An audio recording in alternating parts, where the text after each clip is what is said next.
Caius is in the building, and it looks like we're jumping into the gameplay, which will be some Marth versus Simon. Hey, yo, the mask is kind of dope, though.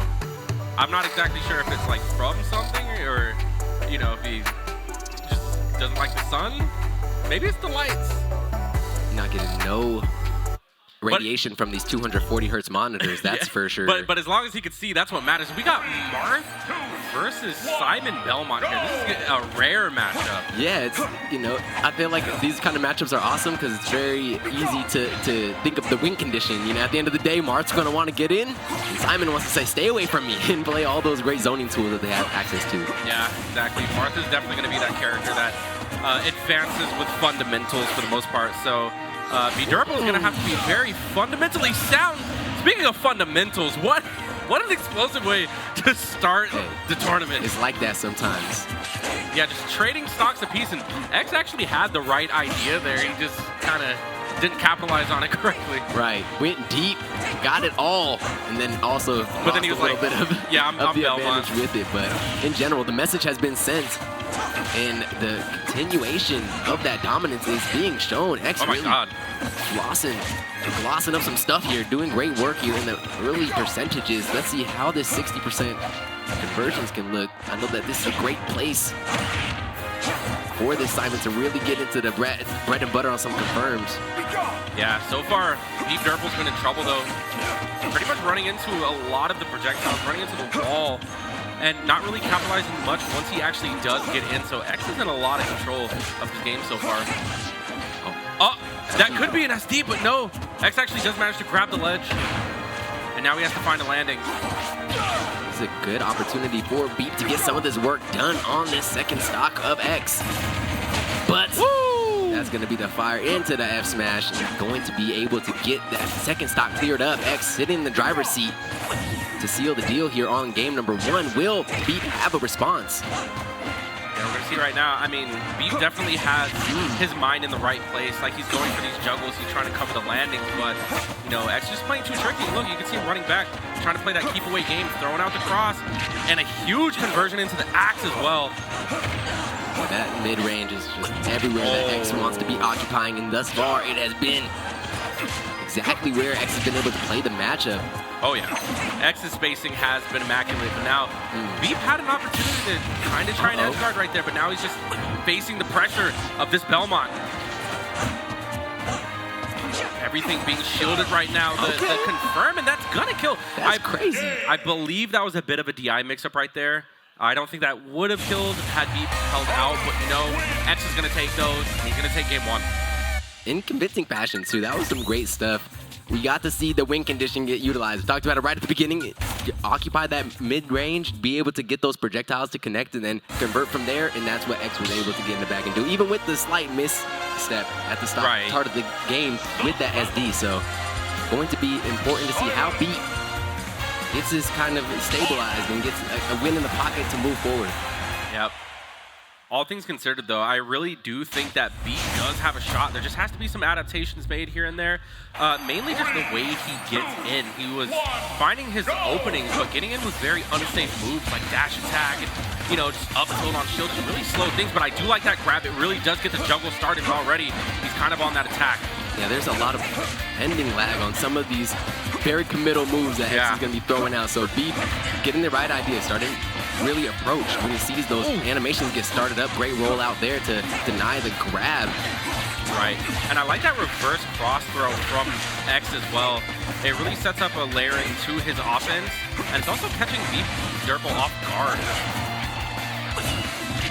Axe is going to hit. There's no jump on the side of Beep. He's going to have to get back, and he does. Jumps into the holy water, though, and now he's just facing so much ledge pressure. The edge guarding from X is insane right now. Layers and layers.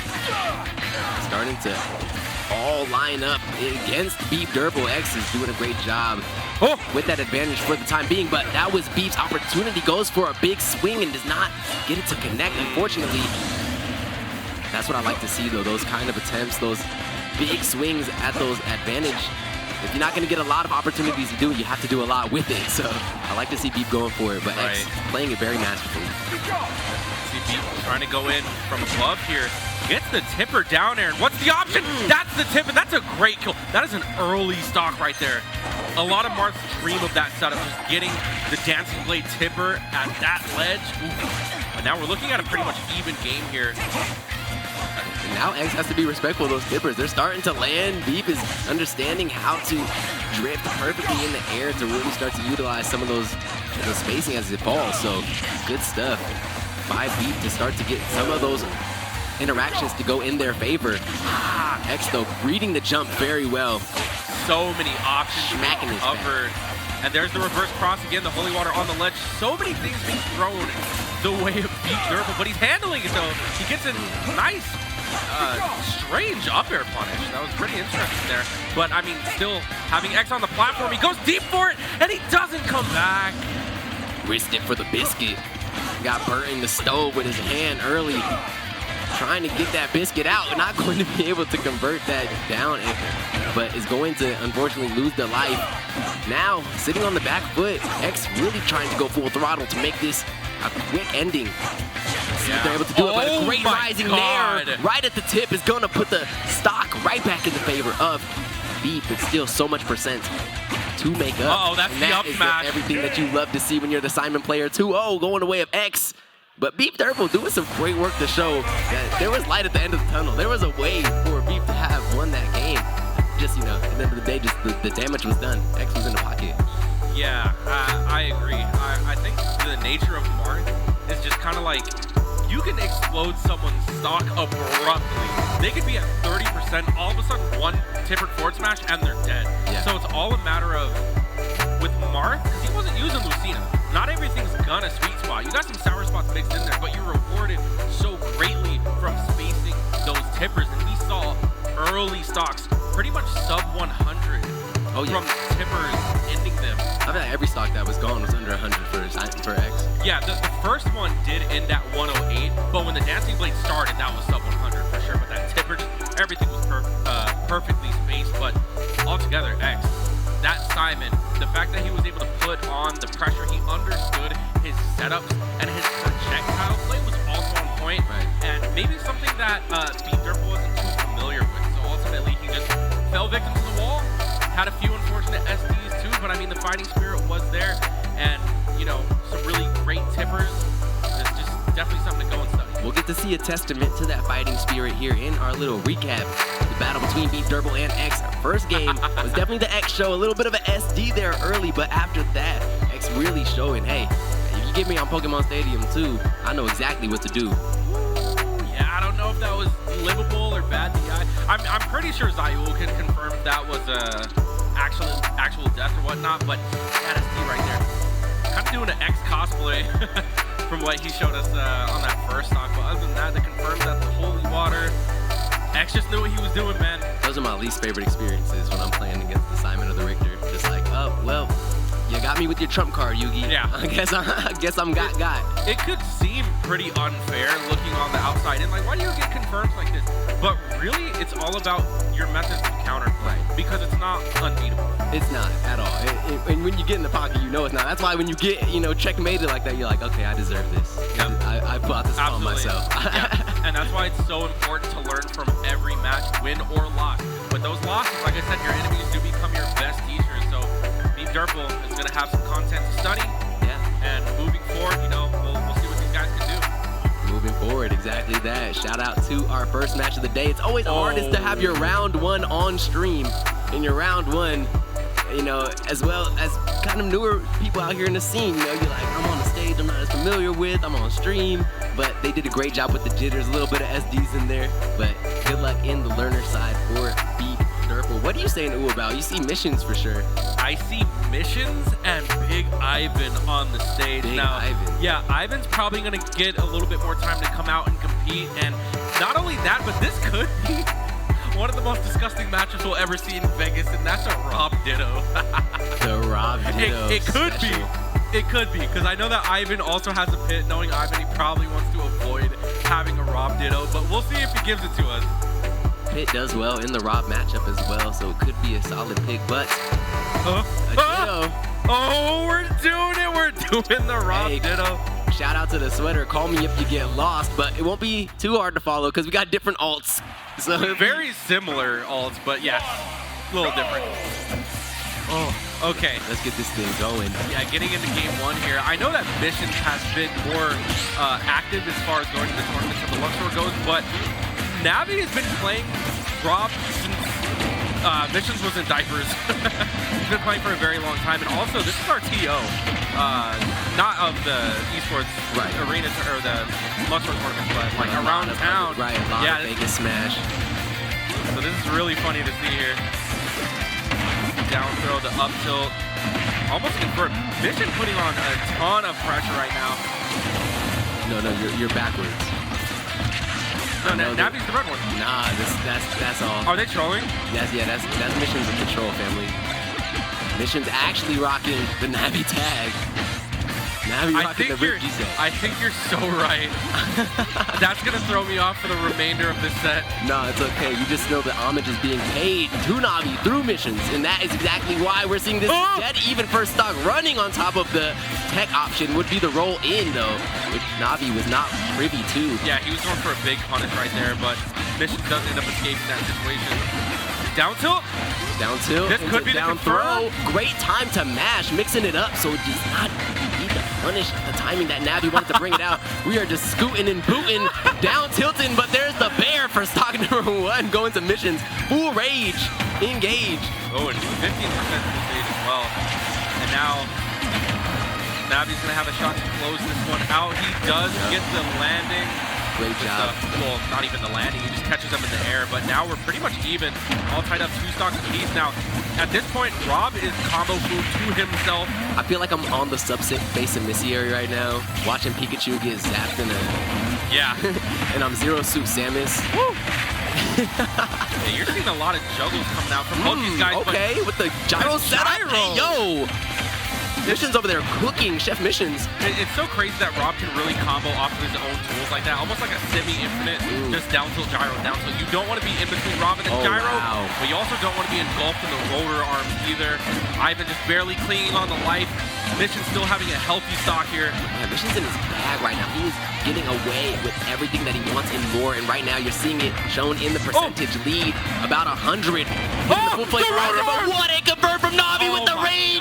It will be enough to get the stock from insane disadvantage, but right back is the response from Mishunz. And that was a forward smash too, the confidence in Mishunz right now. These guys just can't escape being even. We got some Chef Mother, Venus man in the kitchen, chefing these combos. Oh no. It's literally winner's round 2. I cannot be screaming yet. We gotta save some sauce. No, actually, I don't want to lose my voice, but it's also so hype seeing the R.O.B ditto. Yeah, that's what I'm saying. Like, this is such a goofy matchup, but like, it's so hype. These 2 guys that just understand their characters so well, and just like knowing them and seeing them play. Oh, for sure. Even. Right now, 6% separating these 2. Navi, center stage, where the R.O.B would want to be. Mishunz having a little bit less stage to work with, sitting that close to the ledge. Not going to be the down tilt to connect or the dash grab. It's going to be Mishunz with the advantage for the time being, but now Navi sits center stage, perfect parry into the up smash, and it kills. And a taunt on top of it, center stage. You love to see it. Navi takes the first game, first blood in this insane set. All right, just making sure. Ivan, you won that game, right? Can you hear us? Navi, can you hear us? Big Ivan, he's so focused right now. Navi, did you win game 1? Okay, so Navi's the red one. They did switch? Yo, I must... that's what I said. It's going to trip us up, right? Wait, so because that means that the layout's wrong then. Yeah. 3, 2, but it can't be. 1, go! The layout's never wrong. My production is the most bona fide. They would never do this. All right, so now we know that Lord knows. It's Navi. Mishunz is up a game. I'm just going to trust what Ivan said. Mishunz is currently up a game. My brain hurts, bro. So all that commentary you just heard, like, switch it. You switch it to the other person. It is what it is, man. All right, so Navi is the one with Navi above his head. Yeah, which would make sense. But, you know, I thought it was... I thought it was homage. I thought it was pay homage. Okay. And that's how the game number 1 ended. Mishunz getting the up smash there. And still, we're off to such an even game, and I like how we're having to run back. Mission shooting the laser the wrong way. And we're going to be seeing these guys, like, Rob likes his space. We're going to be seeing a lot of zoning with projectiles. That's a huge confirm from Mishunz. The Mission's mystery. We're not sure. We're pretty sure. But like I say, I'm like, hey, that's a stock robbed.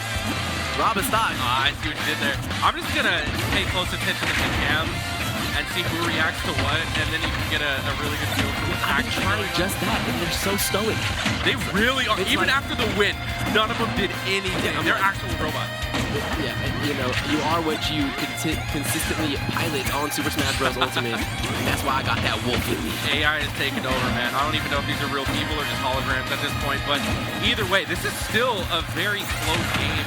And it's hard to gauge too, because no matter who's in a huge lead, seemingly the comebacks are coming out of nowhere. I like that mix-up there. Yeah. Not following in the skies. Let's Missions come back down to himself, and Navi doesn't mix up, but does not get the full rewards. Nice play there. What? Down smash at the ledge. Little goofy looking. Dude. Dude, Missions did Sour Spot up to down smash, and it was true. Now, what's the mash option? Missions is too quick, man. He ends up catching the jump, and now Navi having to play from his last one. This could be a huge punish. Never mind, he ended up doing up there. Still a little bit of lead. Oh! Hey, yo! That was we'll call that the Australian Rob combo. Hits him with the boomerang, sends him right back. Yeah, that's set up. It's from down under. But again, we're back to this even game, and right now, Navi patrolling the ledge, goes for, I believe that was a roll read, but now he's feeling the pressure up the down tilt.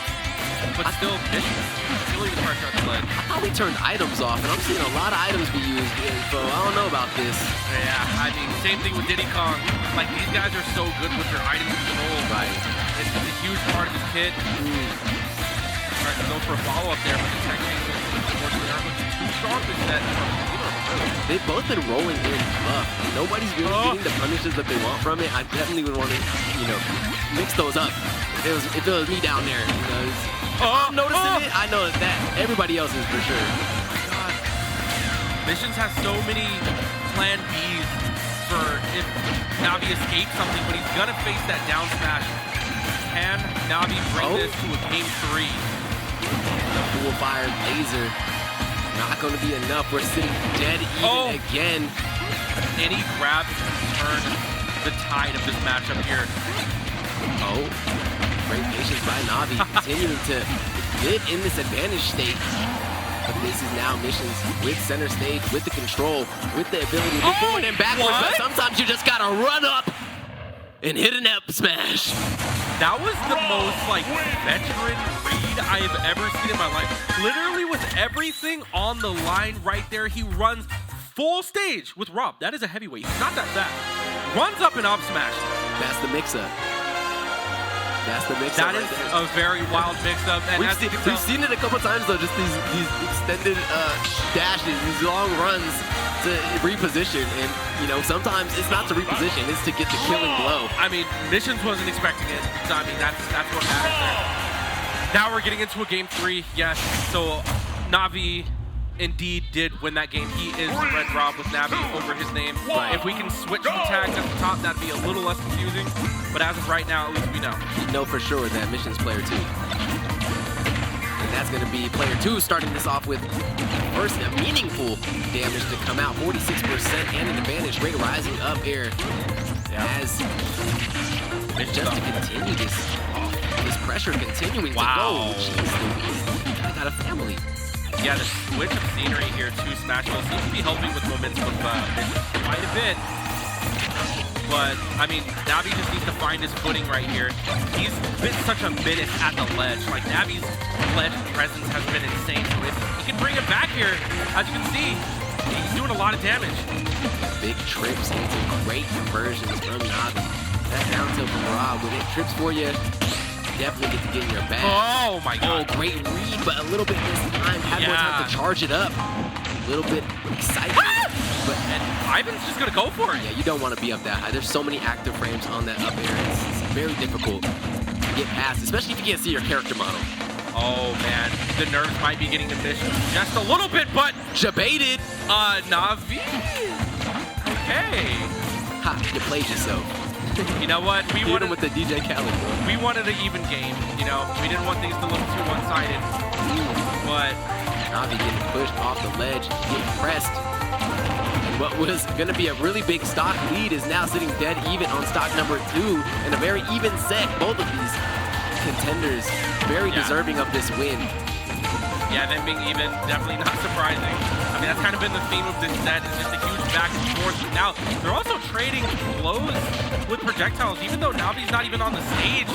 And now, I may have mixed that up, but Navi does end up getting that back air. That jump leaves you so vulnerable to that huge hitbox that is the back air of R.O.B. Let's call it a zombie. Why? I mean, because Zamba's pretty good. I mean, yeah, that's not a zombie though. It just every time I see R.O.B bear, it's like, just call it a zombie. Caster clutch it. Hold on. Navi really starting to run away with this stock though. So much percent added on.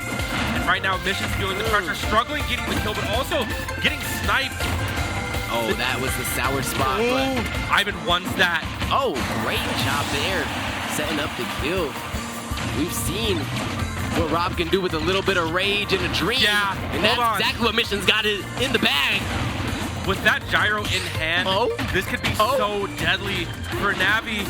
The comeback is so real right now. What's gonna happen? No, Mishunz actually just APM like crazy. That grab won't kill quite yet. One more of those and Mishunz definitely put into a checkmate situation. What a crazy misspace. Nair. Down throw? What's the read? That is enough. DI? That's gonna be Navi taking it 2-1, showing who the R.O.B of winners round 2 is today, and that's going to be Navi moving forward to round 3 and Mishunz becoming an absolute threat down there in the learner side of the bracket. That was a crazy set. Super unpredictable. Not only were the tags mixed up, so that was also exciting to know that you didn't know who was that doing first what. game, like the most fire commentary, all for the wrong people. But it's okay though, because if you literally just watch it in that lens, like those guys were tapped in. Yeah, but when they run the replays, you'll definitely be able to see who was who. That's a fact. No, facts. That was so much fun to get to see a R.O.B ditto. Yeah, no, I don't ever think I've said that sentence before, but seeing those two representatives on the character at the level that they bring it and then getting to see it as close as it was, super electric. And they were having so much fun too. I mean, for the most part, they were very stone-faced individuals, but like even after the game, nothing but smiles, nothing but respect shown. And you know, Navi, as an old head, showing those whippersnappers, you know, where it is. You know what I mean? You know, they say 30 is the new 20, man. So like the 20-year-olds are, you know, they infants. We gotta show these kids what's up. Yeah, and y'all better watch out because Navi, you know, he's probably gonna be showing up a little bit more.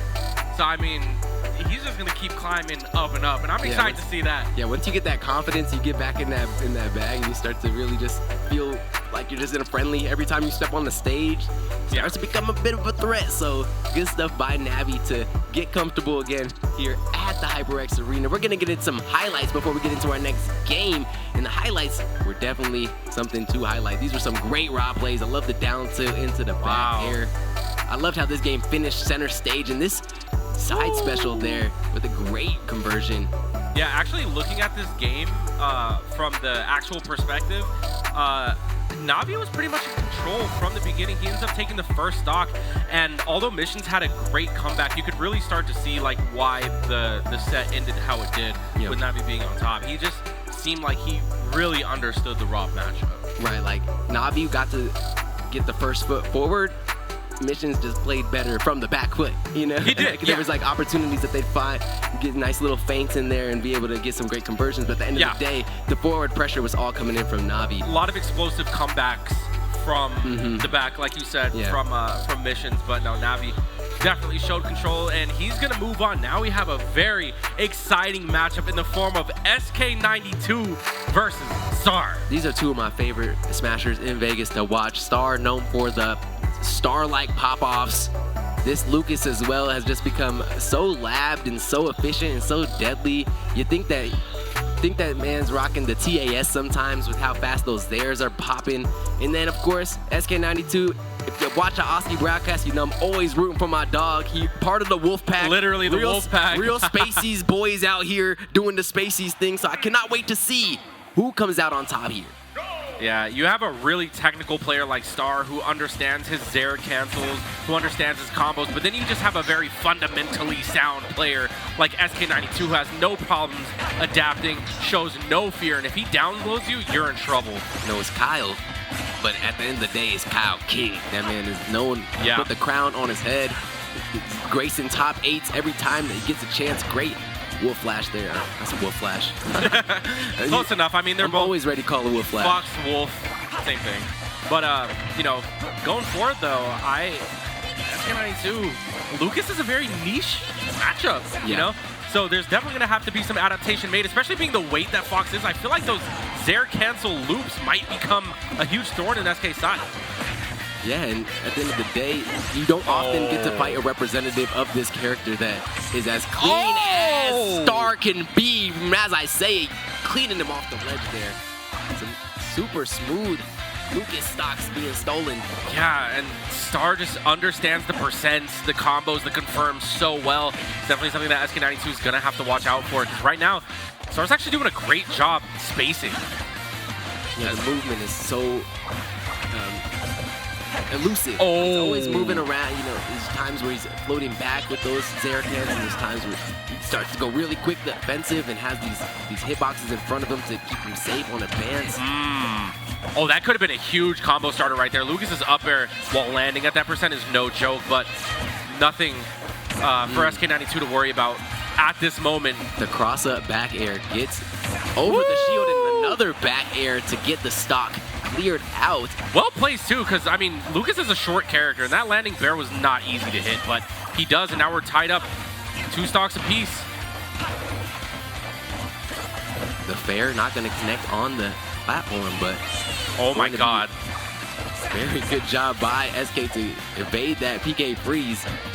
That's the early stock taker, especially 82% for the Wolf. You can really see him get sent without much time to respond with that mash. So good stuff though thus far, neutralizing that kind of scary moment that he encounters by Star. He's getting his licks in, he's getting to start to chip away at that stamina that Lucas has and get into some of these kill percentages. Gonna need a big confirm though. Back throw at the ledge, not going to kill. That was scary though. And a melee angle right there from Mango, shout outs to that. But he ends up not grabbing the ledge, but he does get the stock. And it was just clean, fundamental, you know, just gets what he wants, gets the big hits, and with Fox, that's so important to go for those and make sure that they have a great PK fire to deny the Fox fire to back to the ledge. Yeah, goes for another one of the mangles, but ends up getting stuffed out by the fire. Like you said it now, it's still such an even game. SK92 has really adapted to the spacing. Now he has a huge juggle, 81% off of up airs. Disgusting. Oh my god. Star tried to end his whole career right there with that back air. I remember the Star pop-up when he hit Rydra with one of those. Not happening today. But up tilt. Still getting an opportunity here to still get this game. Wow. Going to be a up smash there that gets a Star KO. I mean, the meteor effect to kind of flash, but it's a fake one. It's a fugaze. It's a fire alarm. It ain't real. Yeah, but another one of those will definitely be fatal. So Star's going to have to play this one down to a T, and you can see by the spacing. Catches SK92 holding forward, and this is a huge momentum shift coming out from Star. SK92 attempting to go low. Hold on. They're into up tilt, not going to swing for the fences. Anybody can take this right here. Great job by SK to jump back. Star was able to find the attack there. Would have definitely get the win. That's going to be a down tilt. Not going to kill quite yet. That's tricky. But SK92 does make it back. A little bit of a reversal. But how is the edge going to be guarded here? How will Star make it back? He has to play his corners perfectly, and a grab right now will kill. That's going to be it. That's going to be it. Insane resilience there shown by Star, holding on by the skin of his teeth just long enough to get the edge out on that percent. Was doing a great job taking the trades that he could on the back foot and continuing just to get back in the race, just claw what I can, and then when I get my opportunity, get in with the grab and make it happen. Honestly, that could have gone either way. That was such a close matchup. We've been seeing a lot of those. Like, so many nail biters, so many. I wouldn't be surprised if this goes to game 3, last stock, last hit as well. That's kind of been the theme of this Knockdown 88 thus far. SK92 just taking his time, picking the stage here because all of that matters. Star is looking locked in. The cancels are on point, the confirms are on point, and also just the neutral, the safety, doing such a good job avoiding those kill moves. And it's kind of a struggle for SK92 to find them because he has to commit to some type of smash attack. He can't kill with the grab like Lucas. He doesn't have that same liberty, thank you. And we also got drinks brought up to the caster booth as well. I'm assuming I know who that is. But, you know, I'm not going to say any names for now until I know for sure. But thank you. Game 2 on Smashville. Well, you know what you were saying. You need more kill move. He wasn't finding the kill move, so pick Wolf. That guy has every kill move. F tilt kills, up smash kills, down smash kills, forward smash kills. You can kill with you can kill with lasers, gimping off the edge. You can literally do anything with this character, and it just happens to kill. So if you can't kill with Wolf, you're probably not. You know, you can even kill yourself with Wolf. This guy always SDing all the time. Oh my god, and already that stock, the change to Wolf is definitely working out. What Wolf lacks in speed, he definitely makes up for in his combos, his kill moves, his safety, and right now he's pretty much just playing like a sword. He's playing like Marth right now. He's just zoning him out. And you don't need speed against this Lucas. You know, at the end of the day, this is not a character that's known for just being so oppressive and in your face. He's gonna be a bit slow and floaty on approach, and Wolf, who better to deny a lot of that aerial. Great job, the PK Rocket actually connecting there. That did like 30, but it doesn't kill. But the forward air will, and Star with a great answer back. You're like, this is why I play Ness. Exactly. If that thing hits you, you're not living. Yeah, you're just not even close. You'll get gimped all the time, but it doesn't matter because at least we got kill moves. Anyways, back to the game. So 2 stocks apiece here, and SK92 looking to almost get that confirmed. He's spacing so well with these back airs, and right now Star being pretty much forced to play a majority of the game on the ledge. It's never where you want to be, but it seems to be working thus far. I mean, not the hugest percent advantage in the way of SK. He's doing a great job, though. Continuing to poke and prod with these lasers. The adaptation is crazy because SK92 never uses blaster. He never does. So the fact that he's actually using it as like a neutral option here is insane. It's a respect as well. You know, he knows he needs that free percent. He needs to be able to rack up stuff against Star and be able to force Star's hand more often. Oh boy. SK92 going deep for it. Does he remember that he is a spacey? You need to keep those, you know, feet 10 toes down. Yeah, definitely. Don't want to be grounded back here. There could kill, but nah, it's Smashville. What is the option? Star. The way Star gets back to the stage almost every time from the ledge is incredible. He's so mixed. He's so creative. Super resilient. That's the first word I'm thinking of. For sure. If I'm thinking of Star. Look, he's gonna do it right here. Going too far though. That back throw will kill. We need to draw circles a little bit tighter next time because we are going to face a punish for that. And right now, Star forced to play this one from his last stock, but he's not too far behind, especially if he can convert an edge guard here. There's actually a chance, too, for SK to just 0% him to death. Wolf has some great touches straight to 0 to 60. And from 0 to 60, your down throw, your side special, and that is the entire game she ever wrote. But if you need to know Wolf percents on anything, Aussie's your guy. Hey, he's a Wolf fanatic. I love the character. I'm carried. What can I say? So much fun. We got the counter. But the jump. Yeah. The jump take away invulnerability. I think that maybe a get up there. Get up attack just wins. A get up attack there definitely wins. But that third hitbox definitely caught him off guard. He thought he could jump through it, but now last stock apiece, and Star's no slouch, man. He can convert one hit into at least 40. And now Lucas is past those very simple confirms that you can get with the Wolf. There's still other ones, of course, but the easiest ones are out of the picture now. You'll go way too far. Yeah, I mean, I love watching both these guys play, but right now I do want to see a game 3, so I'm rooting for SK92 on this one.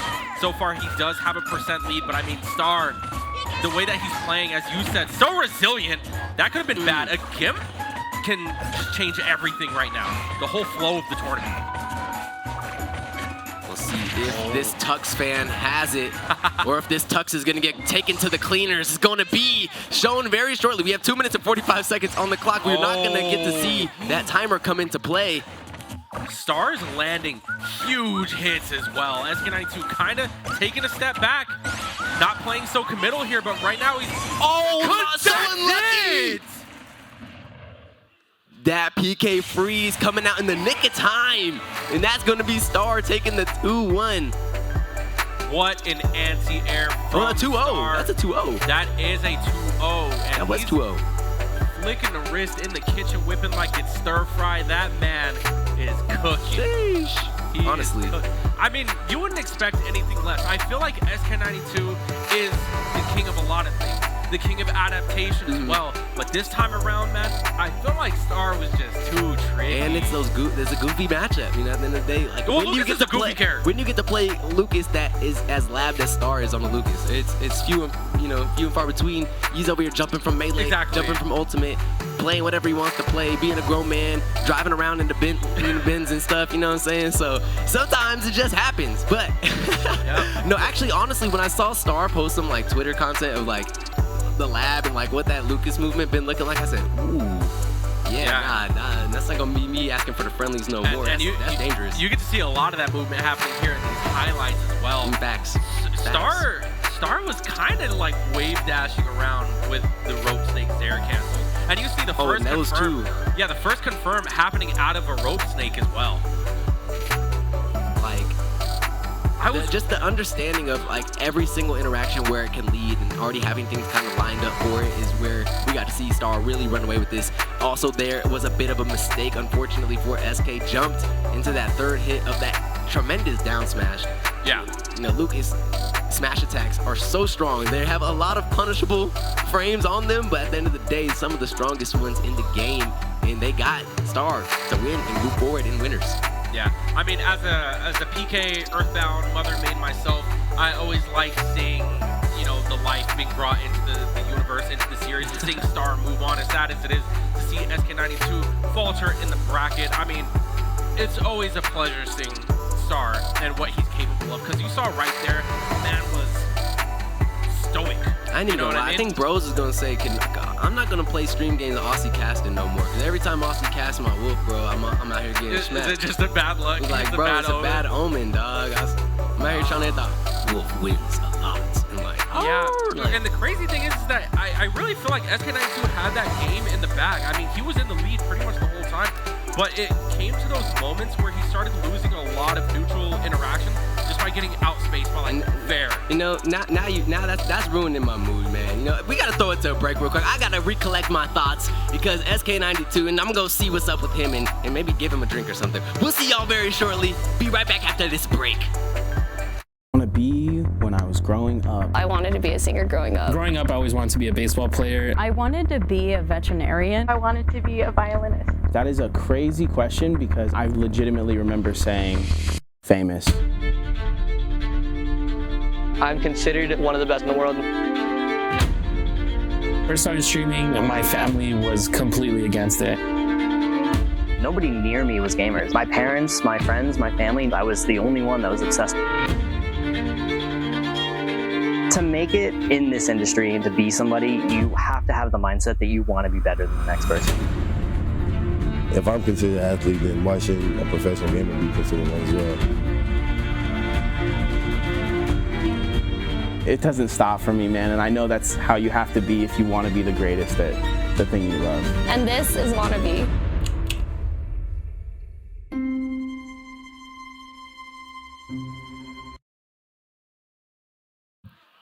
Ladies and gentlemen, welcome back. Now, we weren't gone for too long, but we do have some more Smash up ahead. I'm sure we don't have the memory of a goldfish here, but I'm Foe, and joined by Big Aussie. Now, I actually didn't really bring you in. I mean, I know you open things up, but usually I'm casting here with Nick Yeah. But today, I mean, you're pretty much a special guest, a guest to honor. It's been so long since you've been on the mic. You know what I mean? You jump off for 30 knockdowns and they forget you started the whole thing on just Nah, for real. It's been good to have you back. It's been nice to get a break. I hope that people have felt that I had some growth in speaking about things and articulating things. I think that's something I've been working on, even if I haven't been playing Smash the most. So yeah, I'm excited though. This is about to be a weekend of commentary for me. I know we're over here today. I'm gonna be over at Fuku Burger tomorrow for that new Frog event. Oh, the Frog That's tournament. Gonna be big hype. Yeah. Wow, the 8th came up so fast. You know what I'm saying? Oh my goodness. Yeah. Speaking of what I'm saying, I got Jin versus Cley Tito going crazy. Oh man. This is gonna be an absolute clash of titans. These two really looking to make their name out here in the Valley as super premier smashers. No, seriously. Ones that you have to respect, ones that you cannot let run away with your money and with your bag. So we'll see who takes it today. Yeah, game 1 happening on PS2 right here. Such similar skill levels between these two, and I feel like I was gonna say similar playstyles, but no, actually, I feel like Cley is a lot more of just raw aggression when it comes down to it, and I feel like Jin looks at the game more methodically, but right now he's getting over pressured, and that's gonna be the first stock going to Cley. Well done by Cley to get that punish. Oh boy. A little bit of a trade, but knew exactly how much recovery distance they had. Yeah, and that's an explosive way to start off the game here. Now the up Bs coming out from Jin, they're punishing quite a bit of Clay's options here. I like that air dodge in, even mixed up Cley a little bit. Wasn't ready. Wow. Great job there to grab that fair from back of who knows where. For real. What? And right now it's a huge juggle. Cley staying on the offensive. The hyper aggression being rewarded, and okay, you know, Cley goes off stage, doesn't really face punishment, and honestly, he really doesn't have to worry too much because I mean, Roy's ledge guarding is good on stage. He can't really go off stage. Right. He doesn't want to risk SDing, and we're looking at a potential 3-stock coming out. Yeah, the only like annoying thing I guess. Unfortunate from Jin, a little bit of a misclick there. Yeah, I don't know about that one. Yeah, Jin not feeling the song, gonna switch it up and get right back into the bag. But kind of speaking to how you said about the offensive capabilities of Cley, you know, Cley chooses those characters that love to be close quarters, that love to get a little bit off of a lot. And even if they don't do the most damage, just learns how to, you know, continually get more and more conversions, win more and more neutrals so that he's able to get those kills. Well, we're going to be seeing a character switch to Corrin as well. This is very interesting because when I think of a character who can handle pressure, Corrin isn't the first one to come to mind, but we'll see if Jin can play around with his range, maybe the juggles, maybe a bit better off-stage, more offensive off-stage gameplay as well. But right now, he's exactly where Cley wants him to be, which is above quick 82% in the first 10 seconds. Yeah, those were the Fox Smash 64 combos, if I'm not mistaken. Get underneath them and press up. That's been a Fox staple since the 90s. You know. Get under, keep up, Aaron. Do your thing. The ruiners of Christmas time smashing. Wow, wake up smash. But yeah, the damage has been definitely done there on the first stock. A little bit of it got back. A back air there to send Cley in a disadvantage, but just gonna Foxfire straight back to center stage and try to continue pressing these aggressive opportunities. Cley has definitely been getting away with so much. Yeah. Just sitting right on top of Jin. I'm actually excited to see how this match is gonna progress because Cley is someone that I know who will like have a really strong performance game 1 and then just fall apart the next 2 games. That's what we actually saw at Knockdown 87 against JoJo. So let's see if he can maintain the lead this time or if Jin's gonna kind of expose some kind of weakness in adaptation. Right now, Clay's still playing very well, being a stock ahead. Yeah, a whole stock ahead. Is a little enraged, so some of these conversions can start to kill, but what a F smash. Oh, that F smash? No, that was F smash. It just wasn't F-smash, sweet spotted. And right now, Cley putting on some really good extra credit here. Any type of lead extension is what he's looking for, but yep, Dragon Lunge is going to confirm and take it. That's the Corrin dream, and speaking of dreams, Fox also living one of those right now. Has the advantage, has the 0% on, so going to be able to be very comfortable being this aggressive, and that is a huge up smash to get the full stock lead now in Clay's favor. Yeah. Jin doesn't look like he's fully in it. I mean, someone as wise as him knows, like, just attacking shields, you know, you have to approach the game more methodically, you know, mix up with grabs, mix up with timings, but he's doing a lot on Clay's shield, and Clay's definitely punishing him for it. Yeah, no, we saw, what, like 3 or 4 names kind of sitting there center stage. Jin's throwing those out on the shield, and Clay's happy to sit there shielding through those. Yeah, then wait for opportunities like this where the shields don't come into play. No. But an SD opens up an opportunity for Jin here. This is not good. Okay. But the up smash is, and that is going to be a quick 2-0 for Clay. Yeah, Jin definitely not getting to get the start in that set that you would want. And then when you got the switch on the characters, Clay already fully loaded, fully going off on the V8, revved up, getting everything. And that was just all that she wrote. I feel like the switch to Corrin is interesting because I know that Jin does have an arsenal of characters at his disposal. However, the Corrin is one that I'm not super familiar with. Like, we usually see the Mythra Pyra. Right. We usually see Joker. Sometimes the Joker, yeah, and a lot of the times the Roy. But I feel like the Corrin was an interesting mix-up. I want to know the thought process behind, you know, what Corrin is better at handling against Fox than Roy. Right, might have just been in the lab more about it. We'll get to see in the highlight package that production already whipped up the way Star was whipping up the wins earlier. Going to be the great trade there that we saw to open things up, and that, you know, was kind of the microcosm of the entire matchup. Just Clay being on the offensive, being proactive about the stocks, whereas Jin was just trying to get some things to brew up. But Clay, too wise, knew exactly what's going down. Okay with sitting in the shield and waiting for the opportunities to present themselves. Oh yeah, definitely. Clay's punishes were on point, but also I feel like Jin was playing really unsafe. And against Fox, you just don't have that liberty to attack a shield. I mean, the character's too safe. Up smash is his #1 kill option, and he was getting hit by it, you know, from up smashes that were just being let fly. Right. So I mean, there's definitely like a bit of movement and mobility that needs to be worked on, but at the same time, it's like Jin wasn't playing like himself. I know we've seen Jin when he's on point, and he understands neutral. He understands, you know, fundamentals. He's a very fundamentally sound person, but I just did not see that from him this game. Right, dragon lunging onto the shield. The Nair is kind of just not spaced in a way that was proactive and he wasn't threatening. fully in it. No, he wasn't fully I feel that. So, you know, Clay's going to progress in the bracket, and hopefully, you know, Jin wakes up a little bit. He has to make a lower bracket run, and I fully believe that he is capable of doing it. If anyone, he's going to be capable of We've doing seen it. Jin come out swinging and getting into some top 4s, some top 8s from that lower side. So we'll get to see if Jin's path will line up in that regard, but it looks like we're going to have some Tan Can Man and Tomato Smashing. Wait, the Tan Man Can? Tan Man Can and Tomato Smash? Don't these guys go to the same school? Wait. I think they went to the same high school. Oh, okay. I was like, wait, we in school. I was like, I want to go to school. Tan the Can Man. Tan the Can Man.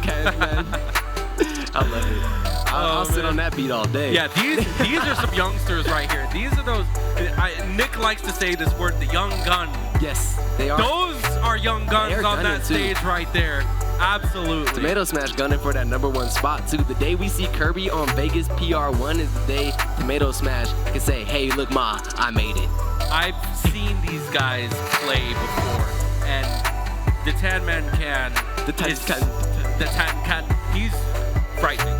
Combination. To say the least, he's frightening. No, for real. He's one of the, like, I'll say, if Vegas Smash is like has a high school, he's like the upperclassman. You know, he's definitely like the gatekeeper.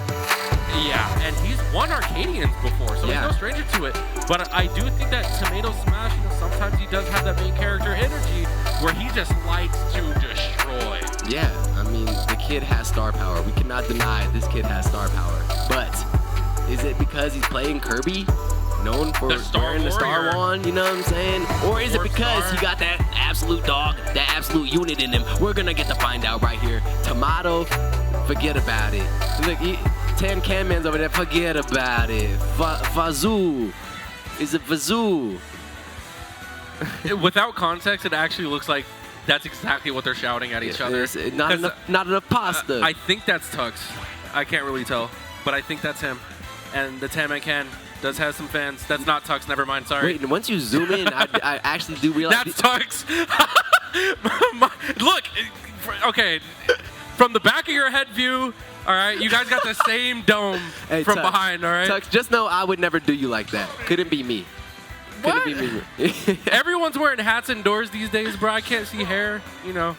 Okay, going to be the Pyra. I've not seen the Myra come out from 10 to 10 Ken men, so going to be exciting to see them piloting the Aegis duo. And then it's going to be on the other side, of course, the signature tomato red Kirby skin, piloted by TOMATTOSMASH. ChaseBM. Is that not 10-man can? That's the 10, 10, 10, 10. Are you sure? No, it's ChaseBM. Then we got that completely wrong. I guess that's the theme of this knockdown, is just getting names all mixed up. Honestly, I'm down for it because we also have TOMATTOSMASH on blue side, and we just call TOMATTOSMASH ChaseBM. Well, getting into it though, forward throw. What's the best one in the game for the curbs?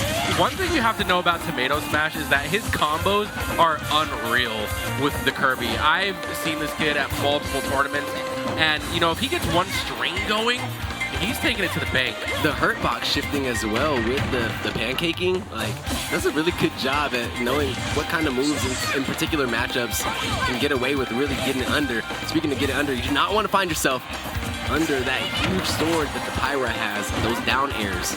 So punishing for the vertical recoveries. Yeah, and honestly, I can imagine this being a really tough matchup. First off, you're a super lightweight as Kirby. Second, you're a brawler. So this sword is going to be I guess, a thorn in your side. And then, like, your copy ability is not really giving you any love. It's not like you're, you know, getting a wolf blaster. You're getting some things that they basically have the same tools of and don't really put you in any advantage. But what a great job there. The bottom of the foot connecting and actually going to be able to get the kill here for stock number 1. Going the way of TOMATTOSMASH, smashing it out. Oh boy, we're going to have to watch out. Eating that blazing edge.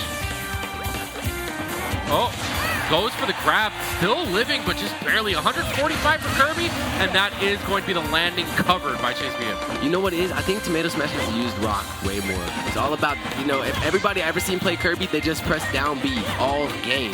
That's what, it's gotta be the hacks. Oh, all right, Ray punishment coming out. We got a lot of neutral from ChaseBM right now because he knows, he understands what TOMATTOSMASH is capable of. He doesn't want to get grabbed. He doesn't want to get tilted. So right now he's floating like a butterfly, just avoiding hitboxes. But TOMATTOSMASH is trying to get any type of hit that he can. Great job there. At least getting a little bit of them down tilts. Not really doing. That's an F tilt. That's an F tilt. Down tilt be all scoopy and schlangy. The framed out of. There's going to be so much posturing here between the two until somebody gets in. And speaking of in, it's TOMATTOSMASH trying to get the win. And that's exactly what ChaseBM was trying to avoid, is that quick 70%. Ooh. But the Pyra, honestly, just stay Pyra. Yeah. I mean, TOMATTOSMASH is having such a hard time getting in whenever this character is in play. He also has to look out for that projectile, but he's holding his shield, holding his ground.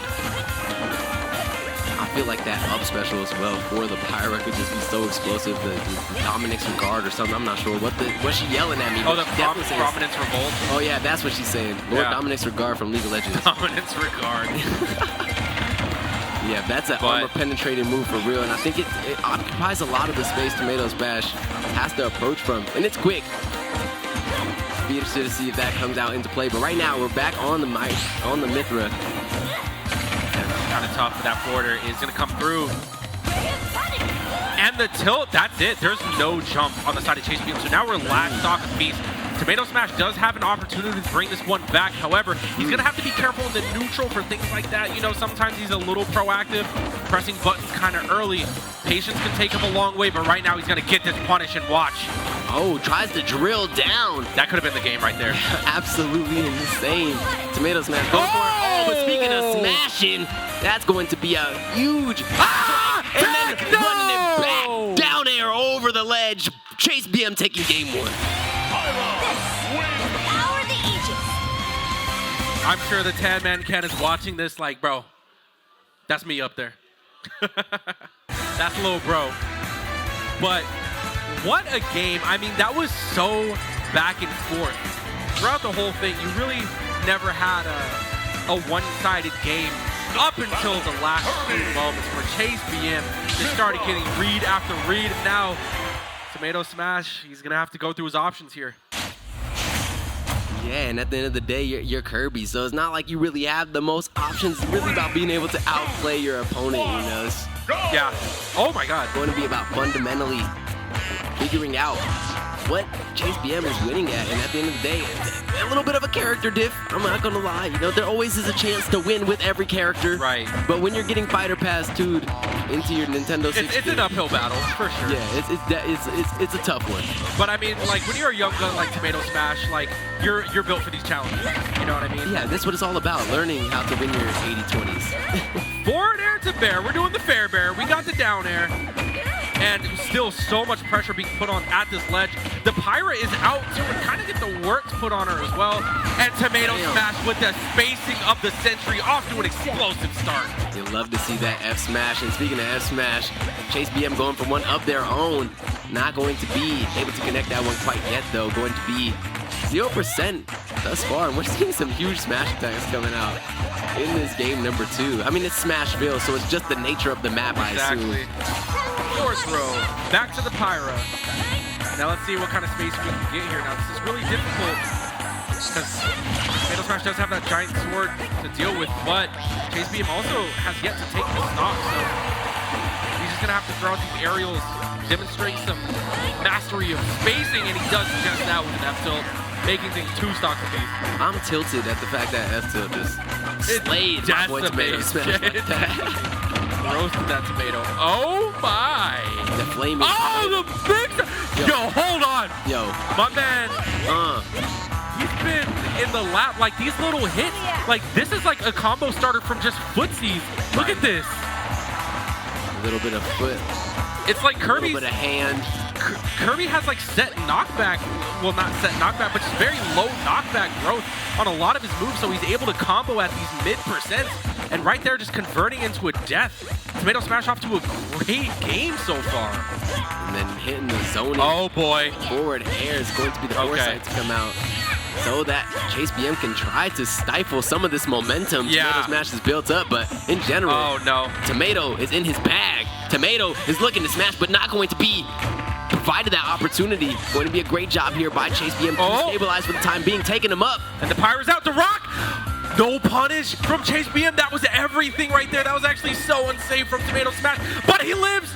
Gets the trip. What are the options? Double down tilt, no trip is so sad. Unlucky.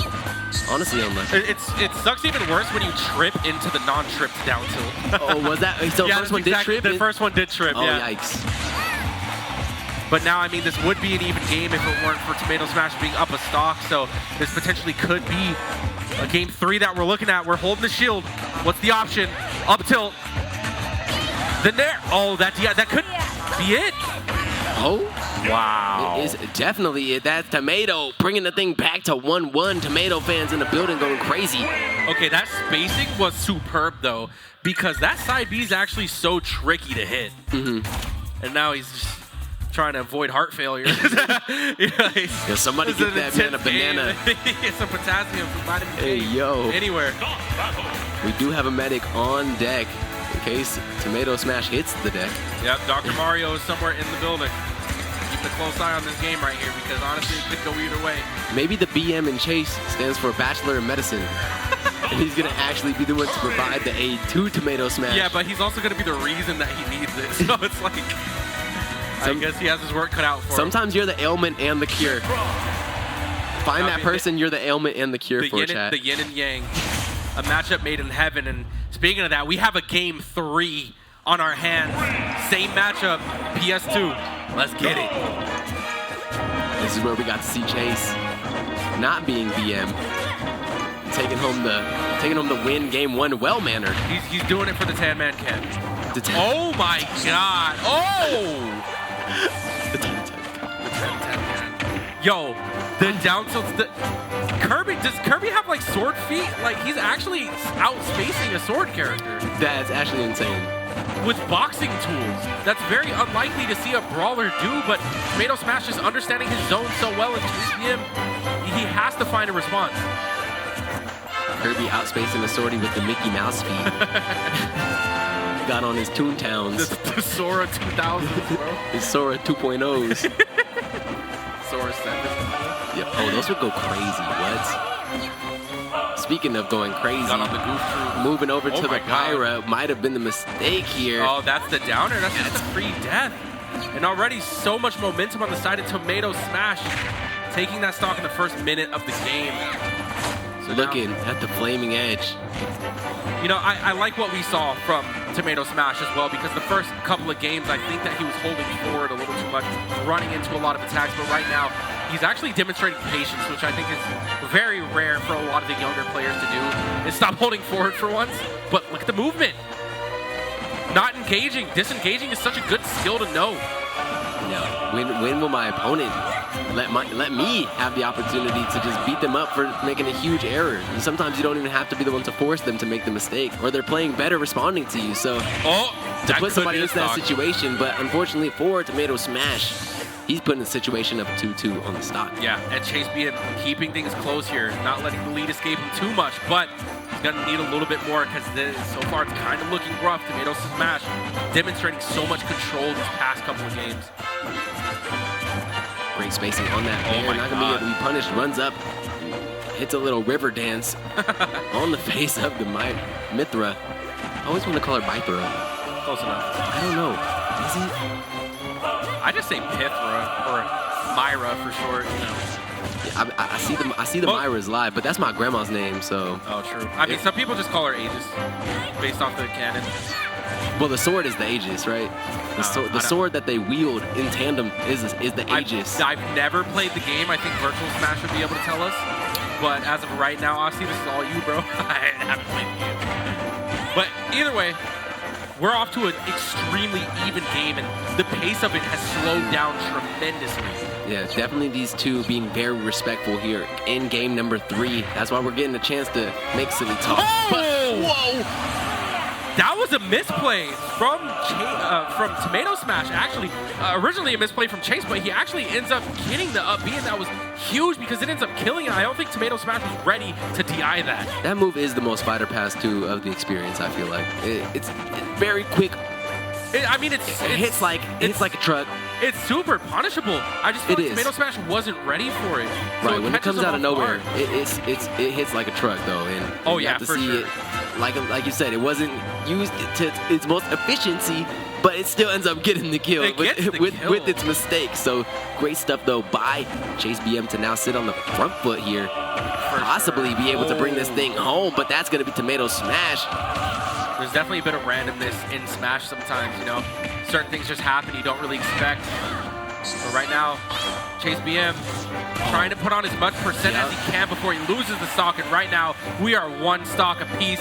Make some noise for this game 3. Crowd loves it. Casters love it. I know that we are in for a treat no matter who wins. It's losers round 2, and the games are closer than they've ever been. We're going to see Chase with the opportunity here to get some work done, but a nair stifles that first offensive opportunity. Going to be now a forward throw, and that's exactly where TOMATTOSMASH loves to operate out of. Big shift in momentum could be happening. But these aerials are hitting. They're chunking away the life force of TOMATTOSMASH. He doesn't have much time. Something's going to have to happen quick, but we cannot panic. Yeah, a little bit of lack of spacing. Jump. There's no jump. No jump. Oh my God. And TOMATTOSMASH steals the game from ChaseBM in winners round 2. And just like that, that's the type of stuff that I'm talking about. It's so unexpected. And Stark going up there saying, like, I'm going to free y'all up. You keep going. I'll see you when Brack. No, I'm just kidding. He's okay, never mind. Maybe he actually was saying that. L City. Star coming up adding insult to injury, sprinkling on some salt like Salt Bay real quick. Hey, I love to see it. It's getting contentious out here in winners round 2. It's demon hours with Austin Champion Foe. We're deep in a bracket, and we're in the building at the HyperX Arena, your favorite place to enjoy fight night on a Friday. I'm loving this run back. It's been so smooth. Oh yeah. Everybody enjoying themselves out there in the crowd. You enjoying Knockdown? Yeah? Yeah. Okay, sweet. You got at least one person with me. Sweet, I love it. Well, a lot of people are also in their games as well, like people playing friendlies, people also out there playing Street Fighter and whatnot. I do love the support from the parents of TOMATTOSMASH as well, because I believe that his mom is in the venue showing that love and support, so big shout out to that. It's always really nice and wholesome to see like the younger generation getting that support from their family, because a lot of the times, you know, parents are very unsure about the path of gaming and where it can lead you down, but you know, it's 2023. Yeah, one kid wins $1 million on Fortnite, and then everybody's mom wants to tell him, let's go get you the best, you know, it must be nice, but it's going to be some highlights that we can get into from that very close fight that we had there. Some great tilts and dilts and all the stuff coming out from TOMATTOSMASH to really rack up some percentage. We saw it work all day. That game was absolutely insane. Just the conversions in that game one from ChaseBM. Yeah, and then we saw the pacing change up a lot. You know, a lot more respect was being paid. Like you said, nobody's really holding W. That jump steal was really what sealed the deal for TOMATTOSMASH in the matchup. And, you know, he's going to be going into winners round 3 now, feeling really good. I see. So I actually got word from production that I believe we do have an out-of-state player on stage. I think. I could be wrong. Raiders. I'm not always right. But we have Raiders against Caius. Uh-oh. So once those names pop up, I'll know for sure. But, I mean, Caius is always someone who's, you know, it's a pleasure to see. And I believe he was going through a rough patch in life not too long ago, so he really couldn't focus on Smash, focus on, you know, had to focus more on himself. But that's love. Yeah, his time freed up a little bit. He's back on stage. Here to perform for you. And I'm excited because if there was anybody I wanted to send as a first lines to take out a Raider out of winner side for Vegas, is gonna be Caius. The Cloud, so smooth, you know, already come dressed, equipped, looking like Cloud in the smooth blacks. Did we peep the drip? I don't know if we peeped the drip yet. Yeah, it's drippy. I mean, I peeped it, but I mean, we might need a full 360 view. You know what I mean? Yeah, we got to get one of those, you know, like the stages that has the camera that rotates around it. Have you seen one of those? Yeah, they have those all over the strip. Oh, really? They'll just be doing this, and it's like a phone that just like 360s. I forgot. It's like on a stick, not a stick, but like a machine. Yeah. Just And it just almost like a 3D printer. It just throws that thing in a circle, going crazy. It literally does, round and round. We are gonna get into this matchup very sure. It looks like T.O. is saying green light. Get in the building, and we are going to get to see who moves forward in winners. It's going to be a Cloud versus a Diddy Kong. What is it? A bit of brain fog? And it's going to be a LightningCam versus Caius. Oh, T-Lock. Hold on. T-Lock is the team that Dagpo would play for. So, yes, LightningCam is indeed from out of state. I believe T-Lock sponsors a lot of Texas players. I don't think Dagpo's here, so I don't know if he can confirm. But I'm just going to go with he's from out of state. Not sure which region he's representing, possibly the South, but don't know for sure. But right now, game 1, PS2. Big shout out to T-Lock. They seem to have the Diddy tech down, and I don't know if this guy's gotten any Dagpo tutoring, but definitely making some early statements here on the Diddy Kong, doing some great work, racking up the early percentages, the barrels coming out in, trying to get some stage presence back, and with those barrels holding center stage, Banana into the grab. Limit online, we're gonna have to burn it to come back though. And Kai's trying to pull a fast one with the down smash, but I like that immediate air dodge. Saves his jump, avoiding the monkey flip as well, but the way that LightningCam is playing is so tricky. He's just playing so mobile, so hard to punish. Fires back with an up smash and takes the first stock of the set. Definitely quick, definitely getting some work done, and that's going to be Caius with an advantage now. Gets underneath. Neutralized by LightningCam. Oh my God. Keep the cam moving quick, tries to make it clap. Doesn't need that to smack. Going to be a interesting forward smash 3 to connect there. That's going to hurt quite a bit. Same with the limit climb hazard, and that's actually going to kill. LightningCam looking a little upset in the player cam off that one, but he still does have quite a big lead. Yeah, my guy a little shook off that angle cat. He's looking a little like, I cannot believe that killed. And I also couldn't, but you know, definitely want to keep yourself smooth. Caius will read that from across the room. Start to get crazy. Loves to operate. Very He's gotten interesting. inside your head. Tries to follow up off that limit blade beam, but gets back aired for his trouble. And another up smash. The fearlessness of LightningCam to just go and cut through. Having Caius on his last stock already of this game 1, looking very healthy, looking to try to do some damage. He got his Diddy Kong Lakers fit too. Oh yeah. Shout out Kobe. 2K24 just dropped. Here we go. It's the monkey flip. And the monkey kick. Going to be a nice up air there though to keep this monkey cooled down for a moment. Gonna go ahead and try to zone out. And he's actually getting a lot from the monkey flip kick for sure. And pressing a lot of buttons, honestly. And he's playing really fast. Man is moving. Oh wow, just catches him. I believe Caius dashed into that one as well. And again, so much pressure coming from LightningCam just holding the banana. Oh, almost gets the second connection there of the barrels, but not going to happen quite yet. Caius sitting on the last stock, but not out at by any means. Still has limit very close to being charged, so he's able to get this stock before having to use it. Will be able to aid him in taking that final stock. Great, perfect parry there. Wow. Will use all of the cross slash. And now limit is online, so this has to be the kill. Or else it's just going to look worse and worse for Caius because LightningCam has shown that he doesn't have any type of hardships getting the kills. Yeah, dashing on shield, you never love to see it, but that was the option. Caius gets punished for and put into disadvantage. Now still kind of sitting in that spot. Going to be a huge up smash that's not punished with the kill, but it is followed down to the depths of Tartarus. Going to be so close, this final stock here for Caius, but still one more in the chamber for LightningCam once it's been used. That's so dangerous, and that's going to be definitely enough space for that back air to connect and kill. Going to be 1-0 in favor of LightningCam. Yeah, I like that from LightningCam, showing no fear, going off stage when he has the guaranteed kill, you know, just doing his thing. Very solidly played. I believe Caius may have been caught off guard by the amount of pressure that he has to deal with here. As you said, he's pressed a lot of buttons. Very input-heavy character. A lot of multi-hits on the ground as well. So hopefully adaptations will be made to possibly bring us to game 3 here. LightningCam on his focus right now. Yeah, that man's tapped into the third eye, like, pranayama, deep breath. Like, I'm messing with it though, you know, whatever works. Homeostasis, homie. Oh my goodness, hold on. Caius actually counterpicking Kalos, which is a Diddy Kong staple. He wants to kill him at his own stage. Said, you're not gonna counterpick this against me. I'm gonna take it off the table when I beat you here in game 2, baby. Big limits already charged up. What will we get to see come out with it? When Caius was on his most dominant run in Vegas, it's when the limits were just so locked and so loaded. It's like the kid could not miss. If you had limit, you knew that you were probably taking a significant strike or death. Yeah.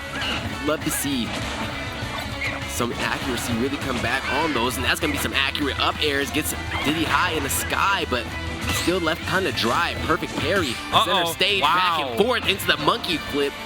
That was a crazy parry. I mean, although it was unnecessary, that was a nice flex. You're definitely allotted more space. Like, both these guys have a lot more space to work around with on this map here. Also, both of them do benefit greatly off of having a wall jump. Diddy Kong pretty much has an infinite recovery on this map. That's something that Caius is going to have to watch out for. Even though Caius isn't the type to usually go for dips, he usually likes to kill you on the stage, which we might see here. He does have a bit more freedom to play off, given that he does have a wall jump, but let's see if he takes advantage of it. I like that limit charge up. You're gonna stall and you're gonna hang out. I'm gonna make sure I get my most valuable tool ready to go on you. And it forced LightningCam to come up, but in doing so, it's also forced LightningCam to get the first stock of the mat. Game number 2. Going to be important here for Caius to get something before too much extra credit is racked up by LightningCam. Has been playing so well and so fast. Yeah, no, he's stuffing out a lot of Caius' approaches. Caius maybe getting a little overzealous here. Definitely paying the price for it, but he does end up answering back with an up smash. Now we're tied 2 stocks apiece. Bit of a deficit for Caius, but a few cross slashes could bring things back his way. Playing that neutral game. The air dodge in is going to go unpunished. Whoever wins this will be facing Juice moving on in winner's quarters. That's a big name. The other side of that winner's quarters is Capitancito versus Tux. MVD and Hugh sitting poised in the other side of the bracket, and Grandmaster and Cley, two friends ready to go. Going to be exciting stuff as they get into the quarters after this. And I was over here saying the tan man to tan can, but he's over there waiting for Gibbles at station number 6 currently. And that's just what's bracket with the bracket. Aussie Champ bringing you stats live from start.gg. Going to be very even footing we still sit on. What's the news? What's up, Bo? Word from Grandmaster is apparently LightningCam is Dakpo's student. Oh. And LightningCam, we forget which major it was, but apparently took a set off Ven as well. So this is no joke right here. This is someone who's pretty much prepped to be a Vegas Slayer. And right now, fighting up against Caius. Caius currently up a stock though. So things just got a little bit more exciting. Shout out to the lore from Grandmaster. Daddy Dakpo. Bringing that monkey. No wonder why I keep seeing that stupid edge guard with the F tilt. More Diddies have been incorporating that into their game plan, and it's probably because of Dakpo. It's such a great option. It covers so much. We're probably going to be seeing that so much. I mean, you've seen Dakpo's Diddy tech. The guy's like, hey, yo, I didn't know characters can do these kind of things in this game engine, and just still brings that, and then all of a sudden he just hits some random TAS. Like, what? This guy just knows everything. Got the macros on the controller too. I'm dead. Oh boy, and see, you almost saw the F tilt right there, but the recovery from Caius was great because he immediately snapped the ledge. No room for error right here, but gets barreled out. That's so much damage. This would be a big win for Caius. Like he said, this is the Diddy Kong staple, and Diddy is now sitting at disadvantage. Yo, coast to coast. Huge juggle from Caius. He has a lot of momentum, but he's gonna have to be careful. He should live. And he does, but another one of those will prove to be fatal. Caius has to be so careful right now if he wants to bring this to a game 3. LightningCam is just playing on point, playing around the banana as well. That is literally cutting the stage off in that section. That's it! Oh, that's the down tilt, and that is the up smash that will do it. Caius getting so close to taking down LightningCam, but he will continue moving forward and now have an opportunity in winner's quarters against Juice. That was some great stuff. That was very well played, and I definitely see. And I didn't want to say it because I didn't want to be like, oh, Diddy Kong, he's playing like Dakpo. I avoided saying it. I was thinking it though. I was like, there's so much Dakpo flavor sprinkled on these options here, and it makes sense. Granted, LightningCam wasn't as, you know, like optimal combo heavy, but his banana play was so intimidating and had so much stage presence with projectiles. It didn't matter what point he was at. Caius had to respect a lot of his options so much of the time, and ultimately Caius gonna have to make that lower run. Yeah, at the end of the day, it was the LightningCam who had the photo finish, and we're going to get to see a little peek of that here in our highlight package from production. Going to be seeing how that limit break Climaxer killed. I don't know. You see homie was over there like, what team?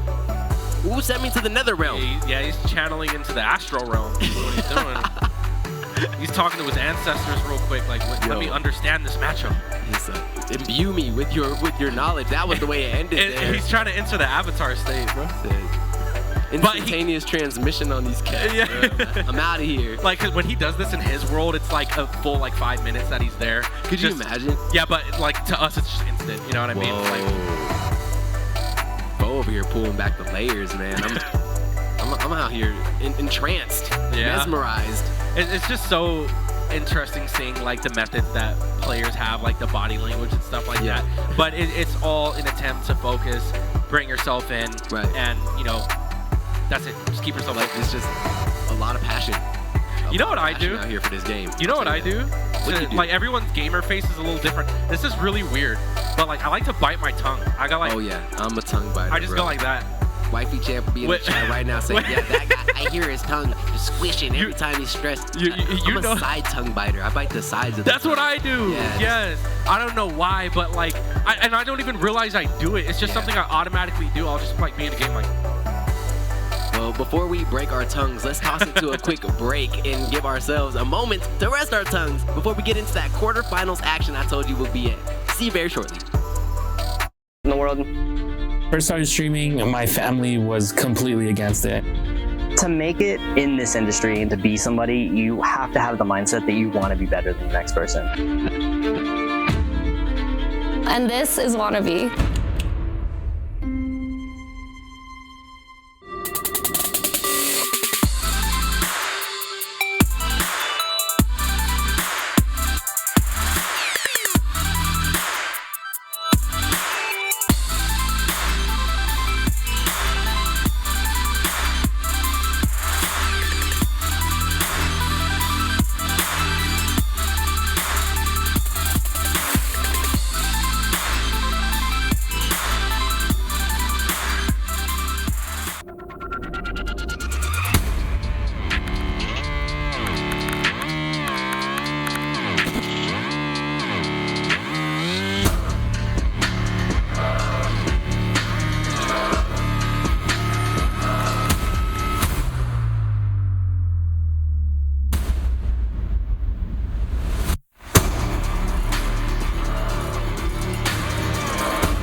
We are back. We appreciate you bearing with us for that short break. We have an exciting match coming up for you. I'm pretty sure it's going to be Luigi versus LaQuisha as Tux and Capitancito take the stage in the first of our winners' quarters. Yeah, and Capitancito, I mean, it's been a while since we last seen his performance in the HyperX Arena, but that man right there, using that meat gunner, is Las Vegas's pride and joy. That is our #1 ranked player, and Tux. This is gonna be a crazy matchup. This is gonna be a Luigi versus meat gunner. And I've seen also MBD is in these quarterfinals. MBD is very hungry to make a big statement win against Capitancito today, as this is the first opportunity he's getting to beat him on this PR season. So, you know, I've seen Capitancito 3-0 MBD. I've seen MBD 3-0 Capitancito. Will they even get to meet Will Tux or Frog or LightningCam or any of these other contenders? The Cley, Grandmaster be the ones to just knock them out? They won't even get to meet each other?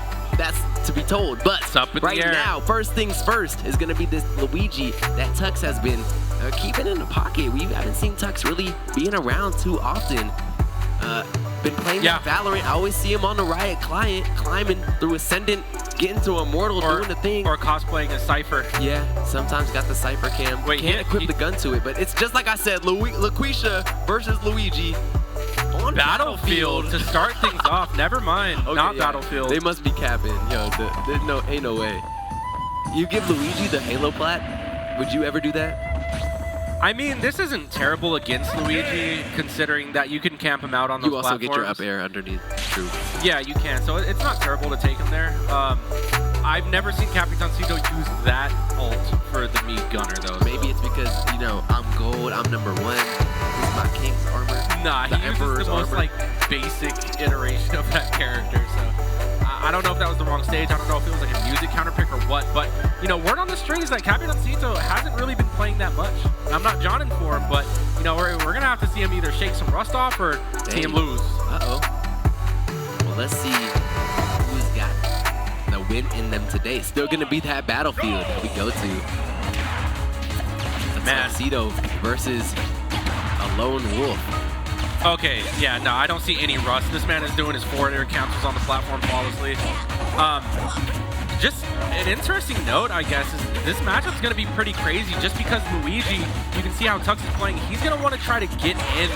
He's going to have to be the one to close the space, whereas Capitancito is going to try to play this intense keep away game, you know, avoiding getting grabbed, probably playing off these platforms like he's doing right now. It looks like he's very poised in the Luigi matchup, the way he's keeping him out. Yeah, Tux playing this game like I want to be the Bashi, just dodging all the obstacles, right? Like a real platformer, doing the work, and there's so many things to keep an eye on. Tux doing a great job though, evading so much of that. The hit percentage on these projectiles definitely low, and there's a grab. Not going to be the dare to spike, but at least the dare to show it's there. Absolutely, the dare. But right now, still a very much even game. I mean, for the most part, we're playing this keep away until Tux finds an opportunity to close the gap and have an exchange. Oh, just goes for the ledge though, playing it safe. I like that. Moving his body like a cyclone. Yeah, that's not going to connect either all the way. Capitancito actually falling out of it. Now we're back to this like neutral state where most of this matchup is going to take place. It's going to be mostly footsies, mostly spacing, a little bit of a scramble, and whoever wins that's going to end up running away with a lot of the game. And Tux being able to short hop consistently over these projectiles is so important. He's doing a great job, but one time he missed jumps and does a cool hop, a great tech. Real Vegas style techs out here. And the awareness from Tux to know that that was an option there was insane. And now we're still so even. Tux, I'm glad to know that he looks very prepared in this matchup, even though that was a bit of a mistake right there. Still, keeping things so close. Yep, you can have one, and just like that, gets one right back. And that's approaching bear. That's all without landing a single grab. Like, most of Luigi's advantage comes from getting that grab.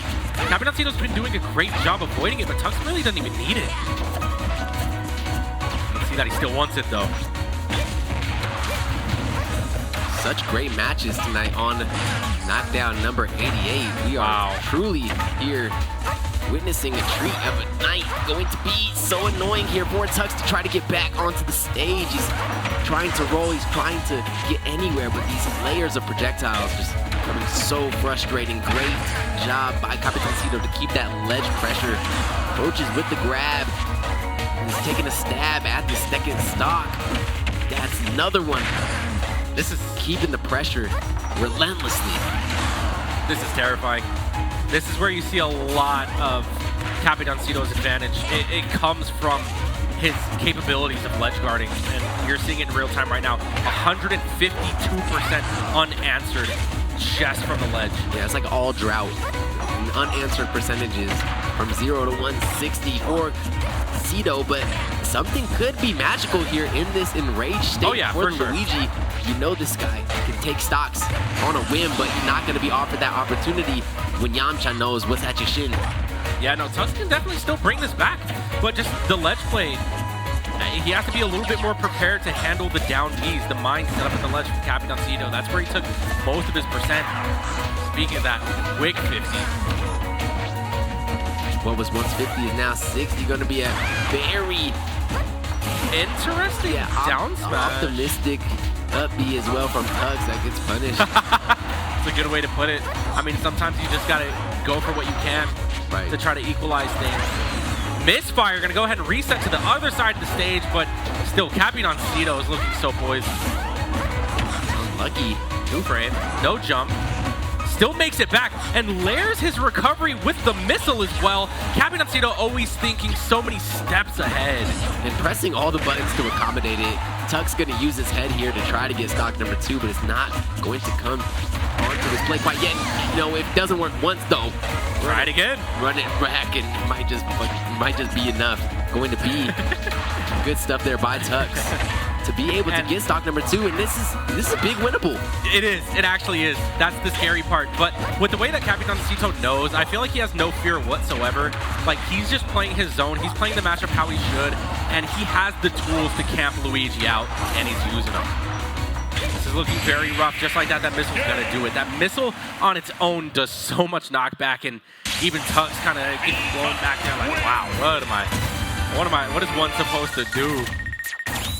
Yeah, there's so many things to keep track of, and just such a high tempo of APM you have to attribute to those thoughts. You know where it's at, but you also have to make your hands do the things that will help you either get an advantage and evade those things, or, you know, it's just going to be Capitancito slowly racking up, putting you in disadvantage at the ledge, and then just clearing you out, doing it again, and you're sitting there now in the loser side of the bracket like, what happened up there?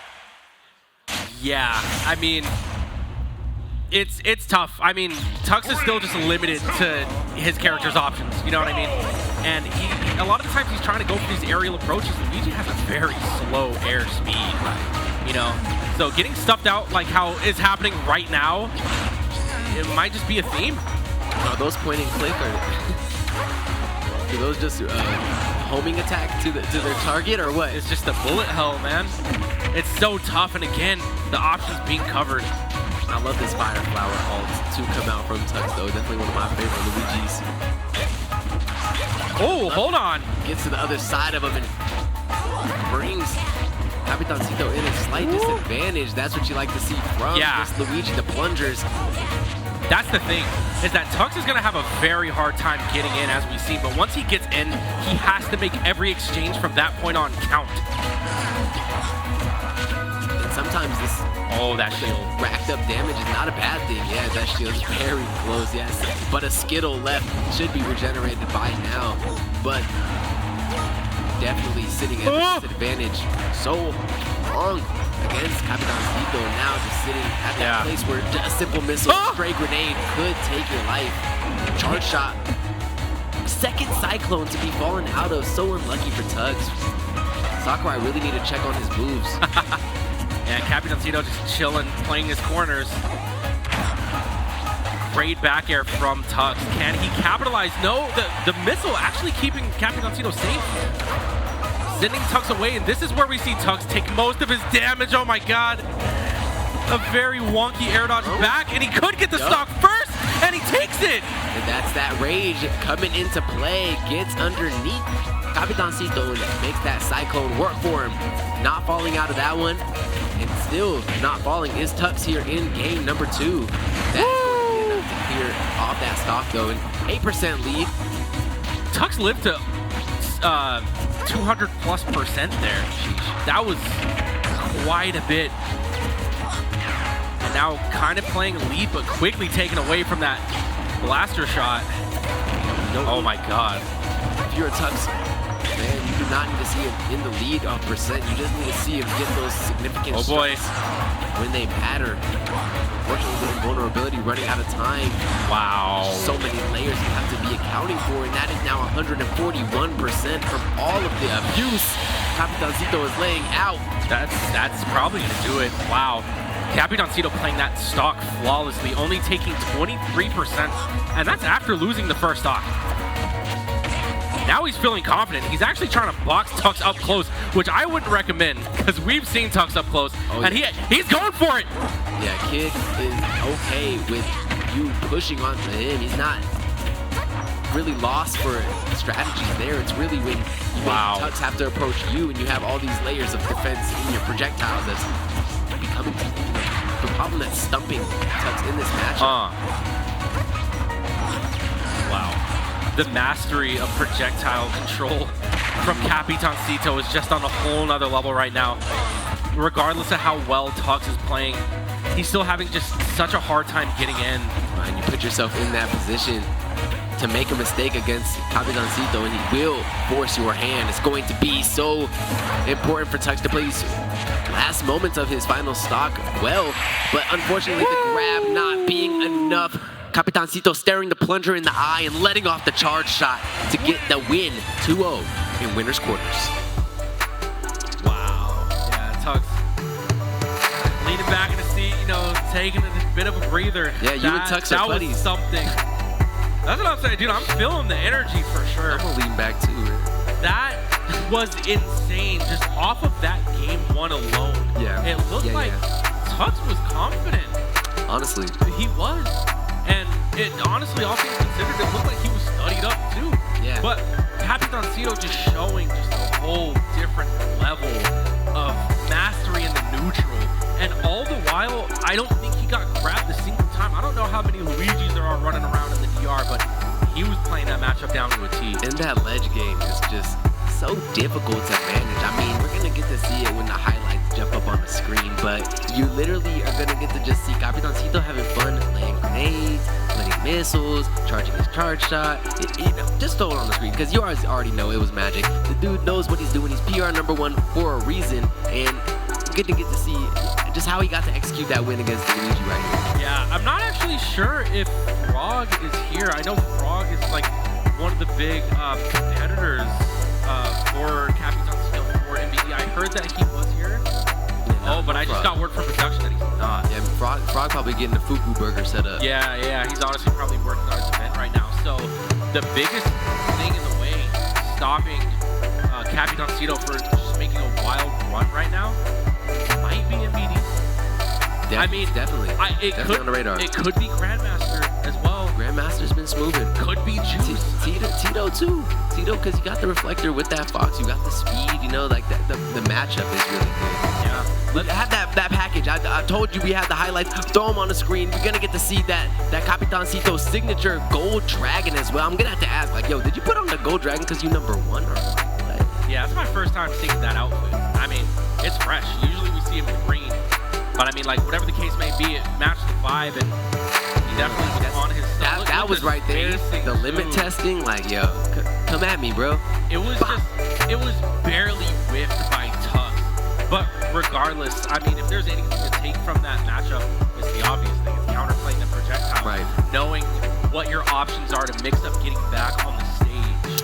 Because at the end of the day, Capitancito knows what options you have when he gets the grenade down and it's already on his timer. Like, you have a limited amount of time and a very predictable set of options in front of you.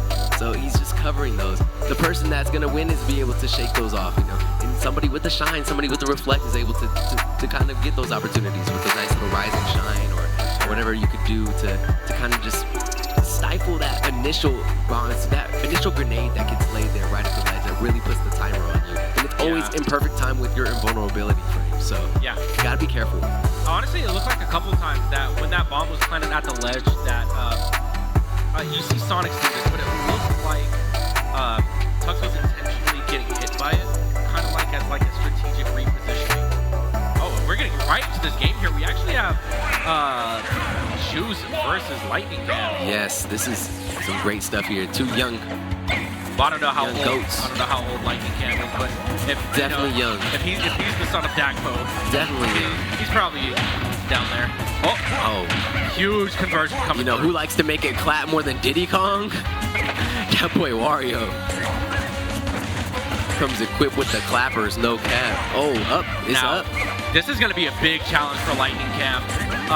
Juice is pretty well trained in the Diddy Kong matchup. I'm sure he has a fair share of experience with the Diddy Kong, the premier Diddy Dakpo. And you could just eat those bananas right up, both metaphorically and literally. Yeah.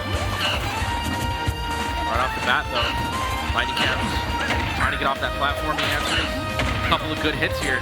Banana is in play. This is a lot of times where you see LightningCam start to run away with leads, but the non-fractor at the moment. Yeah, rolled out on the slip and then went in with the shoulder.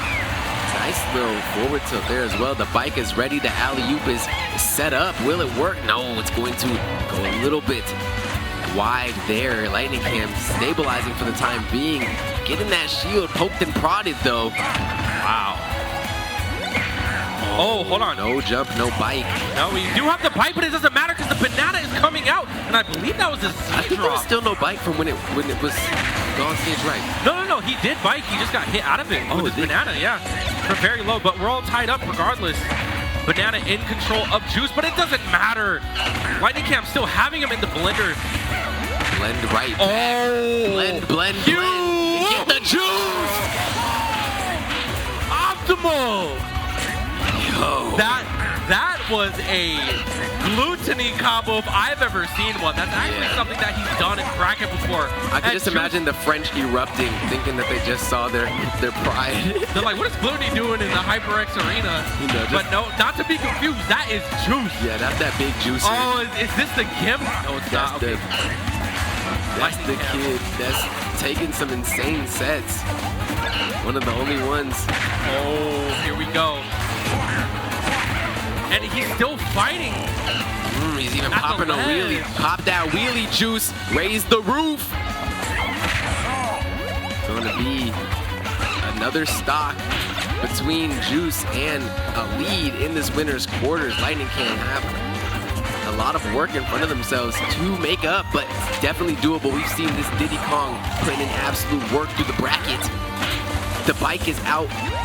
An obstacle in the way of LightningCam's victory. It's going to be pushed down the stage and occupying space. Even a little bit of banana action, dash attack, almost killing there at 105. Yum. That's a lot of pressure on the ledge right there. Trying to go for the bump rush. And then LightningCam looking to try to close out this stock, but the defense of Juice is just proven to be way too much. Not only that, but he's placing his hitboxes so well. LightningCam not having many options here. He's trying to go away, but he just resets to the other side of the stage. Had a good idea, rushed the bike, but as Juice went to pick it up, didn't have any options, ready to go. Wow. Bike's up, bike's over.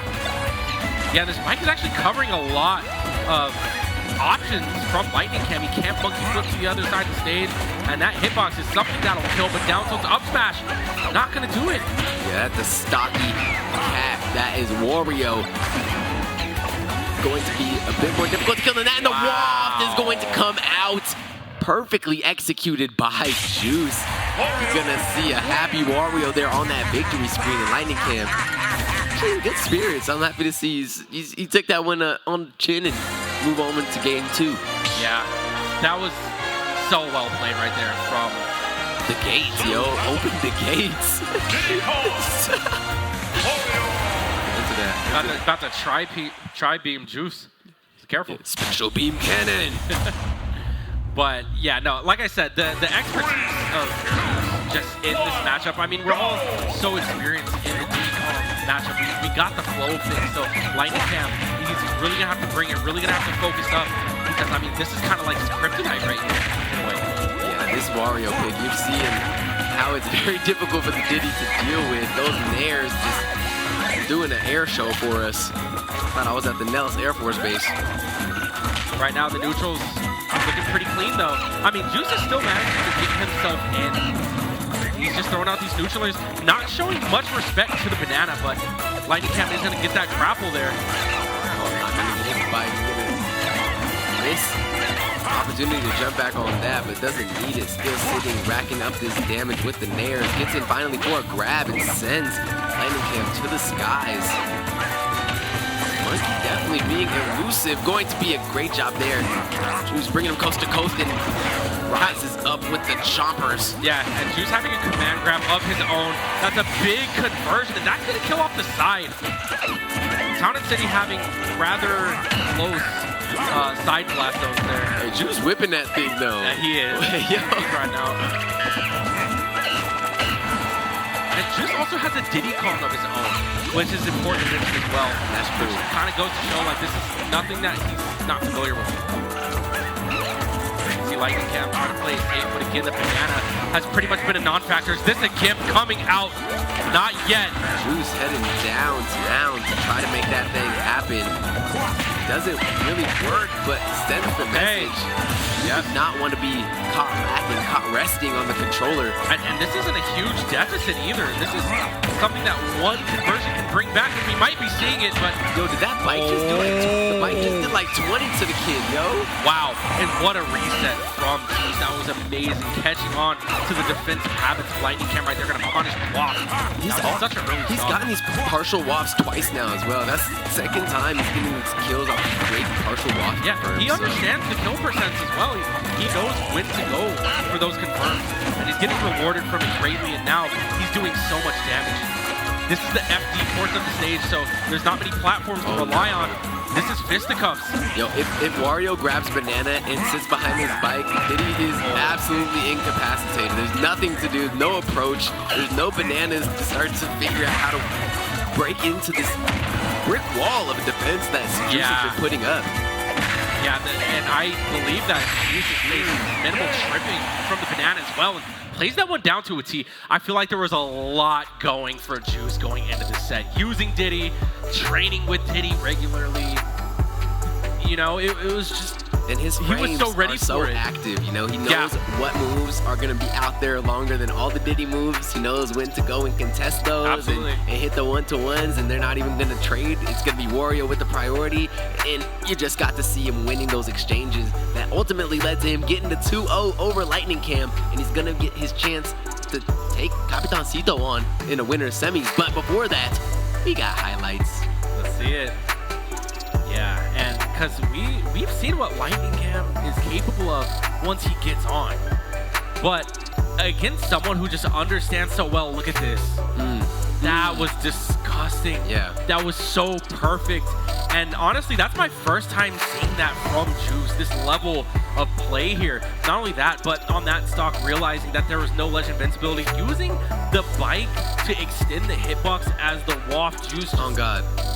Bro, like, sat on the ledge and, like, let out the biggest fart he ever had and just, like... He was letting it cook, man. Yeah, forget about him. That's round. That's the round. That's the game. And that is also the match. It's going to be, like I said, Capitancito versus Juice on that upper half of winner semis. Now let's go down to the second side of things, and we're gonna get to see the online terror who is Hugh, the only Steve main in Vegas as well. Also plays that Diddy Kong to a pretty effective level, but that Steve, you know, the dream killer, the miner himself, straight finding wins left and right. He's got like second and got first, and he's got like literally go through his Twitter. He's been posting all these crazy, you know, Start.GG is like, hey yo, where y'all at Vegas? I'm out here in every tournament, getting first, getting seconds. Now I'm at the LAN. Will I make it count here against the big MVD, Stride MVD at that? New sponsor, who this? Oh yeah, MVD is definitely coming out here to make a statement. As you said, Austin, we have a new sponsor for MVD. So he's gonna come out here, he's gonna, you know, perform to his best of abilities. On the other side, Hugh, I feel like Hugh is, lately I've been seeing him, he's been kind of hit or miss, you know what I mean? Like sometimes when he's playing, he's either really on or not really feeling it. So this time around, I'm hoping we're seeing that upgrade. I mean, you said that he's been an online terror, so I want to see him bring that same energy to the stage here at the arena. Yeah, you know, it's all fun and games, but when it really matters here, you know, we got the people waiting in the arena right now. It's quite a crowd that's chilling here and just enjoying this top caliber Super Smash Bros. Experience that we bring. Got Gear 5th as well, so he's getting the power up from the live action One Piece that just dropped. I haven't watched it, but he's definitely getting a buff from that new drop. I've been hearing about it. Versus Snake. Snake, definitely one of the better people to get to play into the Steve matchup. You know, it's not the worst. Yeah, I mean, the grenades might prove to be pretty good in this matchup for Snake, but here we go. MVD versus Hugh, game 1 on PS2. MVD's looking for the perfects for the Clippers, for the sponsors. No cap. Yeah, I'm already knowing. The X factor that Hugh has is absolutely insane. It's so strange too, because sometimes he might go 2-2 at a tournament. Other times he's going to upset your favorite top player. Let's see what Hugh we're looking at today. Yeah, right there was a lot. Woo! Right now we're looking at the Hugh who doesn't know where C4 is. You know, and I'm not going to tell him, so he better keep his eyes on. You got to keep an eye on those C4s. MVD, well known for his unique and quick placement of those things. Oh, yeah. And repositioning as well. You'll explode it and get it moved to a new spot that he thinks that you might be trying to occupy very shortly. Oh, man, that cart already. MVD using his brain, getting a lot of conversions off of his specials here. And not showing any respect to the box's immediate up tilt. Quickly, 2 stocks removed from you. Yeah, taking full stride is MVD with the new tag on him, and that's going to be whoa! Game 1 already on final stock for Hugh. What? The fact that MVD is just not respecting the walls being put up by Hugh is absolutely insane. He's actually just rushing him down, but also facing very minimal punishment. The rolls as well. Just everything is working so well for MVD. Down tilting the up B as well. He was so ready. Very ready indeed. Didn't get that perfect game, but he's still on pace to not lose a stock. Gold weapons finally coming out for Hugh. Some increased speed. Wow. The patience. What's going on here? Okay, Bros is cooking. Yep, Anvil's not going to kill, though. Those boxes actually killing a lot of momentum. Going to be all on Hugh here to make something happen. Nikita searching. Wow. Nikita going to connect, but not going to kill here. 116, and Diamond finally coming out. Get put to sleep and get sent to the skies. They are calling for you, and they are accepting you into Heaven's Gates. Hey, that was the domination, bro. Bro, how much experience does MVD have in that matchup? Because that was super one-sided. Not saying that Hugh can't bounce back, but the fact that you can tell when a matchup's just not going right. Yeah, no. Like MVD was not respecting anything. Hugh was just trying to farm materials, but he couldn't even do that. And I thought MVD was just going to throw nade after nade. But no, he was jumping over, showing no regard or concern, and winning and trading and just... Yeah, he knew Hugh wasn't ready to box him. Hugh also, I assume, was mentally prepared for the game plan that you were set up for. You know, he's expecting MVD to keep his distance, to break down the walls. But yeah, MVD said, I'm going to box you. I'm going to stay on top of your character model, and you're going to lose the exchanges because I'm going to be on top of proactive.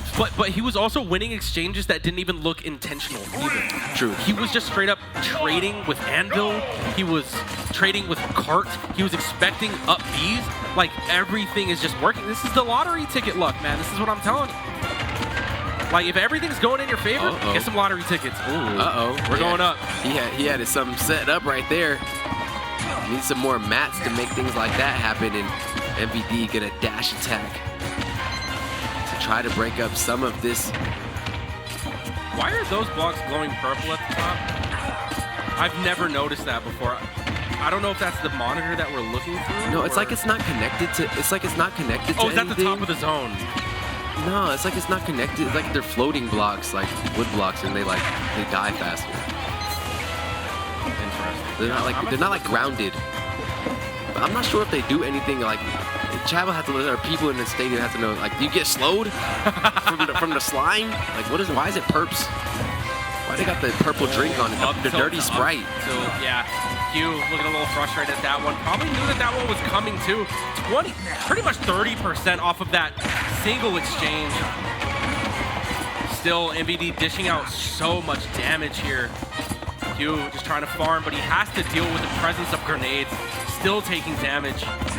Crafting box is out, and the materials are extremely low, but he does end up getting the back air, and already this is looking much better for Hugh. Yep, and there's the diamond as well, so MVD definitely going to have to be respectful. Crafting table falling exactly where he would want it to be. That's going to even follow him up to the platform. It's so hard for Hugh to get anything going. He's using these materials, going for the crafting box, and MVD just destroying it. And now there's nothing except for some diamond.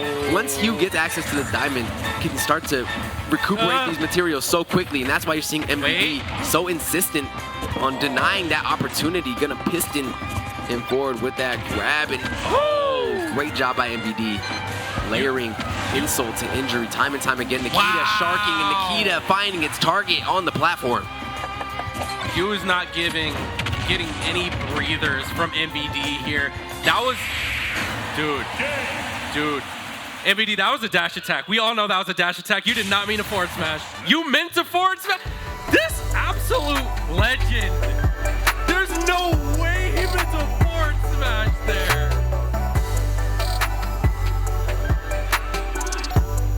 Bruh, Hugh turned off his brain. Even all the crowd goes, Hugh, no! No, run it.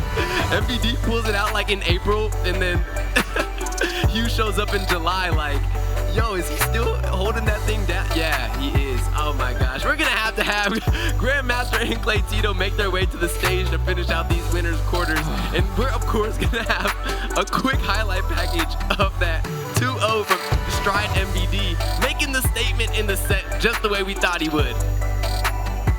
Dude, I don't have anything to say. I mean, just let the highlights speak for themselves, honestly. Like,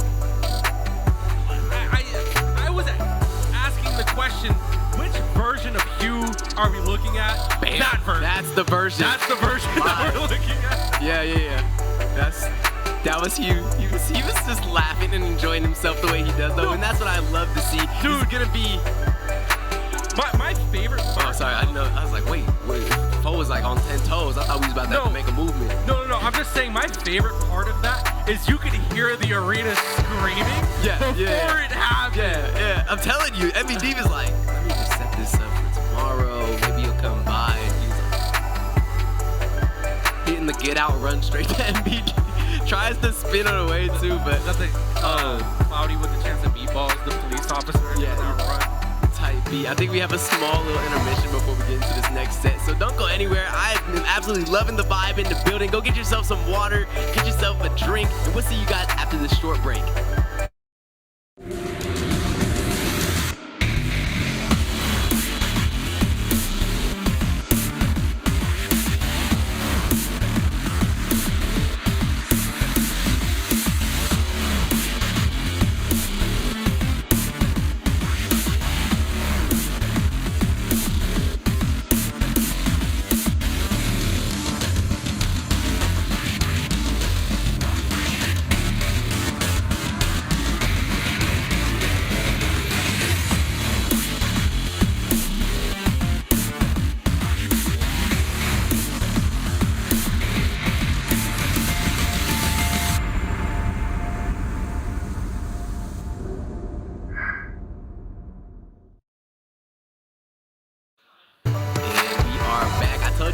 Short. I said go get some water, and I just want to give us a big shout out, of course, to everybody that's kicking it with us in the building right now. If you hadn't had a chance, you might have seen that we got a bit of a hardware upgrade. Those brand new Omen monitors and those brand new Omen PCs, the best things in the industry are at your fingertips. So make sure you're coming through, trying out all your games, and letting us know how they are, because we're very thankful to Omen for bringing those in, and I cannot wait to get some more hardware spec tests run on those things. We had Cyberpunk running at the highest settings, Starfield running at the highest setting, Baldur's Gate.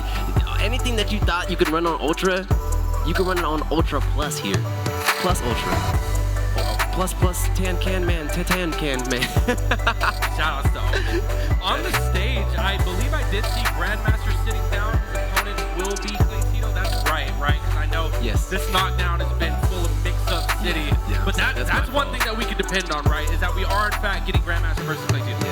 That's the last of our winners quarters matches. We already know that Capitancito and Juice are at the top of it. We know MVD is waiting for the winner of these two. MVD just soared. Yeah, and no Sora. Didn't even have to play Sora. Didn't have to play Sora. It's not here. He doesn't even have to play against Sora. But this is going to be the last 2 out of 3 set. Other than that, semis, I believe it's all 3 out of 5. I'm pretty sure.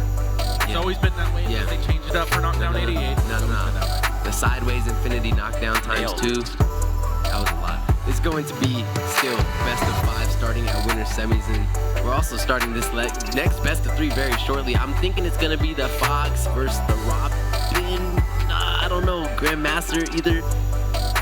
I don't know. It's always, you know, what Grandmaster feels. Feeling Robin hands today, feeling the Palutena, which is more, you know, consistent and all-aroundy. But the Robin, when it's in, it's that niche pick that really does the work. What do you think is the better pick into the box? With Grandmaster, I don't even know if it's like, if he chooses based off of matchup. I think he chooses It's just like the hands off, that day. Yeah, exactly. I feel like he chooses based off what he prefers in the moment. Right. Because he interchanges so much. It's like what feels good to me right now. Yeah, I know sometimes he does have set plays, set characters, but for a Fox, and with the way that Claytito plays, I feel like it's more so understanding Claytito's playstyle rather than the character. Because if Grandmaster can stuff out the options from Claytito, I think Robin will work out just fine. And you know, Grandmaster does play a very punish-heavy game, so the 11-sword punish will be huge, but we see him opting to use the Palutena here. I wish Pichu was still that Pichu from the first game, or like from the first iterations of this Smash. It was so strong. Remember that F tilt? Like 1.0 Pichu? That character was top 5 in the game. Yeah, so good. Being a super lightweight, the definition of a glass cannon, they definitely killed the character in the meta a little bit. Right. I feel like the nerfs to that extent were unnecessary, considering that that character was made known. Anyways, I loved 1.0 Pichu. It was real. I was abusing the heck out of that. But I digress. We are going into Town and City for the first game of this winner's quarters. We have Grandmaster piloting the Palutena and Claytito with the cool yellow jacket on. Being Fox. You can expect Cley to play, you know, a pressure-heavy play style. But Grandmaster is someone who's so good at adapting, so unless Cley can kind of match that adaptation energy, I really expect Grandmaster to take this one, but we'll see. Right now, he's off to a very early start, getting his duffs in here. Yeah, I think the track record between these two would definitely show that Grandmaster has is positive in the set count. Oh, for sure, yeah. But Claytito, you know, that real training arc person that goes out, will spend, you know, a little hiatus getting these skills up and then come in just swinging, come in getting wins on people that you'd never expect. Could be right now, but that up smash was ready to go, and Grandmaster starts this thing off hot. The movement that he is getting from Palutena right now is great because Clay's having a hard time landing hits. The mobility at hand right now. Cley just looking for an opportunity to attack. That was definitely an unintentional forward air. Pretty sure that meant to be back air, but he gets his up airs. Now the pressure's coming through. A little bit of momentum. He has to make this edge guard count. Not going to keep the advantage. It's going to be Grandmaster coming out with some damage on top. And that explosive flame. We saw that at Knockdown 87, the explosive flame. Grandmaster got so much out of it. We're going to see if it's going to be working out for him here. Grandmaster. Uh-oh. This is bad. Showing exactly why he wants his foot in that winner's semis here in game one. Doing some great work, but that was a great job by Cley to realize Grandmaster's not doing nothing. I'm going to jump. Yeah, he was double jumping quite a bit. Didn't really get punished for it. So if it ain't broke, don't fix it. Cley is going to take that stock, but he's kind of at a really hurt percent, but he can make it count here. Oh, the Is that it? The shine, okay. We're getting somewhere. Yeah, you talked about high octane, you talked about pressure and momentum, and that is exactly what Cley is playing off of right here. Get stock number one. The stall. Using shine aggressively and as a landing tool as well. You love to see it. And right now we're playing neutral.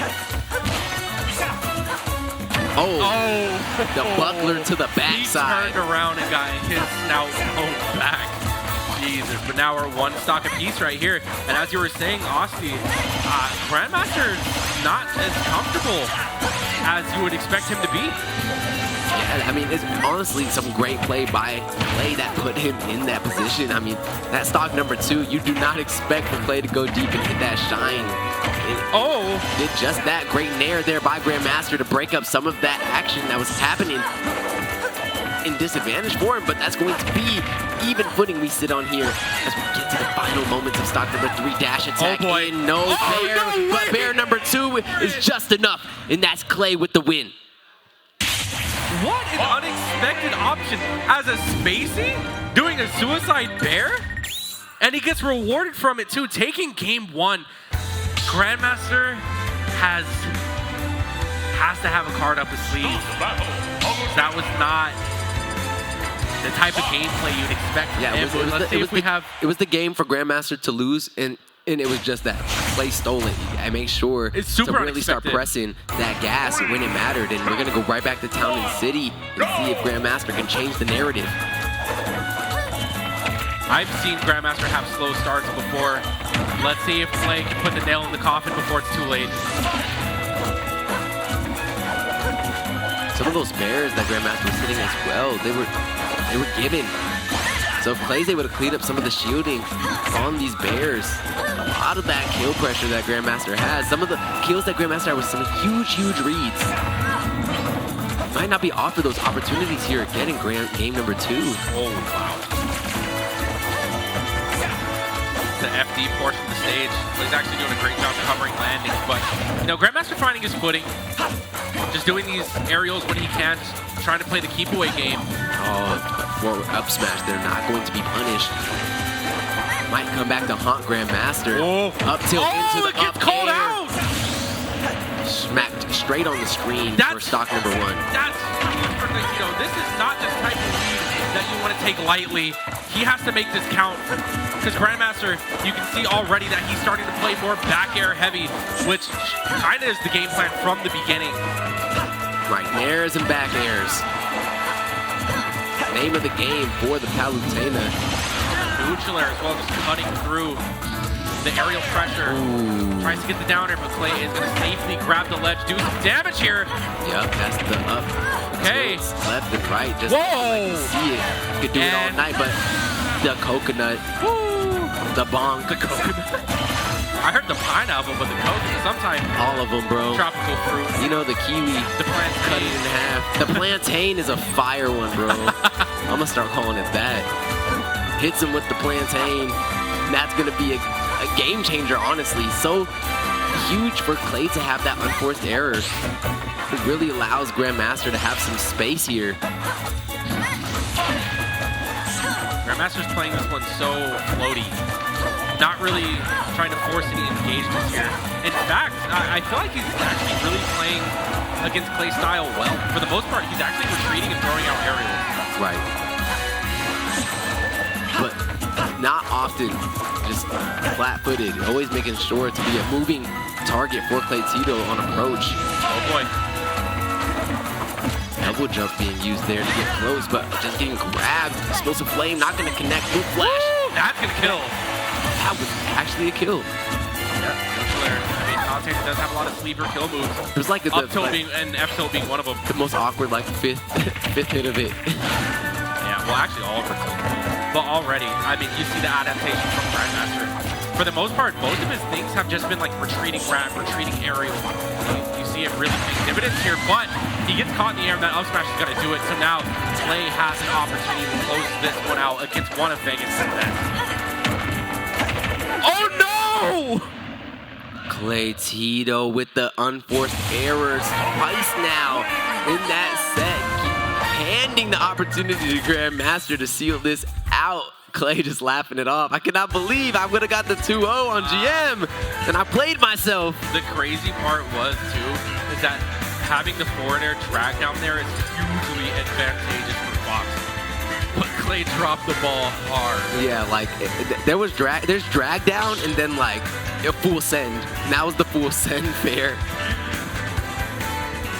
I mean, leave it to Cley. I mean, he's the type to do, like, weird suicide aerials like that. So, I mean, that time just not working out in his favor. Yeah, doing his best wolf impression on the Fox. Taking care of his own life, not once but twice. Oh, man, and I gotta say, this is the worst case scenario because I'm pretty sure Grandmaster is fully prepared for this game 3. And, right. I mean, the difference in adaptation speed here might prove to be deadly against Cley. I mean, Grandmaster is just a different breed when it comes to his skill in adapting.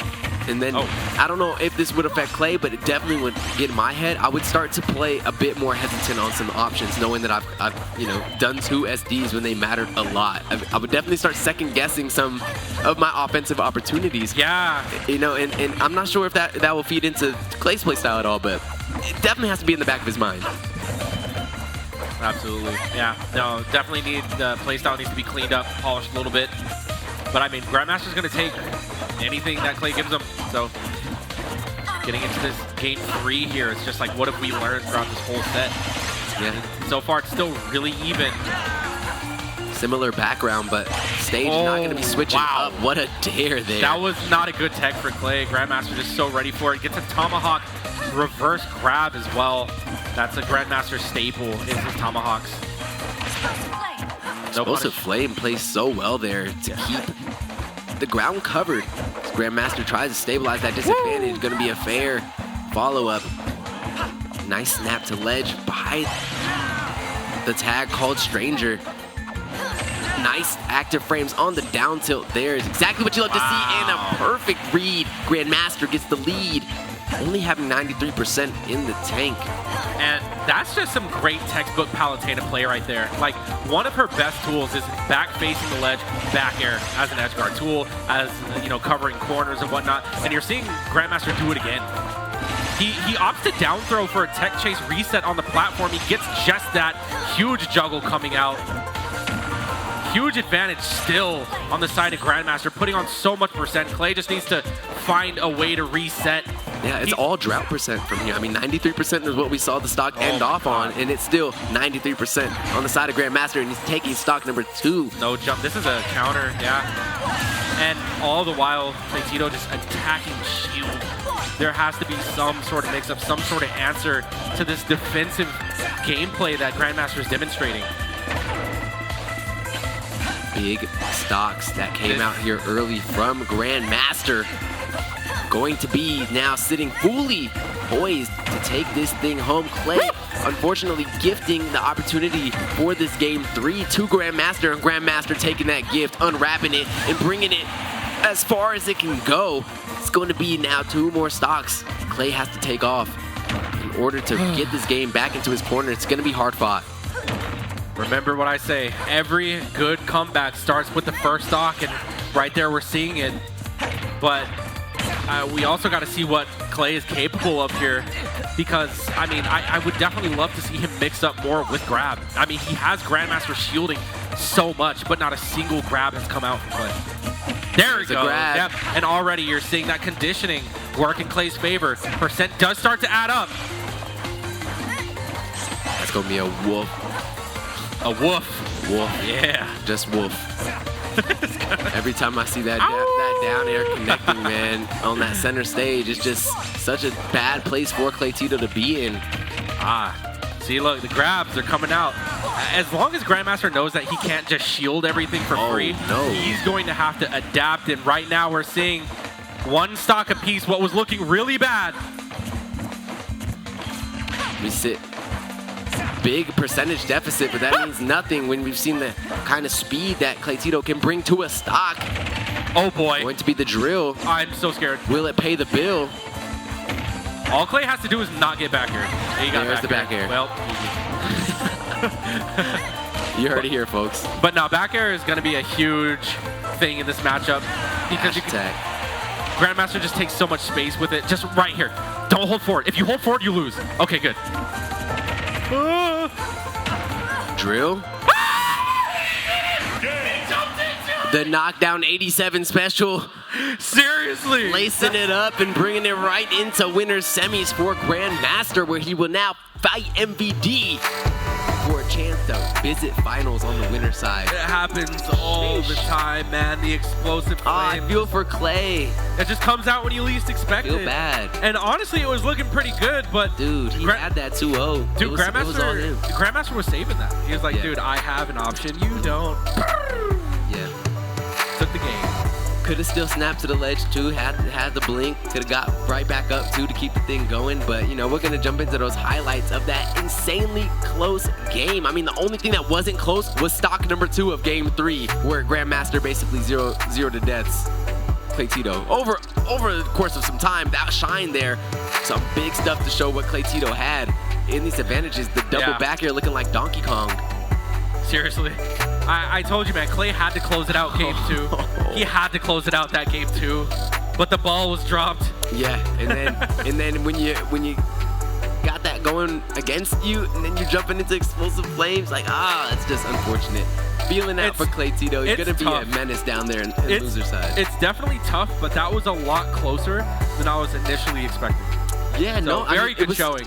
Literally Claytito giving the win over, like win trading, not in like the malicious way, but double SD on the second game. Crazy. Grandmaster's gonna take those. Yeah, every time. And he's like, okay, so I got to preserve all my sauce, and now now he's gonna take semis. Press buttons for 3. All right. Game 3. So as Osti was saying, that was the last match of winners quarters as far as we're concerned. So now from here on out in the bracket, everything is going to be 3 out of 5. On 5. Also, big shout outs to whoever it is who's delivering the drinks up here. I believe it's Tenchi. I could be wrong. I've seen her enter the venue like once, but yes, bless your soul. I appreciate it. And also, guys, this is the Mega Man right here. So go ahead, go to the bar. This is the drink that I recommend. If you like cocktails, bro, the Mega Man guy or the Chug Jug. But the Mega Man, excellent. He likes his blue drinks. Great for getting Vegas commentary started, if I do say so myself.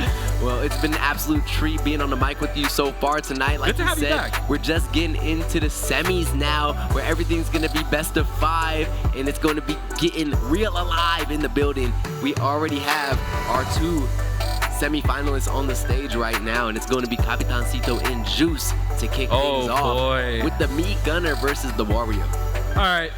I love both these guys. However, I'm going to have to root for Juice. I'm going to have to be biased on this one. I feel like now I want to root for the underdog. Yeah, I love watching both of them play. Yeah. I think Capitancito is one of the most intelligent players I've seen in a very long time. Him and Larry, DHF, if you're familiar with the Falco. Come on, bro. You made spaces. You made spaces. Southern California, West Coast. Yes, absolutely. Well, yeah, Falco, Fox Wolf, he dabbles with all of them. But up there with the very high IQ players. Yeah. But Juice, I think he can do it. Yeah, Juice has wins on those demons, you know what I'm saying? I feel like we can't get through a knockdown without saying Sonic's name 40 times, so this will be 41. He's gotten his win on Sonic, if I'm not mistaken. Gotten wins on MVD. Gotten wins literally on everybody that gives the Valley trouble, you know what I'm saying? Not consistent wins, but got the win. No, Capitancito has actually been winning more consistently against Sonic. So I think the last 5 tournaments that they met in, I think Capitancito won. It's like 3-2. We just need them in the bracket for the fun memes and the slander that comes from it on Twitter. Yeah, true. That's the best part of it for me. I love that brotherly love. Getting into this game, though, first match of winners, semis, Capitancito, Juice, game 1 on PS2. Yeah, he's going aggressive for it, man. I don't know how studied up Juice is on this matchup, but I feel like learning just the matchup in general for me, Gunner, is huge. If you don't know what you're doing, you're gonna get blown up. But just knowing how to handle that pressure is big.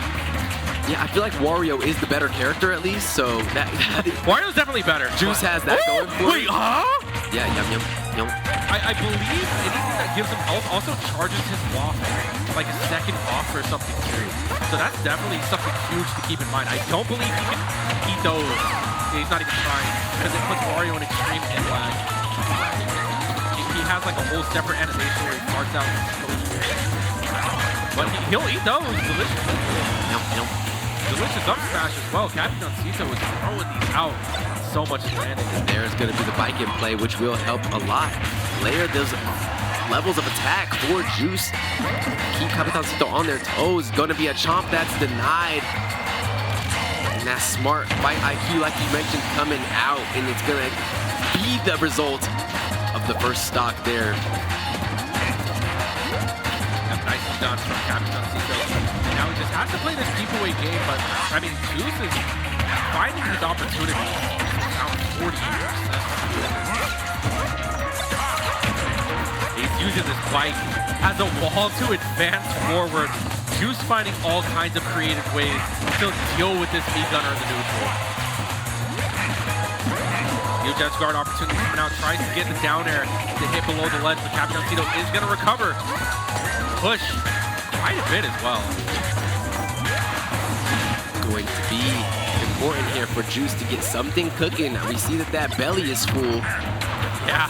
But will there be a stock to take here and then lead into that second stock with the waft? Wow. Underneath the stage is Yamcha. Something you're going to have to look out for. Extremely unexpected. The up air is huge. Juice getting a stock on the board, being at 110 is quite the deficit, but as you said, Austin, that guard is a huge factor. He's going for the reset, but Capitancito narrowly escapes with his life. Those grenades play very well with the bite. Capitancito always having to answer to the pressure that can come out from this Wario whipping it. That's going to be a great up tilt for Capitancito to get number 2 off the table here. Yeah, Capitancito great lead snip in this lead. Oh my. And still the fart seeing absolutely no use of that count. He's gonna have to try to find something. The way that Capitancito is just controlling zone to zone, proving to be difficult for Juice to find an opening. There's into the up air. He's taking a lot of damage. Not dishing a whole lot out, running into the F tilt as well. Looking for some kind of conversion here, but Capitancito's not letting him have it. Oh! Yeah, you see he's trying to get jamming, but only thing that's getting jammed is those charge shots in the face. Oh, saved by the bell. And I'm not done with you. Oh, and he gets to put the thing. Hold on! Oh no! Wow. That could have been something. Capitancito like stifling a little laugh there. He's just like, oh no. He said, you thought. Look at his You ear. thought. He's so silly, man. You can't take that guy seriously. You look over and he's just cheesing at you like that. Like, Well, I mean, he uses me gunner. What else would he, like, you know? How are you supposed to react? But he definitely looked over like, you thought you were the hero, huh? yeah. Not in this I'm story. the protagonist. Not in this story. This is my Vegas chapter. Yeah, no, these guys are both heroes in my opinion. But, No, 100%. But the way that Capitancito's playing, you know, he just got done pretty much traveling the world, playing Smash, hanging with family. So he's back in his hometown. I don't know if I'd call it his hometown because he hasn't been living here for that long. However, he's back home. And he's feeling refreshed, refined, and polished. Right now, Juice, he's looking good. He's looking good out there. He's going to run it back. Both these guys are having a good time, but we're going to see if Juice has what it takes to bring us to a game 3 here because so far, Capitancito been looking fire. Fuego. Yeah, he looks rested. Looks like he's gotten to take a little bit of a break from the game, like you were saying. Get that good distance that like helps you reevaluate the quagmire and the silly things that you just autopilot towards, and things are fresh. Call it the quagmire? The quagmire, man. That's the mundane, the ritual, the routine, the ruts. That's your language lesson with Austin. And right now, Capitancito's learning a lesson. Don't be on that platform because Juice is just hit him with the Will Smith. All this is hurting so bad and already off to a great start. Keep my wife's name. Oh my goodness. Dude, the Warriors that cancel like with the up air, like they hit the landing cancel with the Yeah, the falling up airs. I hate that. I mean, that's something that makes me really unhappy. you hate seeing it I hate or seeing getting it. hit by it. I hate it. I don't know which part frustrates me more, but it makes me upset. They're too talented, and I just know I should just uninstall the game and go play something that for old people. Yeah, no, you're right though. I mean, the falling up air is what gives Wario a lot of his bread and butter. Like a lot of it starts with falling up airs, falling aerials. Okay, a little bit of projectiles being used very loosely here. They're not really aimed towards their target, and possibly that's going to be Juice's way to claw into this game number 2. Don't usually see Capitancito being wasteful with those projectiles. Oh boy. Yeah, that's looking scary. Scary hours. Capitancito got out of there though. Great roll. Okay, wall jump, B reverse, down B, but he's going to get dash attack. Overextended a bit on the ledge. And Juice is kicking. Literally. He tries to swallow the missile right there. I believe he can also swallow the charge shot too. He's not going for it though. We saw him do that quite a bit game 1, but not this time. Gonna lose the stock. I was just thinking, Capitancito is so much like MVD with those up tilts. Like, if you are in kill percentage and you are in range, the up tilt is there faster than you have the process to be like, oh, I could get killed by up tilt. Yeah, good kill potential, good range, all the above. Oh, yep, he's getting that percent back. I mean, his walk is already fully charged, too. He has to be sure not to depend on this, though. He was doing so well. Right now, he's getting out-zoned. Blaster shot also online from Capitancito. Oh, nice roll out. Oh, he just lets it rip. Doesn't hit anything, though. Does not find a target. Oh, that's the up tilt. Every time you are in the air, there's an up tilt to spare for Capitancito, who's going to be sitting there now, very poised to take the stock, and does so with a dash attack. Now, got Juice on the final stock of this game number 2. Remember, this is a 3 out of 5 as well, so it's still not over. We're tied up 1 stock apiece. Juice does have an advantage here. He has that fully charged WAP online. Also doing some. Oh no, he gets the reset, but he doesn't follow up correctly. The execution could have been everything. Terrifying.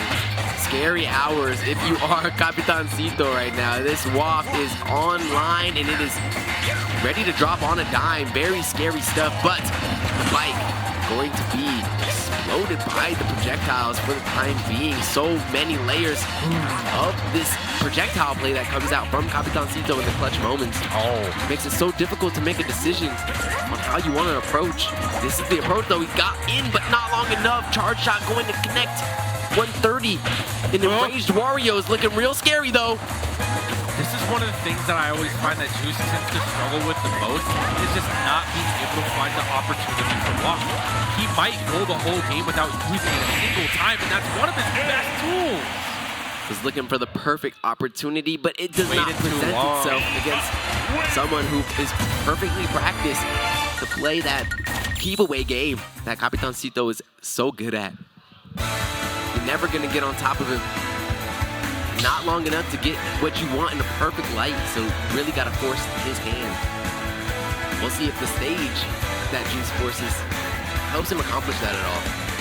Yeah, that was insane gameplay, insane resilience from Capitancito. And that was from a comeback too. Right. And the fact that he played so well, it's not like Juice wasn't looking for an opportunity, because he actively was. But Capitancito just never gave him a chance to even combo into his walk. But when Juice did have that opportunity on the left side of PS2 with that Nair string, he missed it. Yeah, it was He can't so be making close. mistakes like that. Yeah, it was like opportunity presents itself one time when you're against these championship level, these PR1 level. Yep. You got to make that one time happen, or unfortunately, it just will not present itself again. They will know like that they put themselves, like they showed their cheeks, you know, they know that they were open, never again. You're absolutely right. But getting into this game 3 here, I mean, Capitancito is looking like he wants to make this a 3-0. Doesn't want to make this set last any longer than it needs to. Wants to preserve his energy for the inevitable immediate Grandmaster. Yeah, and that's what it's all about at the top of the bracket, you know. You really got to think about how much you're using to get forward and where exactly, how much gas you have left in the tank for the night. Sometimes, you know, it can wear on you. These matchups against the knee gunner can definitely wear on you. Yep. Your muscle brain starts working, you start using all the calories, and once the tank is empty, you know, it's really hard to get that focus back. But right now, Juice, you know, he's swallowing the projectiles, but I mean, Capitancito adapted so well to it that he's positioning himself to punish the swallow animation. So that's why Juice is showing a little bit more respect to it now. Just minding his spacing. Like kind of remixing the camera there for a second. Some camera manipulation. Yeah. One of Wario's favorite tactics. That screws over Nesby so bad for the timer. Anyways. Yeah, I can imagine. Shifting camera. That's so unlucky. But who's going to be the one to take this first stock? It's going to matter quite substantially, and that's going to be Juice with the opportunity. Going to smack him with the bike just to add a little bit of extra sauce on it. And that's going to be first stock to Juice. Instantly responded back, though, by Capitancito. Up tilt into back air. Looks like it's not fair because it wasn't a fair. Wait, what was it? It was just a death. It's over. That's and honestly, Juice only has 2 more of those in this set. He can only let himself fall off this map 2 more times. And when Capitancito is lacing it up like that, it looks inevitable. So much percentage. The threat of the waft is still there, though. And that's something that Juice is gonna have to have in his back pocket, but not prioritize here. Bro, right now, he's pushing the button. He just needs to prioritize landing. That was 0 to 100 real quick. Capitancito just in so much control. And, you know, when he gets in his zone, how are you gonna stop him? You know, you're a brawler character. Yeah, like you have to approach. Capitancito has all the time in the world to just sit there and charge shot and relax and figure out when you're going to make your move. Right now, though, Juice not having an opportunity. Just so much conversion, so much damage output that comes out from this meat gunner. Dude, Juice? I'm seeing what's going on here. He's tunnel visioning that waft vision way too hard. When he doesn't have waft, he actually plays so much more differently in pressure base. But when he has waft, he starts to tunnel vision setups for it, and he starts getting punished because of it. Like right now, he has a huge opportunity to close this out, but he has to not tunnel vision. Play your game, play how you normally do, but just know you do have a pretty much one-hit KO in the back pocket. Right, the waft will come from you playing like you don't have waft. Exactly. That's when the opportunity will come. And if you're looking for the waft opportunity, Capitancito sees him. He's fishing. If you fish for it, he's not going to take the bait. That's just not how it works. Dodging. Raindrops. You know, for a big guy, Wario's awfully agile. Yeah, the way he just dropped under that blaster shot. Yeah, man. This acrobatic motorcyclist making sure to make Capitancito work for this last game. Up air is not going to connect. No, there it is. Nobody gets out. Oh no, with this input. And that's the game. You only get one. You only get one chance against the champion, and Capitancito taking that final strike there. 3-0 in a very close set against Juice. Juice bringing it to that line every time. Bro punched the dickens out of his bike. He was like, if I'm not going to beat this meat gunner, I'm at least going to get my bike. Showing him who's boss. Get him out of here. Yeah, that's Capitancito punching the ticket to grand finals. Going to be some highlights that we jump into as well of that dominance. It was 3 games, I believe, on Pokemon Stadium too. Yeah. We went back to back to back. That's the Vegas Classic, bro. Like, everyone loves that. I like that little interaction. You see that trajectory? Yeah, get sat on. Going to be some great stuff we saw coming out from Juice. Like I said, it was so close, but at the end of the day, that resilience, that championship rounds just consistently go to Capitancito. And he's able to get himself that final winner side, being there poised, waiting to see who his competition is. I'm going to say something pretty like a hot take. What's that, Bo? I feel like, and obviously everyone's going to have their own interpretation, and Juice might disagree with me, that's completely fine. But I feel like Juice would be a better player if Wario didn't have luck. Whoa. Isn't that crazy to say? And now bringing it down to Juice. Juice, do you think? What do you got to say about that? What do you think about this commentary? But you see, if you look at the games, you can kind of see what I mean. So he should play a character that doesn't have waft, which is like all of them then. I mean, he plays his Wario is great. No, it's so good. It's great. It's so good. But when he gets waft in tunnel vision, and you can literally see him thinking about it. He throws less inputs out. He plays way too precise. And while he's doing that, his opponent's like, okay, I'm just gonna border, keep you away. And he doesn't get exposed for that against, people that are more, the 2-2ers, the 3-2ers. It's those top level talents. You're only gonna get the opportunity to waft them if you're not trying to waft them. Players like Capitancito understand that you have that option. Yeah. They also understand your switch and play style and what your focus is. So when Capitancito Don't get hit by up air. Don't get hit by up He drew a circle around Wario and never put himself in that position. Exactly. And also Capitancito knew, don't panic air dodge. That's the main thing they look for. If you panic air dodge, they're going to catch it. They're going to wait for you. Capitancito just knew. So that's definitely, like I said, that's a hot take. Obviously, it's a little exaggerated because Waft is a great movement. We've seen Juice make great comebacks with it, but he needs to play as if he doesn't have it. Play as if he doesn't even have that as an option. Kind of like MBD plays, he doesn't have a C4 on you.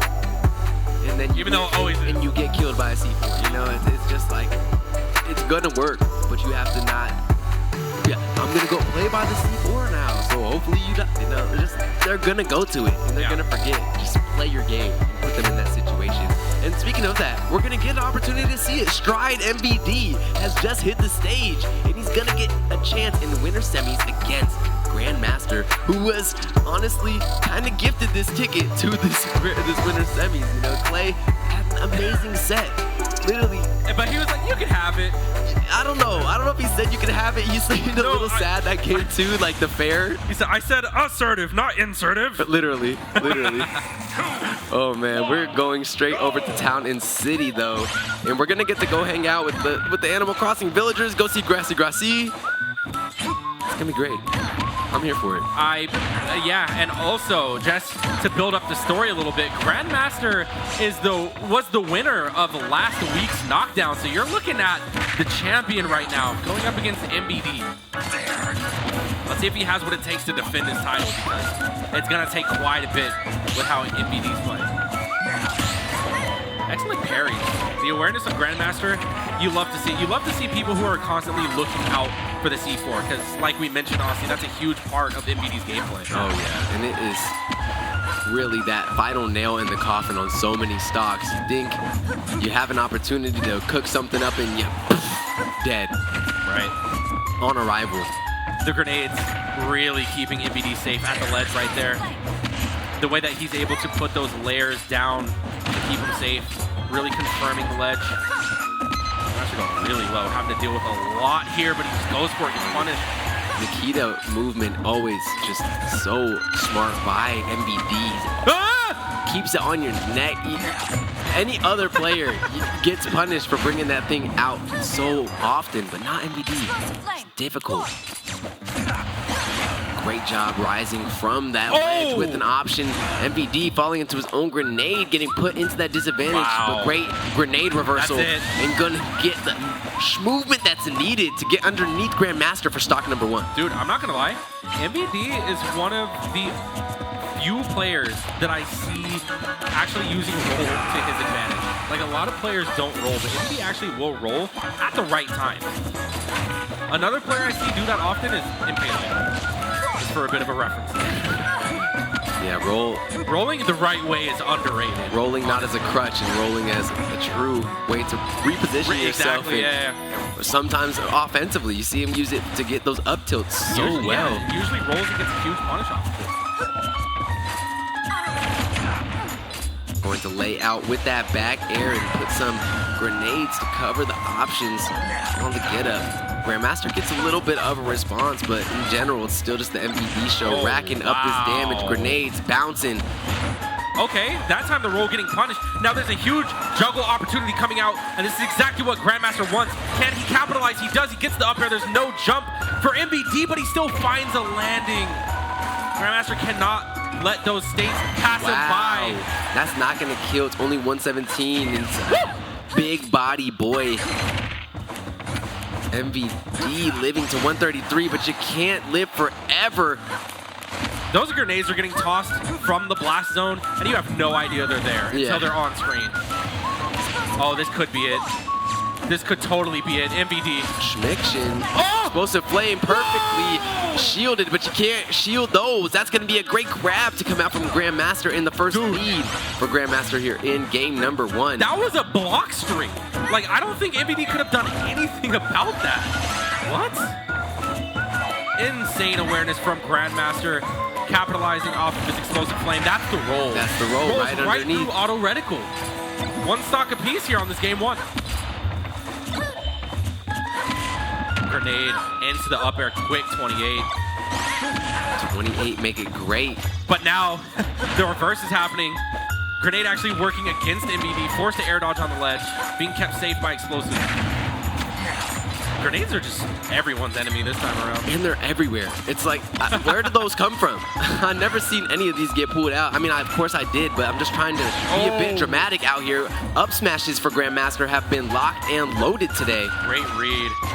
Great grab as well. And he's keeping MVD in the air right where he wants him. MVD safely getting to the ledge. Oh my god. We're getting to a percent where up tilt is going to be the move of choice here to close out the game.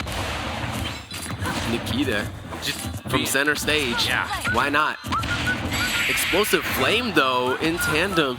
That move. With the grenade, I believe. I think both of those hit him. Up air will definitely kill that high in the sky, and that's going to be game number 1 going the way of Grandmaster.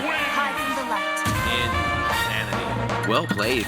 What was looking like a game where MVD was in control the whole time, it just took a couple of good reads, good advantages being pushed from Grandmaster to bring that one back. And that's, I mean, although Snake is a hefty, heavyweight character, he has very classy mechanics, you know? You juggle him. He doesn't have a jump. He has very limited landing options. Palutena has the ground speed and the lingering aerial hitboxes to keep Snake above. A lot of active frames, a lot of ways to push those grenades away. Palutena definitely a great character into this matchup. It's going to be important for Grandmaster to keep pressing those advantages, though, if you want to see yourself getting into winners finals. MVD, no slouch. And MVD definitely not the one to give away free sets. Oh, for sure. Also one of the clutchest players in the state.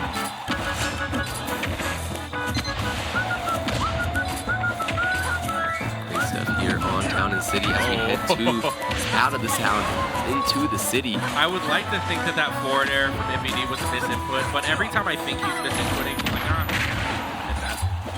We're going to call the MVD rolls out. Now they're just been highlighted by foe, and you're getting to see them be used so well here. I see them all the time, and most of the time he does it so well. I like that air dodge onto the ledge too. Damn. MVD. It also is a way for the you know, the mix-up of the grenade placement, so it's just accentuates so many aspects of what MVD does well and the tools that he uses well. Going to be great job by Grandmaster to go far, but you can't go far when you're getting star KO'd by the heel of this solid Snake. Bro, the shielding was insane right there. The punishes worked out for MVD. Grandmaster getting a little too ahead of himself there, but now we're playing the long game. What's the option? Again, the Cypher is such a good tool. It keeps the ledge surprisingly safe. MVD got a little tux on him. That Cypher going crazy. You need to stop, bro. You need to chill out. We really do got the tux up. We're just going to call it the tux, bro. That was processing through my head. I was like, wait, is he wearing a tuxedo? Is it like a snake thing because he wears a tux? Cypher going crazy. Respect. Anyways, this game is actually looking very even, and there's a lot of aerial scrapping going on. Yeah, they're like doing the Dragon Ball Fighters thing and just kicking it in the skies together. No, seriously. They're like falling at the same rate, too, so it's a work of art. Nikita going up. That was amazing. That last frame air dodge for Grandmaster. I wonder if Grandmaster also did that scream on stage. We have to go back into this play. I know I'm not. That's going to be the yeet that takes MVD off the street. Going to be one more stock. One more stock to go. Grandmaster fans. Grandmaster stock's going crazy right now. What is going on? Grandmaster's playing such a style where it looks like he should be getting punished for everything, but he manages to keep safe. This is probably the 3. Grandmaster's still alive. Just dancing around the C4, understanding that it's there. Knockdown 88 has been the knockdown of rolling in. It's been working though. The rolls in have been for the win. The Nikita getting the work done though. No invulnerability to be had. Yeah, that was a strange re-grab. He's gonna take 40 off the rip for it. Oh no. I like that from MVD, because not only did he forward smash there, but the grenade was kind of like a safe haven to avoid him getting punished. Well, like, I'm gonna get hit by this anyway. I'm not gonna get last too long. Punish me, we trade. You know, worst that could happen. There's no jump. Whoa. There's no stock for Grandmaster. Whoa. Dude, that's genius. And that's something that Snake players do. When they understand that they don't have pretty much any options to get back, they will do the one thing they know how, and that's win. Crazy stuff. And Grandmaster falling victim to El Clasico. The barbarian slice when Snake has no jump, no resources. Insanity. Yeah, I was like, wait, was that Cloud's sword making that arc downward towards Grandmaster? No, that's just the heel of a absolute menace. Bro's got the Rambo scarf on the head. Bro's like 6'2", 400 pounds. You don't want that heel to come down on you. Literally, this is peak physique. A good 200 from the infinite amount of grenades that he carries with him, and C4s. Yeah, that has to be the extra weight. All these explosives on deck. That down air actually almost hits the second side. That back half almost getting the two frame, but not going to be lined up quite perfectly. At least the thought is there. MVD showing you're not going to get away with much, and with an up tilt there early here in game number 1, we'll take this, or game number 3 will take stock number 1. All right, bro. MVD just dude, his mix-up game is so kooky. I mean, that's the best way to word it. It's like he'll be doing stuff that's like, yo, why would you do this? But then you understand, like, he does the most unexpected stuff. Oh my god. And right now, Grandmaster's sitting at 54%. You have to hit him with what they don't expect. No matter how unsafe it is. Right. Sometimes it just works. You know, that's that real big brother move. Expect the unexpected. It's called a calculated risk. And MVD is the king of those. You know, it's gonna put you in that paper rock scissors. You know, that's the biggest thing in a fighting game, right? What is the paper? What's the rock? What's the scissors? I'm gonna make sure I know all of mine and how to put them in the better spots than you. And that's what MVD does time and time again. Somehow trading that with the grenade, but Grandmaster wise to it follows up with another up air. Those bears are becoming crazy from MVD. Almost getting a stage spike there. No shield. Grandmaster is the only person I've seen escape that true combo. MVD always hits people with the first hit of F tilt to up tilt, but you know, not today. Oh boy. One grab and Grandmaster's dead. That's gonna kill anyways. Beautiful tech. Yeah, Grandmaster shaking his head at that one. He was a little too overzealous with that explosive flame. Gonna get punished, but he is a full stock ahead. Looking to try to close this out. I mean, he still does have a lot of momentum. No jump from MVD. What's the choice? These two have gone tit for tat in so many best of 5s. Yo. But I'm pretty sure the recent record is Grandmaster not having the lead in those. It'd be a great win here for Grandmaster's mental to get this win on MVD and winners. Excellent landing too. Grandmaster was actually anticipating a pivot. Didn't anticipate that one though. The Great C4 jump. going off. Yeah, actually avoids the C4 so perfectly there. MVD getting sent to the sky, stage right. Explosive flames are getting very close to connecting. Dash attack. There's no way! Into the YOLO fair. If MVD, I was gonna say, if MVD manages to find a way to bring this one back, which he's very capable of, that was just great. But the plot armor is not there for MVD. Grandmaster's gonna move up 2-1 in the set. That is 2-1 in favor of the hometown hero. Almost headed to Grandmaster Finals, the old stomping grounds for the Frode fellow. MVD's not looking too happy with his controller right Frode. Sleepy time, old man. Bro, Frode fellow is the best thing I've ever come out with in my life, though. Sleepy or not, that man's got an afro on and he is a fellow.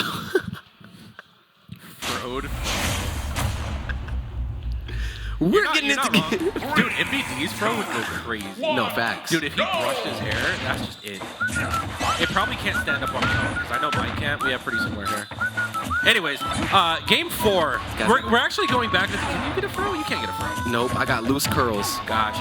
I get the loose curl afro. I mean, it froze, but it doesn't like, it's not tight, you know? Yeah, hair doesn't nap enough. You know? Whoa! Oh my god, that up smash was going up there, but Town and City seems to be the favorite. A lot of the games that I see with Grandmaster tend to actually start on Town and City. And you're kind of starting to see why. I do love the variance in stage you get. Oh no! Yeah, the C4 was on. Dude, the FGC nod from Grandmaster as well, completely respecting that. MVD waiting for the panic option, gets rewarded tremendously, and we're off to a great start.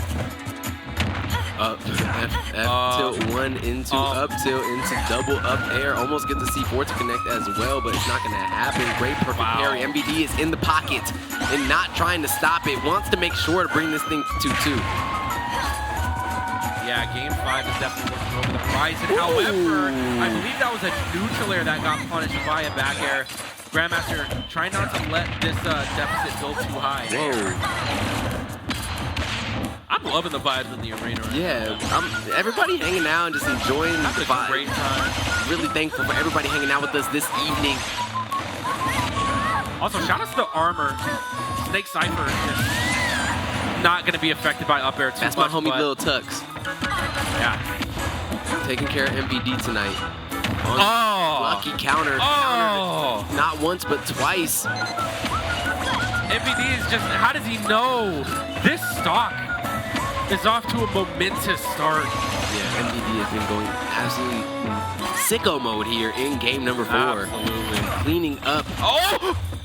He actually did it. He had the read. Grandmaster ended up air dodging after F tilt 2, or F tilt 1, which is never a good option, by the way. If you're gonna get hit by F tilt 1, you're confirmed getting hit by 2 in most cases. So air dodging in is never a good option. Whoa! And we're getting a game 5. Let's get it.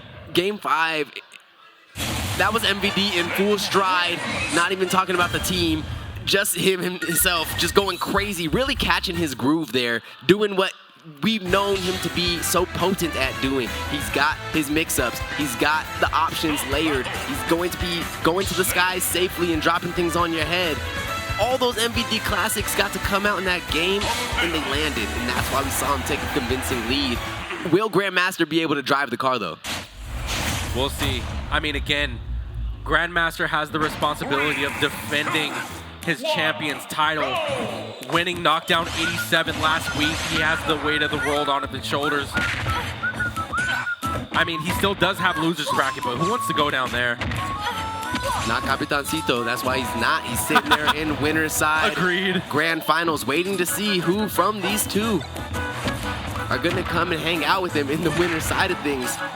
Both of his opponents he's very familiar with. And both of them playing exceptionally today. Man, the setups that MVD is putting on the ledge right now. He again, that's the setup that I'm talking about. He actually ends up missing it. He gets the right read though.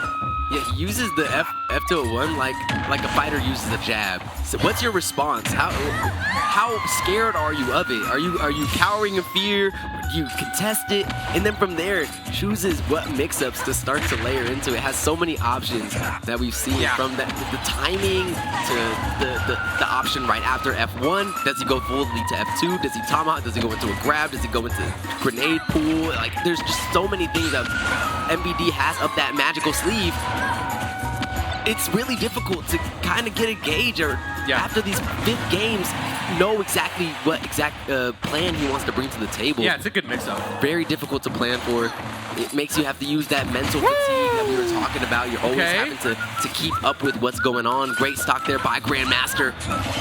Eating a little bit of grenade. Oh boy, the reverse neutral is coming out. I like how Grandmaster respects the grenades. He's really trying to snatch MVD up with this multi-hit here. But MVD using those tilts, really low profiling. A lot of the approach. Oh no! He was Cypher stepping. This could be huge for Grandmaster. Can he capitalize? He has MVD at the ledge. No jump for MVD. He has to burn his air dodge, and he does find the landing, but still, he's taking quite a bit of damage in the meantime. Yeah, early and high air dodge. It was dangerous waters to tread, but MVD ends up making it safe and sound. Oh, he's creeping and crawling on that shield. What in the mix-up was that? I mean, at some point, yeah, just hold shield, bro. Like, don't even bother. Yeah, it's scary hours. MVD playing a whole Yu-Gi-Oh game out here with springing his trap cards. He's playing. Someone's playing checkers. He's playing chess, you know? Been known for that. 141 and done. Bro. The scooping up tilt. The difference in reaction of the player cams right there was insane. I loved that. Just the non-verbal interaction between these two. As Grandmaster said, matches conversation, and right now he's letting his gameplay speak 1,000 words. We are one stock tied up on this game 5. We were tied up and so close at that. MVD is now at the mercy of Grandmaster. An unfortunate counter, but the get-up attack is solid. Great option by Grandmaster to stop what MVD was brewing up. He's gonna be putting those heels to the sky. You gotta be careful. Really that guy when it comes to those steel toes. He got his Doc Martens in because he's trying to do work. So many explosions coming out. I believe that was a huge misinput. Grandmaster has to keep his head on straight because these are the moments that really matter. All this chip damage, everything is adding up. Oh, he is crawling. And he's alive. You gotta be alive. You gotta be alive. He's and never now it's time to thrive. Will Grandmaster have what he needs? Finally got to the last hit situation. Yo! Just keep it safe. Keep it safe in your corner. Auto reticle, yep. Keeps the spacing. Makes Grandmaster. This could be it. This could happy with the grenade falling from the sky. MVD has to watch out for that explosive flame. We've seen so many games lost. Bam! Just like that! And it's enough! The explosive flame when you least expect it. Big win for Grandmaster. Big advance to winners finals. Capitancito will have an opportunity to fight the Palutena that has prevailed. Dude, that game was incredible. Wow. Honestly, no one really expected it to go the distance like that. Yeah, MVD that was no joke. He looked like he was in such control throughout the whole thing. But just a few good reads and a momentum shift on the side of Grandmaster completely flipped the game on its head. And now we're going to be seeing, I believe it's Grandmaster versus Capitancito. Yeah. Or did Capitancito play a semis match? He did. Before we get ahead of ourselves, let's go ahead and run those highlights. Run them. That was crazy. They all happened right here.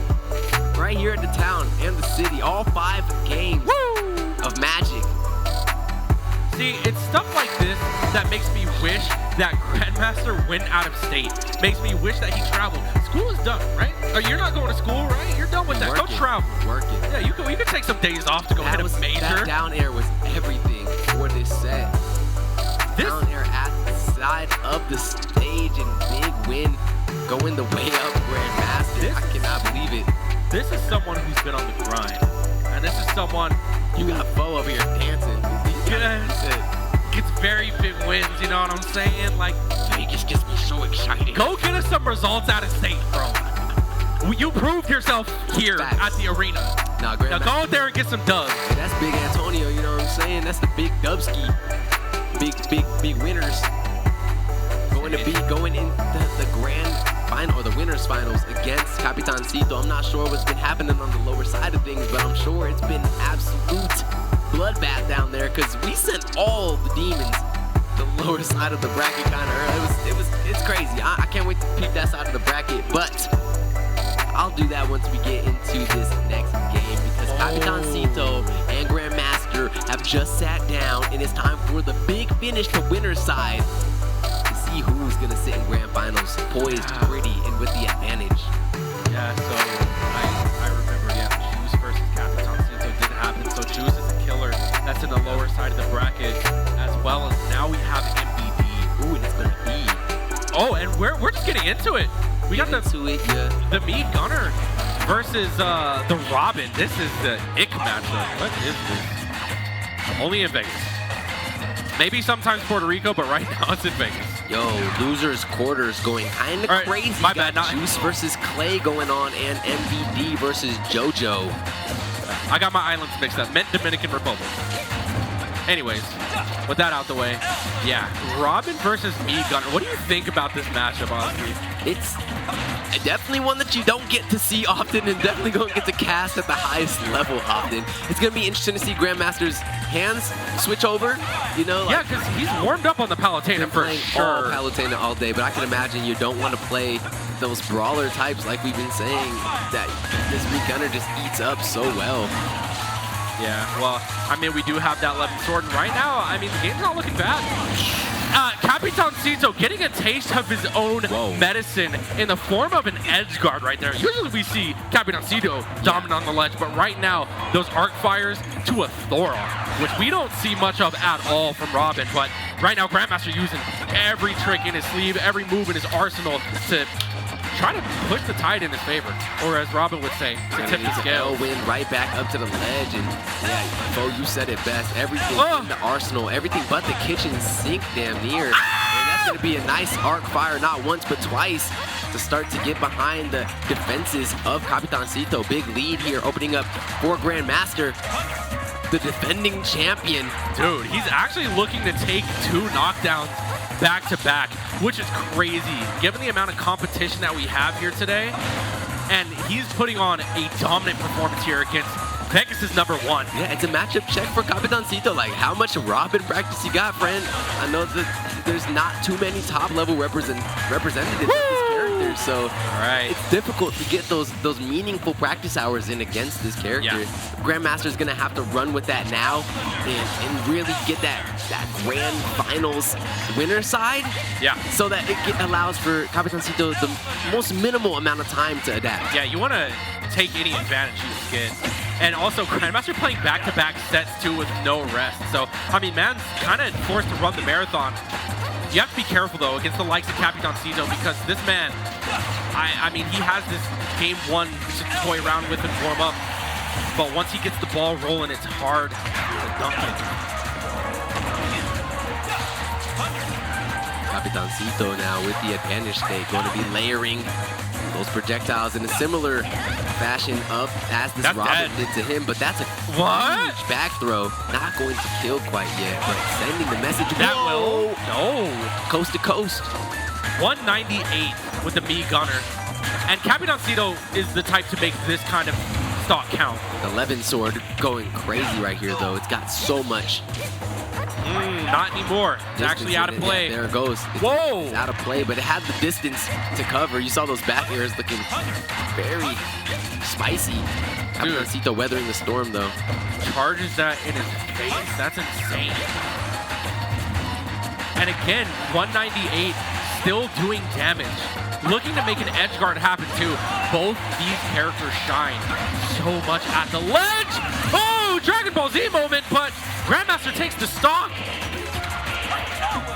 Big stuff there by Grandmaster to still hold on to this stock. I feel like we've seen what could look to be killing blows time and time again, and our fighters are just valiantly DIing through these experiences. Now it's Grandmaster's turn to live over 200%. That's those kind of rolls that you said don't work for people, and it was unfortunate he's going to be losing that stock advantage that he has, sitting at 0, no extra credit really got, but Levin Sword doing some great work there. Oh yeah. Fire all on the hair of LaQuisha. I'm scared for Grandmaster, I'm not going to lie, because this is Capitancito making a comeback from a deficit. He's slowly starting to learn what he has to do. Right. You can see the percent start to even up, the advantage state coming through. Grandmaster got brought coast to coast, but now he's fighting back with some projectiles of his own. Trying to close a little bit of space here. You can see he's using that rule of thirds. Getting in. Oh no. That was punishable though. Yeah, just gets jabbed out for it though. Not too bad. Interesting footstool there. I feel like it messed up Grandmaster more than it helped him. He's up high in the sky. Didn't want to be there. Wants to get a bit more grounded. Arc fire back onto the ledge. It's going to connect. sets are so even. A parry, no punish. Oh! Oh boy. Grandmaster That's out it. deep and gets the Elwin spike. Wow. Incredible game one. Now, this is huge. Grandmaster being up game one against Capitancito in winners finals. As you said, Asti, I feel like the shift momentum for the remainder of the tournament can be different depending on who wins this set right here. No, for Who's sure. going to be waiting in grand finals and who has to go through and make that lower bracket run. Yo, Grandmaster holding down grand finals as defending champion. What an amazing narrative that would be to craft Knockdown 88 around. But there's still 2 more rounds that he has to take away from Capitancito, who does not give away games easy. We've seen Capitancito drop a game and then do the most ruthless experience to somebody in game number 2. So will that happen? Will the adaptation come through? It's all on Capitancito now. The ball is truly in LaQuisha's court. But look at how Capitancito is just getting played like a basketball. Dude, that was kind of crazy. So a lot of people don't know this, but the reason why he up tilted there instead of doing his smash attack is because I believe the 11 sword didn't even spawn in yet when he had that combo. There's a certain amount of second threshold before the 11 sword even becomes an active tool you can use. So that was quick. I wouldn't even say quick thinking. I feel like that's a combo that Grandmaster had to have hit 1,000 times. Just full understanding of this character. Right. And doing so after jumping straight from Palutena in another very high caliber set with MVD, down air into up air, making it look true and tried. And that's going to be Grandmaster sliding into another big lead. Nosferatu is going to extend that as well, leeching some of the stamina from Capitancito. And look at this just display of Robin's prowess in the matchup. It's not so often that you see Capitancito not have answers. But, you know, Smash is a conversation, and Capitancito needs to pick up the phone. Yeah, he's looking a little speechless right now. Grandmaster really doing great work here in the early moments of game number 2 as well. We've seen how Capitancito can bring a lead back, though, and look at how these bombs just keep blowing up. It's going to be a nice dodge of the charge shot. And that's the Jab City head sending them straight uptown. Yeah, rapid jab, too. Usually you see the gentleman from the Robin, but nope. Grandmaster offering a rapid jab. Still holding on to the stock, too. What can he do? Capitancito is like a shark in the water, looking for the kill. Oh, that's huge! And he's going to take the stock from it as well. Grandmaster playing out of his mind. I know there are some people in here very excited to see Grandmaster in this position, but will he be able to close it out? It's very important. 1 stock left. A wounded animal sometimes even more deadly of prey. It's going to be another jab, like you said, just getting used so well by Grandmaster. Rapid jab at that.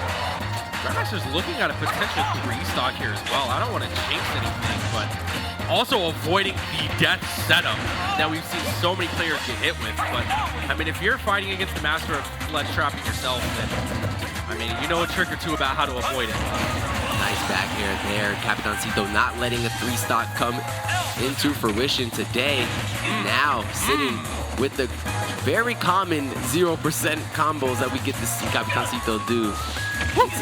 All the way up to 55, and that could have been the stock there. Capitancito feeling gracious or Grandmaster getting lucky. We'll never know.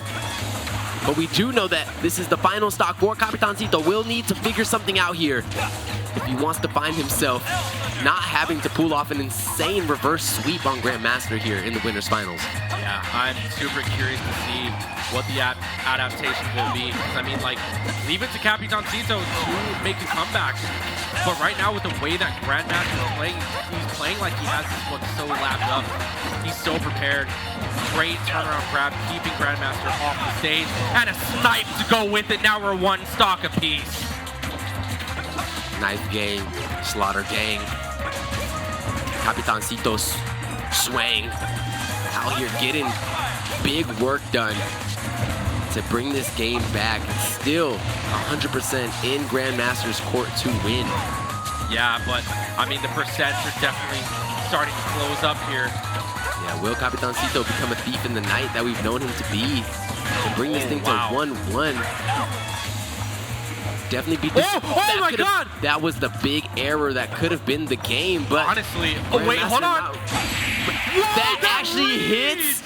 Hey, yo, somebody soccer ride him. That was the most hitbox thing I've ever seen hurt. Wow. That's 2-0 lead for Grandmaster here in Winners Finals. If you're hype about it, let me hear some noise. We're getting into game number 3 here, and this is a big statement for Grandmaster to try to get into Winners Finals flawlessly. Wow. Yeah, the man is focused. I mean, after having a dire Game 5 against his opponent before, MVD, to cut through Winners Finals like this is insane. Yeah, I've never seen Capitancito take time at map select or character select or anything. Usually it's a well-oiled machine at Knockdown. And we're sticking with our guns here. You got to. Sticking with the Mii Gunner, not going any wonky Dr. Mario or anything like that. Master the Mii Gunner is wonky enough, so let's get into it. So, will Grandmaster get a 3-0, or will Capitancito bring this one back? Let's find out here. Game 3. Back air down tilt, some great early damage here for the Gunner. And now, looking a lot better of a start for the side of Cito. Definitely getting away with a lot more of the things that we are accustomed to seeing this Gunner do, but still getting checked. Oh, right. Oh my, they're dancing off the platform. The grabs from Capitancito have been great. And same with the snipes as well, taking an early stock right there. Capitancito off to a great start. This is the response from Grandmaster though. Will it be potent? It's going to be enough damage. Ooh. Nosferatu going to go a little bit shy there. Keep Capitancito going in the driver's seat. Woo. Great grab. Capitancito really conditioning Grandmaster to stay in the shield. That's the stock for sure. That is just so clean. Isn't that Every time crazy? I see Grandmaster pull that off, I'm like, is that hacks or... I guess not. It takes skill. It's really difficult until you get it once. The Arcfire placements from Grandmaster have been incredible, though. Yeah, it's like the timing and the placement and all. It definitely has its finesse. Oh, yeah. But, man, it feels very difficult. It's like you got confirmed into a Lucas up smash. Yeah. Which is very hard to do. Oh, but the mines, they're coming out. The edge is being guarded, and this is where Capitancito shines, especially given that the Wind Tome freshly ran out. Capitancito is going to capitalize and take that stock. Grandmaster now, the one having to fight for this match point. Just a little Thunder's just zoning out. Quick 30 though. Checking Capitancito at this mid-range with the zaps and the little crackles of the electricity, but it's not the most meaningful amount of damage. And in return, 62% has already been racked up in extra credit for Cito. Will it be enough though? Grandmaster, you can see, kind of trying to close space here, but and he does with the jab. That's the gentleman. That's the killing one. Uses the fire tone, but that knockback is insane. That might do it. Yep, an up air all the way at the top. Capitancito bringing us to a game 4.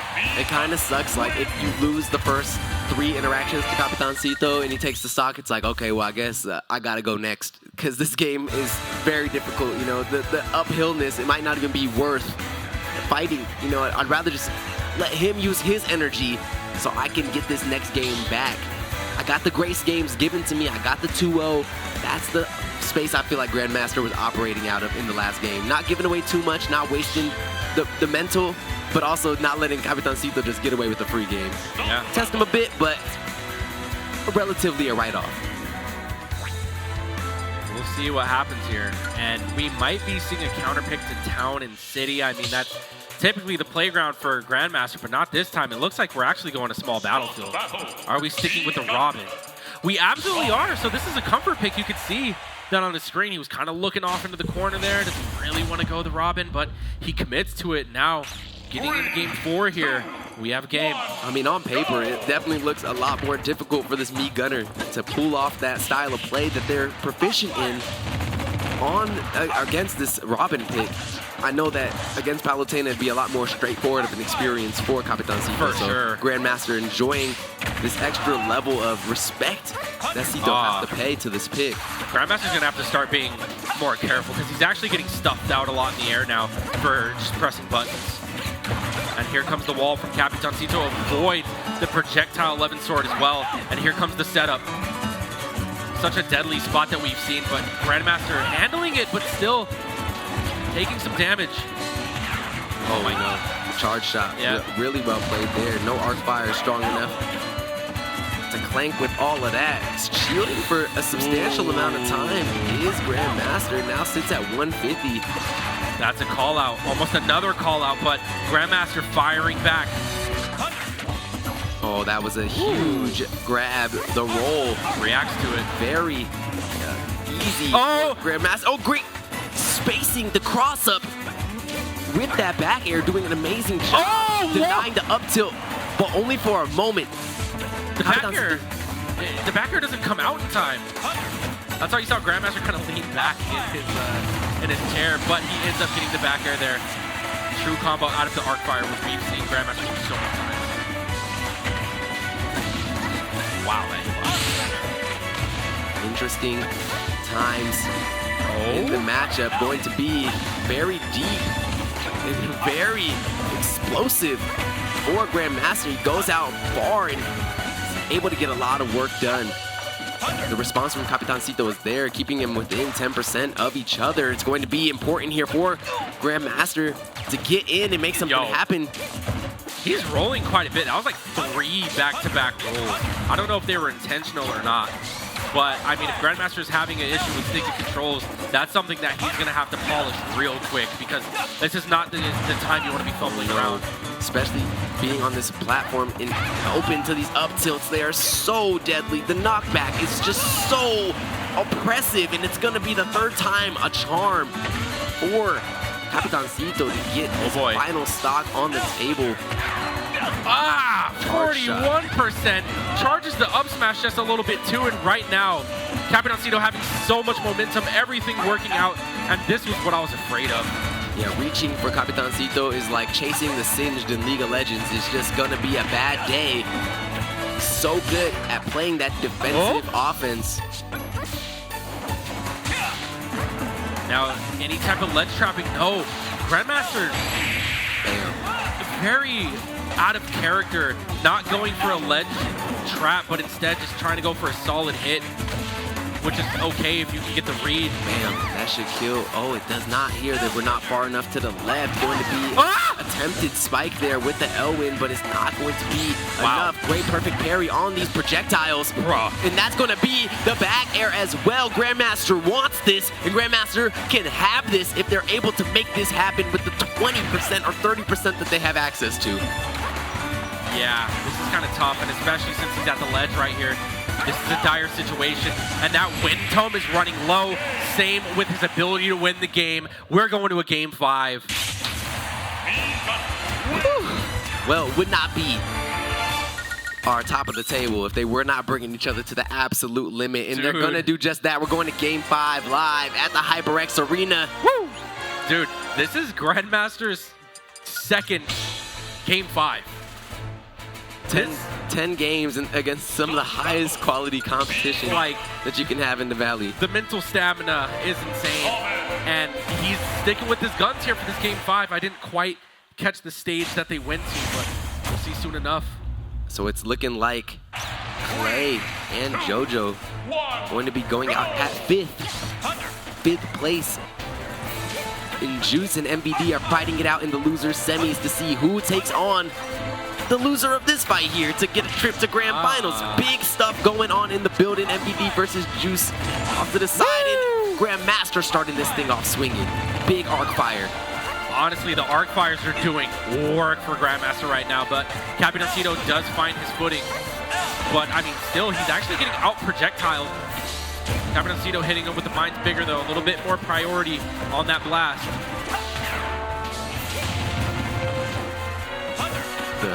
missile, making it that Grandmaster not really able to convert on that arc fire that had connected. Going to be very important for this game to see who closes out this first stock. Wow, goes up in forward. There's the bomb right there. Whoa. Yeah, the tome usage from Grandmaster is great. Gets the forward air as well, and Grandmaster off to an explosive start. Only 83% to his name, but not only that, he hasn't really been getting hit by any setups from Capitancito. A lot of control. Grandmaster is in the driver's seat for this game 5, but can he maintain it? All right, if Capitancito does this right, I mean, if Grandmaster does this right, he could not even have to see Capitancito again in Grand Finals. Somebody else could do his bidding and eliminate him out of losers. Right, right.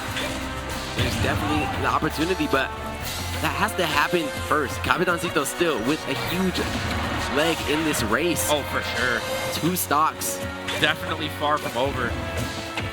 Grandmaster hasn't really been able to get much since taking the stock either. Whoa. How is he going to come back? Whoa, nice job like playing that. baseball with the grenade, with the mine. No kill throw, yep. Makes him burn his second jump there. Whoa. And that's going to be a costly mistake right there, jumping right into the bomb. Now we're pretty much even game. Capitancito adapted stunningly after losing his first stock. Capitancito with the charge shot, you know it's a very close game. Going to be definitely firing that thing off soon, but not going to be a grab on that shield. Just well done by Cito. Uh-oh. Oh, Grandmaster's out of there. Does not want to play around. Yeah, he's like, get me out of here. Where's the escape? Going to be a great job there. Capitancito actually getting the grab out of the disadvantage. Control Alt F4 that combo. Still, the percent's so even. Grandmaster forfeiting the edge guard to go deep. Tried to go for a spike right there with the wind tome that might cost him. Oh, tricky movement. Very tricky. Whoa. This is going to be a great job by Grandmaster to put that disadvantage on Capitan, but it's not going to lead into the stock. It's just going to be more damage racking up and more opportunities later on. But for right now, Capitancito sits strong on top of the platform. Great job by the Wanderer to snipe him, and that's going to be Capitancito's winner side stock now on the table for Grandmaster. Does he have the ice in his veins? No. Double 11 sword. A little bit of momentum too. Going to get grabbed on the shield. We've seen Capitancito come back from worse though, and right now the Tomahawks are paying dividends. Slowly but surely, he's inching his way back. The wind tome comes back just in time. Kind of costly on that dash attack. Capitancito possibly had more to give, but that dash attack will definitely send Grandmaster into a bit of a... This is a snipe. Oh no, he goes for the dash attack. I thought for sure it was going to be the blaster shot. There's so many options. Capitancito making Grandmaster get conditioned to this dash attack, but what is lining up after it? Ooh, charge shot going to be used. Goes wide. Big up throw on top kills. of the platform because of the distance from the stage. Is actually going to kill Pokemon Stadium 2. Down to the wire here, game 5. Winners finals, last stock. Loser's going to have to go through the bracket. Winner gets to sit pretty in grand finals. Who's it going to be? I would not want to be the one having to go down into losers, and I know neither of these two would either. Grandmaster with the first significant strikes of the match. But the grab is not spaced enough. Going to be Capitancito now with the missiles, firing the mines, layering. The wall is coming up, and right now Grandmaster getting hit by so much, soaking up so much percent in the meantime. Right now he's just floating, but Capitancito's just gonna stuff it out. You cannot get over Capitancito. Those up tilts will be so deadly, but 100% now. Grandmaster sitting poised. Grabbing the wrong way. The percents are just growing. Grandmaster back at the ledge, but he's gonna go ahead and jump and get anti-aired by an up tilt. Levin sword, full health. Okay. Oh my god!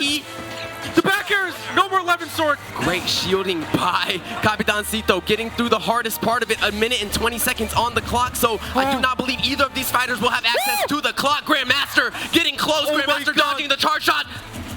So much pressure. There it goes. What will Grandmaster do? Will he just set up? Will he go off stage? He goes for the air. Oh, Tries to stuff it out. he gets it with the final 7. That's going to be Grandmaster 3-2 in winners finals. I'm always 3 steps ahead. Stellar performance from Grandmaster. He's gonna move on. Bro, my hands are sweating. My heart is beating so fast. I'm not even in the game. Blood really think he on the team. Yeah, that was crazy stuff, and it went down. It went down to the wire. So now, after all that, Grandmaster gets to take a bit of a breather. Dude, my heart is pounding. And I'm not even playing this. I don't have no ice in my hands. Don't put me in the clutch situation. We got to get into these highlights because it was 5 games of absolute action from moment 1 to the final screaming moments. Aussie Jam brings moment. Yeah, that first stock in the set was actually insane. The fire to the Thoron. Honestly, Capitancito was getting barbecued a lot of this set. A lot of the kills came from confirmed out of the arc fire. Yeah, the first 2 games, you can't forget, those were 2-0 to Grandmaster, a 2-0 in reverse from Capitancito, and then in the best of 1 scenario, it's dead even all the way through, but Grandmaster holding it down. Grandmaster being the one to head to Grandmaster finals for the 2nd knockdown in a row as the defending champion. Cannot wait to see who is going up in that bracket against our friend Grandmaster Antonio, the Palutena Robin switcher. But it's going to be Juice and MPD to figure out who's going into Capitancito to round out the rest of our 5 top 4 after this short break. We'll see you in a second. Nintendo Switch. That's when I really got back into it, and I've been going ever since. Generally, I'm considered one of the best players in the world.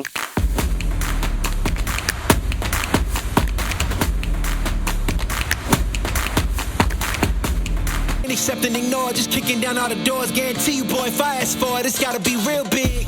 I gotta make it just for my kids, and for their kids, it's kids. That's 12 years and years. Promise my brother soon as he out and finished his bid, we finna do it bigger than anybody ever did. The odds is real big, jobs that's real big. Satan trying a little, my God is real big. Stayed up on the grind on the cars is real big. I gotta do it big, the only way that I can live.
Ladies and gentlemen, welcome back to Knockdown.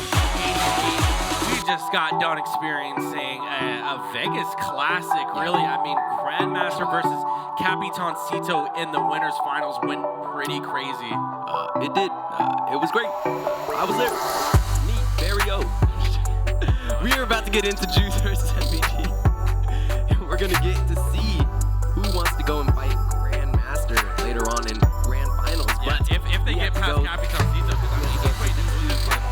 And then we got Capitancito who's out there swarming up the Mega Man arm on Laquisha. And we're going to be getting into a Snake versus Wario matchup right here, which, in my humble opinion, always favors the Wario. I think the Wario has a lot of tools to deal with the Snake. He does a great job getting under him. He has confirms. The body of the Snake is easy to get your Wario combos on. We'll see if Juice is able to do it though, because we all know how elusive and how top tier the person piloting this Snake is. Yeah, I mean, we'll have to see how the tide of the match goes, because I mean, like, I agree, Wario does have some very hard moves that hit above him. So like up air, I mean, it's great to juggle Snake. The only thing is you have to work on your precision. You have to be precise, because unlike Ness, unlike Palutena, you don't have multi-hits to rely on to continue your juggle. Right, you got that swing and you're committed. Yep, you either hit or you don't, and you know it's really difficult playing someone with the expertise and the caliber of MVD, someone who's so tricky with his landing. You mentioned Gluto earlier. MVD, no stranger to playing against Gluto, playing against these top-level Warios that don't drop a conversion. They don't drop a waft opportunity. They are everything that a Wario wants to be, and very consistent at doing so. I'm not saying Juice isn't, but he's very accustomed to being in the pocket with those top-level Warios. Yeah, I mean, he definitely plays like when he has the execution of one, but I mean, I'm just hoping that we can see we're not even going Wario. We're actually going into the Incineroar, which I have seen him pull out the Incineroar in the bracket before. And Incineroar is so good at this game. I don't know why more people don't play this broken, busted, command-grabbing, rage, overpowering, Revenge, dark lariat using. Are you a SkyJ fan? I mean, I'm not necessarily not a fan. I just think that this character is really good. Ooh. And I think SkyJ is somebody that has shown the world that it's not a mean character. Yeah, and you can kind of see why. Oh my god, a quick 99. You can see why the Incineroar is kind of favored in this matchup, because those grenades are just hitboxes to be revenged. Every setup that MVD has can get revenged. And dude, the revenge back throw, the revenge forward smash, revenge up, this character is so busted. Yeah, and especially in a matchup like this, and he doesn't have time to revenge the grenade. Gets cut off by the C4 that I don't believe he knew was there. Yeah, that's one thing that you cannot account for. Revenge's the Cypher does the darkest lariat. Look how fast Juice has the turnaround on these revenge use as well. Like, he gets the counter and he's right to a move. Not getting a lot of time, getting sharked underneath this platform right now. These up tilts though, and you gotta be careful with those revenges. Oh no. Once MVD knows what's going on, the download's complete, you can find yourself out in the streets with nothing to eat. I mean, Juice definitely trying to make sure that isn't the case, but dash back, baby. Okay. He's not making a good case for himself. You cannot be predictable against the mind game champ that is MVD. He's known for being the most valuable Diddy, but did you know he's also known for his most valuable demolitions? Now, we talked about how Juice sometimes does tunnel vision the waft. He has to be sure not to tunnel vision the revenge here. We still do have to have solid fundamentals, play that neutral, see what we can do here. Right, no character has get out of jail free cards, but they do have ways to get out of jail for cheap. It's gonna cost you something. Interesting trade. There's the revenge, but not on the explosion. That was actually on the hitbox of the grenade itself. It's not going to be that strong. Back air going to still be an advantage for the time being. Oh my god. A forward Another air. One. And there's going to be the revenge used. Will he get enough off of it though? MVD doing a good job putting some more damage on top. I think this pick is great. I think there's been some lack of execution in some areas. That's it. Going to eat the soul with that read. MBD is smiling off the corniness of the character, but you can't. He tried to go for the revenge on the mortar and just dies. And then hit the Super Smash Bros. Brawl box. Right back into it. I mean, his heart was in the right place. Right. The execution fell a little flat, but we saw what he was going for. So I think the pick is great. I think it's fun. Okay, yeah, that's fun. Okay, that's the better word for it. The pick is fun. You definitely get a show. Could his Wario do a similar thing? Yes. Juice, like I said, man, he has these great ideas.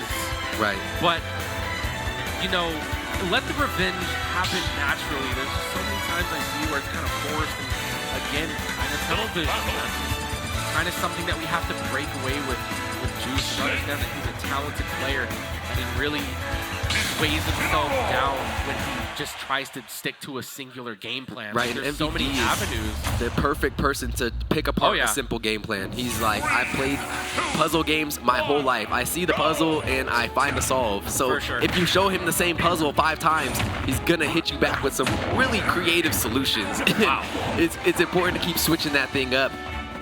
And Juice, unfortunately, was crutching on that down special and that bit him in the butt. Great job there denying the RPG by snapping to the ledge with the up B, but you know, that recovery as well can start to get exploited if he's not winning these neutrals.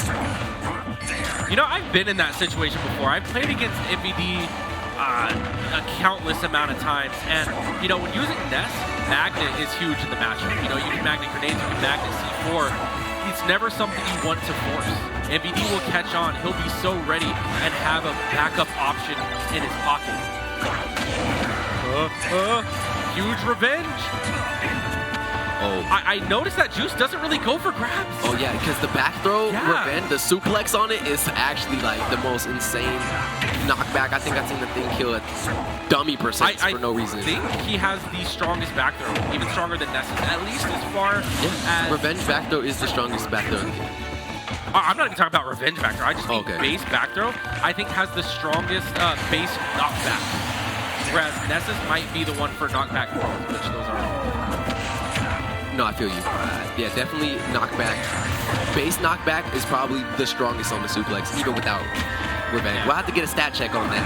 Oh, hold on. This is a huge edge guard, but Juice does keep his jump. By the way, for those of you who want a good example of what the difference between knockback growth and knockback, at low percent, if Ness forward throws you, you go really far. But if he back throws you at 0, you go nowhere. Whereas at high percent, the back throw does a ton of knockback. Forward throw, not so much. So, little lesson from an S man right there. Using Ness stats. Anyways, this game isn't looking super out of hand. I would definitely like to see more juggles coming out from Juice. I mean, he's fighting against the Snake. He goes for the revenge. And he really didn't have many options there, to be honest, but... Oh, wow. Cross chop does a lot of damage. So yes, from both center stage and ledge, Ness has the highest back throw growth stat. But Incineroar does have the highest base knockback. Gotcha. But only technically from the ledge is where you kill the most. It's super weird. It's from the ledge. Yeah, the ledge, but in center stage it's not as effective. It actually falls to below the top 5 back throws. What? But his up throw probably makes up for it though, right? Because his up throw's good. See, now they wasn't breaking down up throws. Now that's a whole nother research we got to get into. But yeah, this back throw right here is not going to kill. From the ledge is the strongest back throw. But it's crazy. At 150, doesn't even kill there from center stage. I never understood that. So why at the ledge? Maybe he really is that ropes fighter. And they like kind of made his knockback stronger at the ropes if he's got somebody on the ropes. That's like a real... It's such an interesting, fun fact, the mechanic of just mechanics of the game, you know, things like that. But it's definitely something I want to look more into. Have to do it. And speaking of looking into, this rage right now that Juice has is a stock deleter. If he can get a revenge and get an opportunity, but not going to be offered, the dash attack is there in MBD. He's looking squared up to go into the losers finals if Juice does not throw a wedge in this plan. Yeah, I mean, the Incineroar is kind of getting figured out right now. MVD playing against it very confidently. And even when Juice is getting those revenges, would think that's how you would say it. He's not getting too much from it. He's not converting stock super often. And I also feel like the juggling could be a little bit better. We'll just have to wait and see what's in store next. I mean, Juice's brain is working. He's thinking of potential counter picks, possible character switches as well. I mean, he does have the Diddy Kong, he does have the Wario in the back pocket, but let's see if he sticks with that Incineroar. It's a last chance to make something happen for Juice. Is it the stage? Is it the character? I mean, at the end of the day, you mentioned it best. Incineroar is fun, but will it get the job done? We're gonna get a chance to see it. He's committed to it. I mean, I don't think it's an incorrect play. If it's been worked on like we've seen it has been, it's just about making the smartest play. And it's just very hard to make smart plays against a Tress Grandmaster consistently, you know? Yep. You're playing high octane blitz chess against somebody that's very well known for their skills in blitz chess. Let's see what the mix-ups are going to be. We're actually going to Kalos, which MBD is very familiar with the stage. You're going to see him do a back throw to C4 setup quite a bit. The platform here pretty much made perfectly for that. Yeah, making perfectly. This fist for your face, says Juice, as he sends MBD packing with a substantial amount of stamina on him now. 122. The roll out is read by MBD. And he's going to be adding Nikita to the back of the cat's head as well. There comes the Tugs coming in clutch. That is not a trade you want to take, MBD. Never in my life. I cannot believe that up until I've never seen it in your life. It kind of makes sense because he did extend his Earth Box by throwing out an attack there. True. Trying to revenge these grenades because it does stack. MBD has to be careful here. The rising there. I believe Incineroar doesn't have a wall jump, so I'm wondering what the benefit of going Kalos is for Incineroar here. We're just going to have to wait and see. But I think it's kind of dope that you get like pretty much FE just side flat. You can see that he is using side flat there. Cross chopping sticking out a legendary grenade. Nice revenge. Not the strongest revenge, but it looks like he wants to try to stack it with a bomb here. Playing it safe. Oh, unfortunate shield being dropped there, allowing for the opening, but that's a big confirm coming out from Juice, making up all of that mistake, making up all of that percentage that had been lost in this race, and we're sitting dead even. 2 stocks to go. MBD, though, has a lot more to win from these trades, and that's going to be a decent revenge once again. We'll see if it connects into anything. Go to sleep, kitty. Wow. And again, nothing off of that revenge right there. I believe a back throw could have killed too, but MBD going to go ahead and close out that stock. Revenge back online, tries to go for the lariat, but a dash attack is going to obliterate that stock. Now, we're 1 stock apiece here. MBD currently up 2 games though. Juice has his work cut out for him. On top of that, he has to make a comeback because right now MBD is just dishing out so much percent. MBD is really pushing these final moments here, trying to make sure he can send that clip to stride with pride, and this guy is going far, but that was a 77! The forward air! One up tilt is gonna bring MBD into losers finals here. And that up tilt kills. There it goes.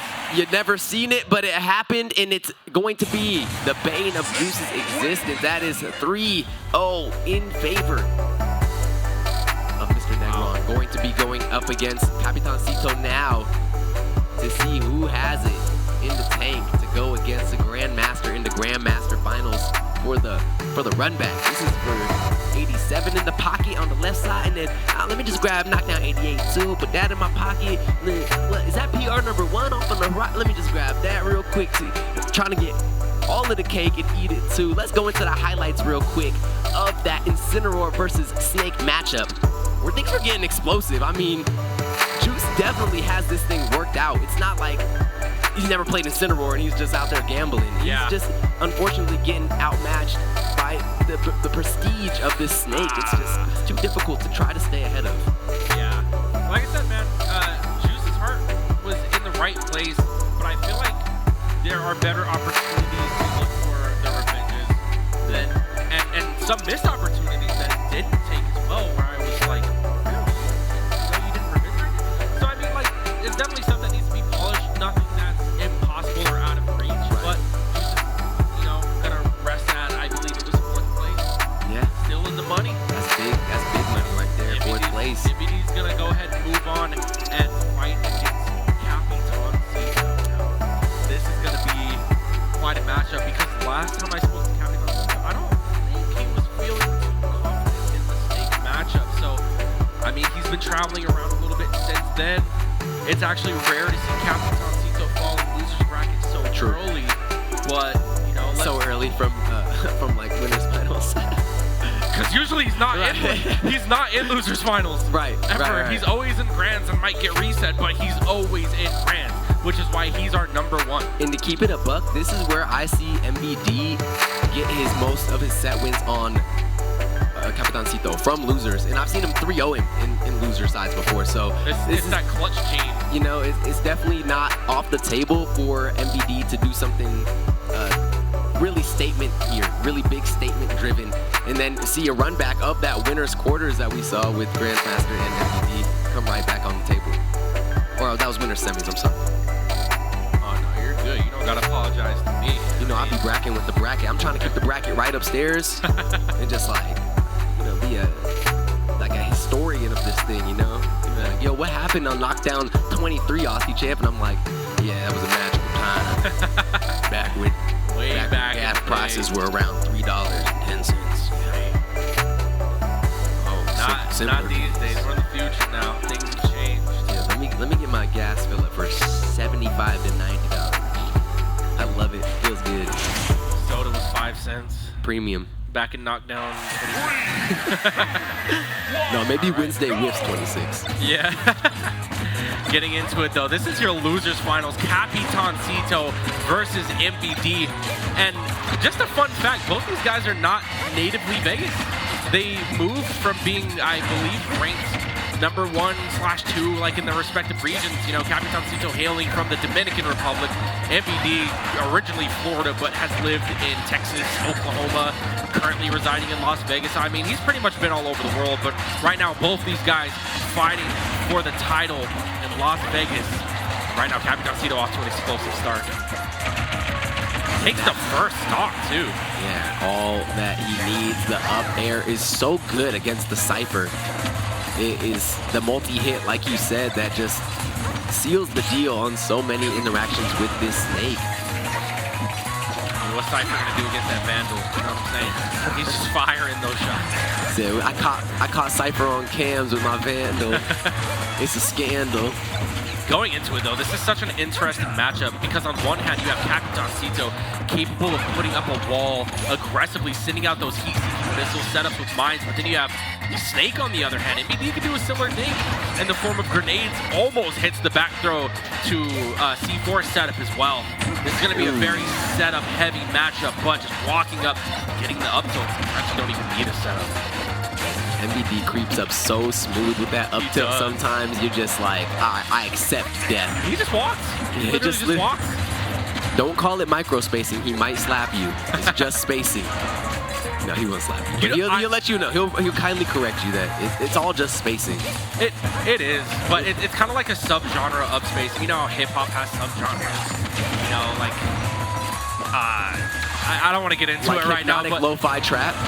There's just like sub-genres of music and stuff like that. I feel like microspacing is kind of like a sub-genre of the bigger picture, which is music. But getting into it though, right? Because there's, you know, we could talk about that for an hour. Yeah, honestly. That's why I didn't want to get too into it. That game theory right there. When you compare stuff to music, that's when it's like you open up a whole can of worms. But great stuff here by Capitancito to clear out stock number 2. He's got a substantial lead now here on this game. Really having a strong foot in the possibility of striking first blood in this set. That charge shot definitely lending to that narrative. Doing a great job continuing to put the pressure on, but MVD trying to stabilize. Got the grenades out. Got the dash attacks not once but twice, and the mortars up in the sky. He's going for it, but I understand, you know, when you're stuck below, you have to make those plays. The drag down multi-hit, up air to the up throw. Capitancito is so fine with these trades. Look at the Cypher slap into the up tilt. You've never seen it. That was the Stride Cypher slap. Coming to you live by Stride. Everything's Stride trademark now. Bruh. But was that a gum? Wasn't that a gum for a while? Stride gum? Stride gum. Was it Stride or Stride? No, Stride gum. It was like had the ribbon in it. Is it not anymore? I remember that one was in competition with like 5. I still think 5 is probably like the longest lasting best team. Well, it's a best of 5, so that's a great segue into the fact that even though MVD lost game number 1 here against Capitancito, he still has 4 more opportunities to take this and bring it past 3rd place. Yeah. Grandmaster sitting patiently waiting for these 2 top of the table contestants to hash it out and see who wants it. After getting sent to loser's bracket, Capitancito really firing off on all cylinders right now. That was a very dominant game, but you know, well, we saw him wake up in the Grandmaster set. Like he's for sure. Started getting crazy with it. It might be a little slow, but I mean, like MVD kind of has that same thing about him. Like he's no slouch when it comes to adapting here. So let's see what we're looking at. Already he has somewhat of a lead, looking to extend it. Yeah, the grenades are really helping. Every time Capitancito starting to cook something up, there's grenades that break up the action. Oh! C4 was hidden in the smoke. Interesting. Pretty out of character for Capitancito not to pay attention to those, but as you said, it was a pretty difficult one to scope out. Right now, MVD looking to forward air the life out of Capitancito. Yeah, those heals have been sealing the deal today. Definitely doing some work, but that up as well. Just such a great answer. The preference for this snake and how he likes to recover. You know, MVD's going high with the Cypher. He's going to be trying to drop and lace some explosives hidden inside of that, but if you're able to get under that with the longest multi-hit ever sent into this game's code, you're just going to have a good time. We're seeing it happen so often for Capitancito. Oh, Nikita. The snipe. MVD really coming alive in this game too here.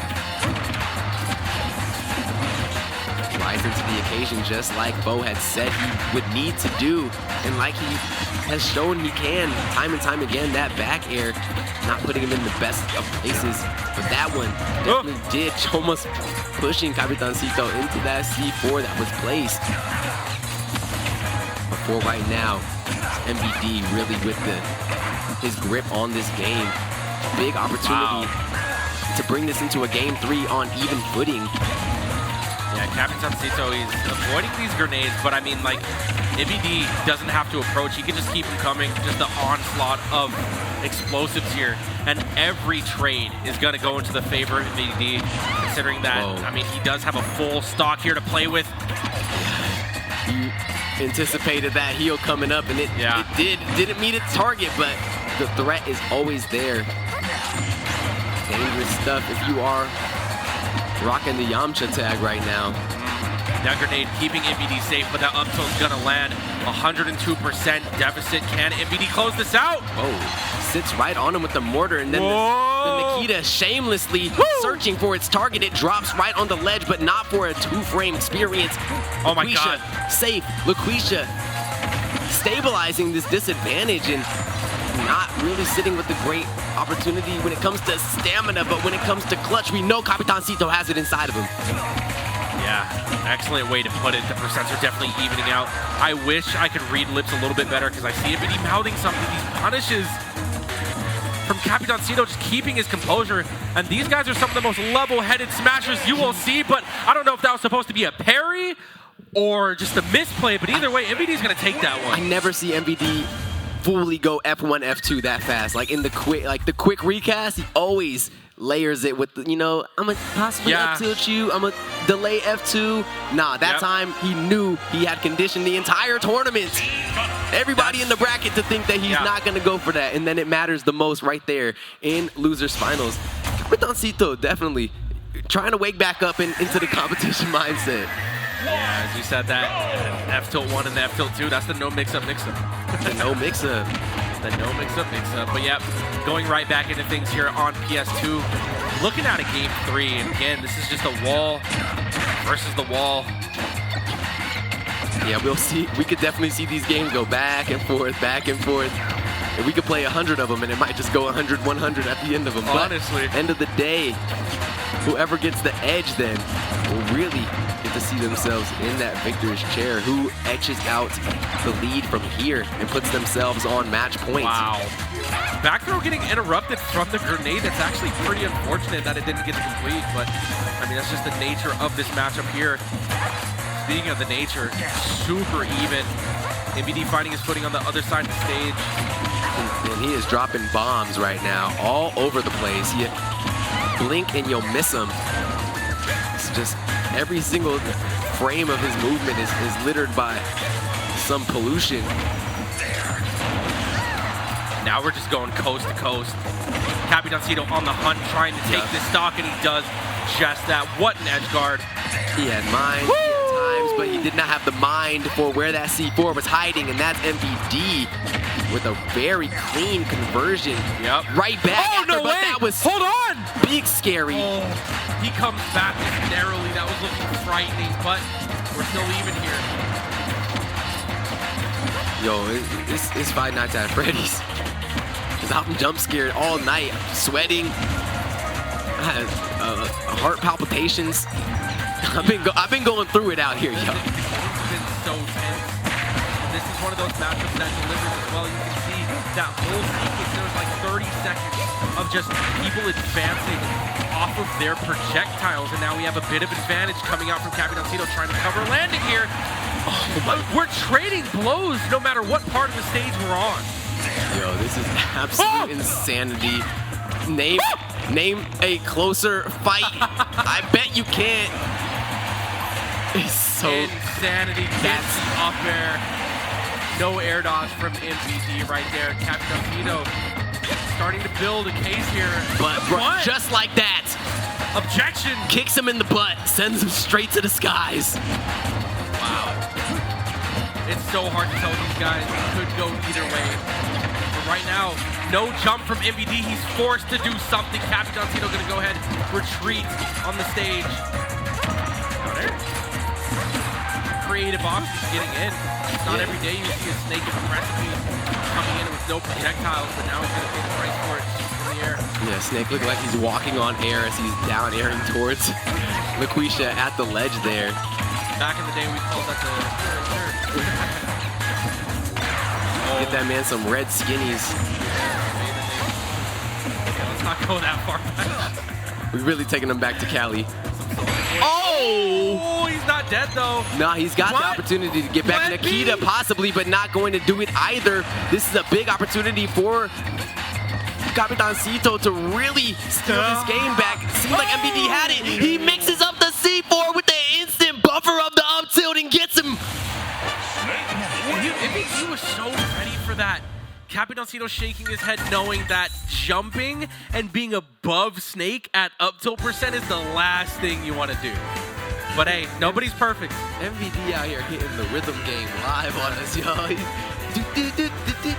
then you're dead. Yeah, You're exploded. You're in the sky. He's clicked 15 neutral Bs and shielded them, and then he's got the... It's just impossible to keep track of, and we're seeing it starting to weigh on the mental of Capitancito. He's losing track of those C4s. He's trading with grenades and losing grabs, losing conversions, losing space. And that's the last thing you want to do against this Snake right here, especially the one that MVD plays, because he's very good at cleaning up stocks. He knows how to get those responses. Regardless of how smart you are, I mean, nobody's perfect. Even aliens crash through UFOs sometimes, so getting into this game 4, actually, is going to be on Kalos, which is kind of a playground for MVD. I mean, once he stays high, too, you can't get him up there. The Cypher is a lot more difficult to track up there. Not going to kill him as often and as early with the up airs because there's so much ceiling. Oh my. They are deep. And right now we are scrapping off the stage. We're just going to go ahead and C4 off rip. That could have been deadly, but the get-up attack is going to reach, and now we're back to this. So I like to call it somewhat of a stalemate, you know? Oh, never mind. The approaching back air. MVD is just going to do MVD stuff. Super unexpected. He's going to be creative with it. Claw back what has been lost. He's down about 70% here in stock number 1. Yamcha going down. Oh my god, and he recovers. To the spirit world. What's the option here? Cito just putting out DPS. All types of explosions. Woo! Lots of hitboxes coming out. Dash attack gonna close that stock. Almost wasn't enough to kill though. That's what we're talking about with this stage here. Also helps Cito though with these up tilts. Will protect him for that much longer. Oh boy. MVD with a missile of his own looking to home in on Capitancito. Oh. Yeah, Capitancito looking to not make the same mistake. You see how he spaced that one so well. He understands that, you know, up tilt's gonna be coming out. Weaving my goodness. Through the minefield that MVD has placed and now getting paid off for it. Some great stuff here from Capitancito to not have lost the stock yet. Still sitting 147 and having done substantial damage to MVD's second stock. Definitely a good counter pick and playing it well. Only issue is moving forward is MVP's choice of stage. MVP's preference if he does end up dropping this, but it's not dropped yet. Big slide behind in the up tilt to guide Capitancito towards his grave for the first time this game. Oh, this might be big. There, the dash attack not catching. I guess Capitancito was a little too vertical there for it to connect. I mean, Capitancito does still have a pretty big lead. And honestly, he's been in the driver's seat this whole game. He's been juggling MVD. He's finding it hard to land. But now we're back to the stalemate. Back to just kind of putting up that wall, seeing who could follow it up better. Oh, big cross-up jump there with the tilts to follow. Still big rage on this snake. This is scary hours for the Mii Gunner. Definitely end up losing a stock here. Oh, but that's going to be the chin. Solid from Capitancito to continue fighting on the platform and deny. MVD getting back that crazy stock. Charge shot deflected with the Nikita. Second Nikita up, third Nikita, and now going to also connect. The safest edge guard in the game. I like that repositioning from Capitancito, just using the momentum of his forward air to help guide him back onto the stage. Oh, the roll in. Wow. He's being punished so hard. Back air actually does not kill. 162. There's so much stage. Nikita sending him coast to coast. Will he be able to do the most untackable off the stage? Means that Capitancito has this last chance in losers finals. Yeah, to bring it to a game 5. Does MVD have what it takes to close it out? He's currently up a game. So far, that percent is really high. Doesn't matter until it matters, though. And when it matters is seeing that snake off the map. Because if he's just enraged, it's just going to be pain. So close. 2 more interactions could spell death for Mii Gunner, but they could also spell death for MVD. 1 more, honestly, 1 up tilt could seal the deal here for MVD. You look and see him schmooving and looking for it. He got on top of the shield, but he doesn't get it quite yet. There it is! Wow. He sends him to the skies at 3-1 in favor of MVD. Insanity. All those trades were just working out in MVD's favor at the end right there. All those grenades just chunking away. Wow. Big love to Capitancito coming back out and showing up and getting third tonight. Not bad for his first time back, but you know he's going to be in the lab studying. Oh, yeah. He's not going to take that one sitting down. He'll be back next week. I think you said something earlier, like how your losses be the real lessons for you. Exactly. And you got your enemies are your against teachers. Grandmaster to learn against. You got the loss against MVD to learn against. And honestly, he played fantastically. It just was, people wanted it tonight.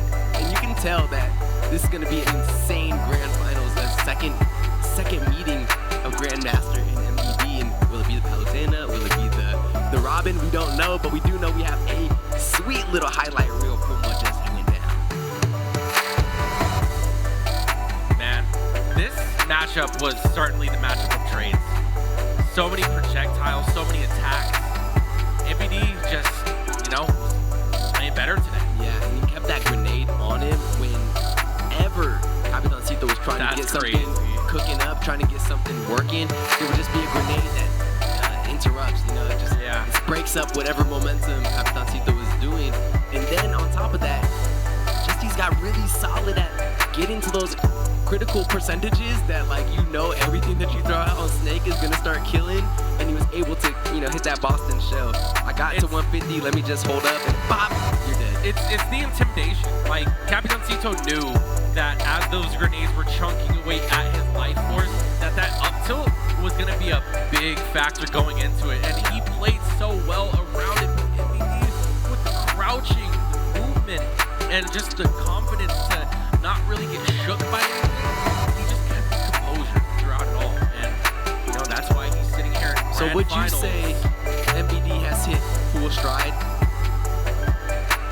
It's too early to tell, because he still does have Grandmaster standing between him and greatness. So only time will tell. Yo, if he wins this for his sponsor from loser's side, that'd be pretty awesome. But I also would love to see Grandmaster get the run back, get the double header, champion at 87, champion at 88. It's like we're back in the Grandmaster final era. Right. Yeah. You know, kind of would herald that in. So either way, no matter who wins, I'm very happy to have been here with you all. We're going to be getting into our grand finals match very shortly. MVD just had to go get a little hand stretch out, get some more water, get the brain right.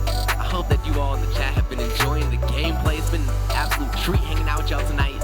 And I know Foe is going to be back for more action next week. Oh yeah, for sure. I mean, just Foe. As long as we're doing knockdowns, I mean, I'm always down to commentate and share my thoughts.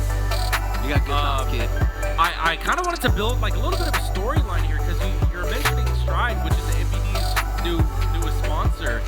On one end, you have Grandmaster, someone who is trying to defend his title, winning Knockdown 87, now here to defend his title from the winner's side to win Knockdown 88, versus MBD, who's trying to put on a stellar performance for his newest sponsor.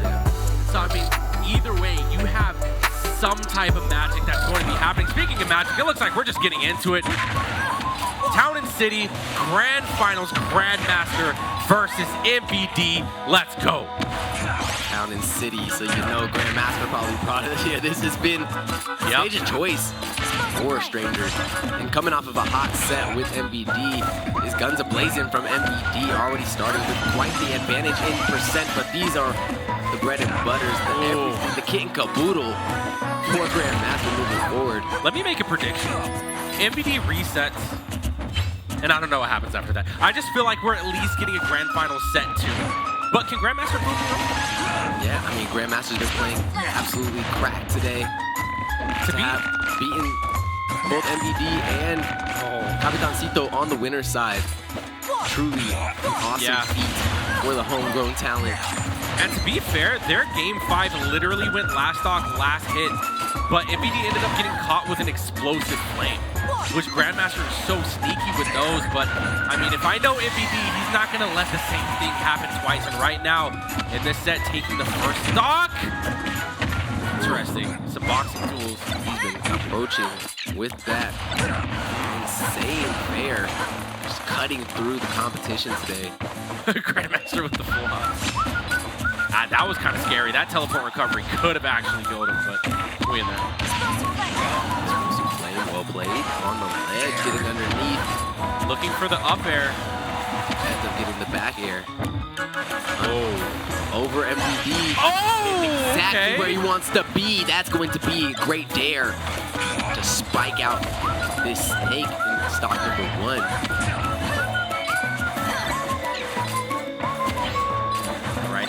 Grandmaster just looking to try to get his way through this obstacle course of grenades. You also have these 3 platforms to kind of toy around with, which for the most part, Palutena's love.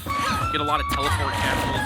Right. A lot of space to just break away from the wall that's being put up to set up from MBD. But now we're pretty much on this final destination point of the stage, and you can see the setups at the ledge working out for MBD. Up till well, you know that if you jump and you're over 112, you're dead. If you're with Mr. MBD, this kid so quick, flicking that up I think he has tilt on C-Stick. Has to have tilt on C-Stick. I'm really not sure. Has to have. There's no way it comes out that fast. I never actually seen him make a tag before. So we'll just have to figure that out. But Grandmaster may have figured something out because going up there with that up air, he is at a deficit. He's so winnable. Jumps into the mortar though, making it a little bit less favorable. Yeah, exactly. That's so difficult, especially when you can trade with grenades and put them into the baby cage with the back air. Okay. Insane. Yeah. That's a wake-up round right there for Grandmaster. I mean, he's been off the sticks for a while. He had quite a bit of time to cool down, but now he has to get back into it because, you know, you don't want to drop into losers. You don't want to get reset. And that was a very dominant game from MVD. Well played. Definitely getting his commends from Grandmaster, Grand Finals, Grand Tan Can, the Can to Man Can. Probably not here anymore, but you know. I don't think he ever was here. No, Tan Man Can was 100%. I'm gonna be honest. Tan Can Man was 100% here, bro. Oh wow, let's switch to Robin. I promise. And we're going FD. So this switch is actually interesting. Again, I don't think there's a specific reason why he would want to go for this matchup. I mean, he does have every aerial with the 11 sword that will knock Snake off of the Cypher. But other than that, I feel like this is just really a preference, not necessarily a matchup decider. Yeah, no, the Palutena is 100% the preferred pick, I think, but I think Grandmaster's gonna use this first set, if he does end up, getting a test with everything and seeing how MVD is playing in response to that and switching him up and doing so, I think he would take it. I don't think he wants to give away the first set, but I think he definitely would like to try all his stuff and see what's working the best. Yep, get the best feel for it. See why he has time. Yeah, but he also has projectiles of his own to deal with here. But, I mean, we've seen what MVD did against Capitancito a lot of the times just neglecting the projectiles from the, from the opposition. And he does just that here, takes the first stock. Almost the response there from Grandmaster, though. Gets the jab, sending him to the skies. Is Robin the only rapid jab in the game that sends up? Little Mac has a gentleman that sends up as well. Okay. Yeah, it's not DK and Wario both send up. It's kind of weird, yeah. Or rapid jab. Oh, rapid jab. No, Little Mac still sends up. He ends with an uppercut. Oh, right. Yeah. But DK would be opposite stick. Yeah, he's just not everywhere. Okay. But yeah, see right there. Like to see right there. Every time you can use that Cypher if you can get close. As long as you have the 11 sword, yes. And that's the main aspect of this matchup change. Is not only does Robin have more projectiles to kind of challenge the setups of MVD, every 11 sword aerial is going to be knocking. It's going to do an insane amount of knockback inside. So really, as long as Grandmaster can juggle well, he should be fine in the matchup. Look at the decent C4. That was hot. That was hot from MVD.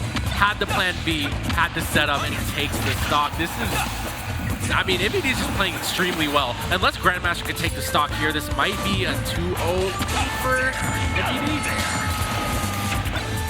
He's just playing too good, man. Too solid. Oh, and he's even crawling to make sure that those bears don't spark fire. That's what he needed. And it's exactly the position he wants to be in. Right. Gonna get some good chance to let the 11 sword regenerate here before going back on the offensive. But unfortunately, eating a little bit more of damage than probably would have been preferred there. We'll have access to that sword, though, moving forward. Speaking of moving, Grandmaster is definitely just moving right now. Playing so evasive. Also throwing back the grenades, making MVD a little bit uncomfortable on his corner of the stage here. The wall's coming out.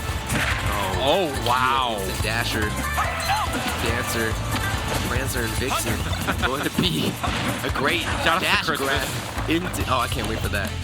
Dash grab to get at least some work started here on MVD stock.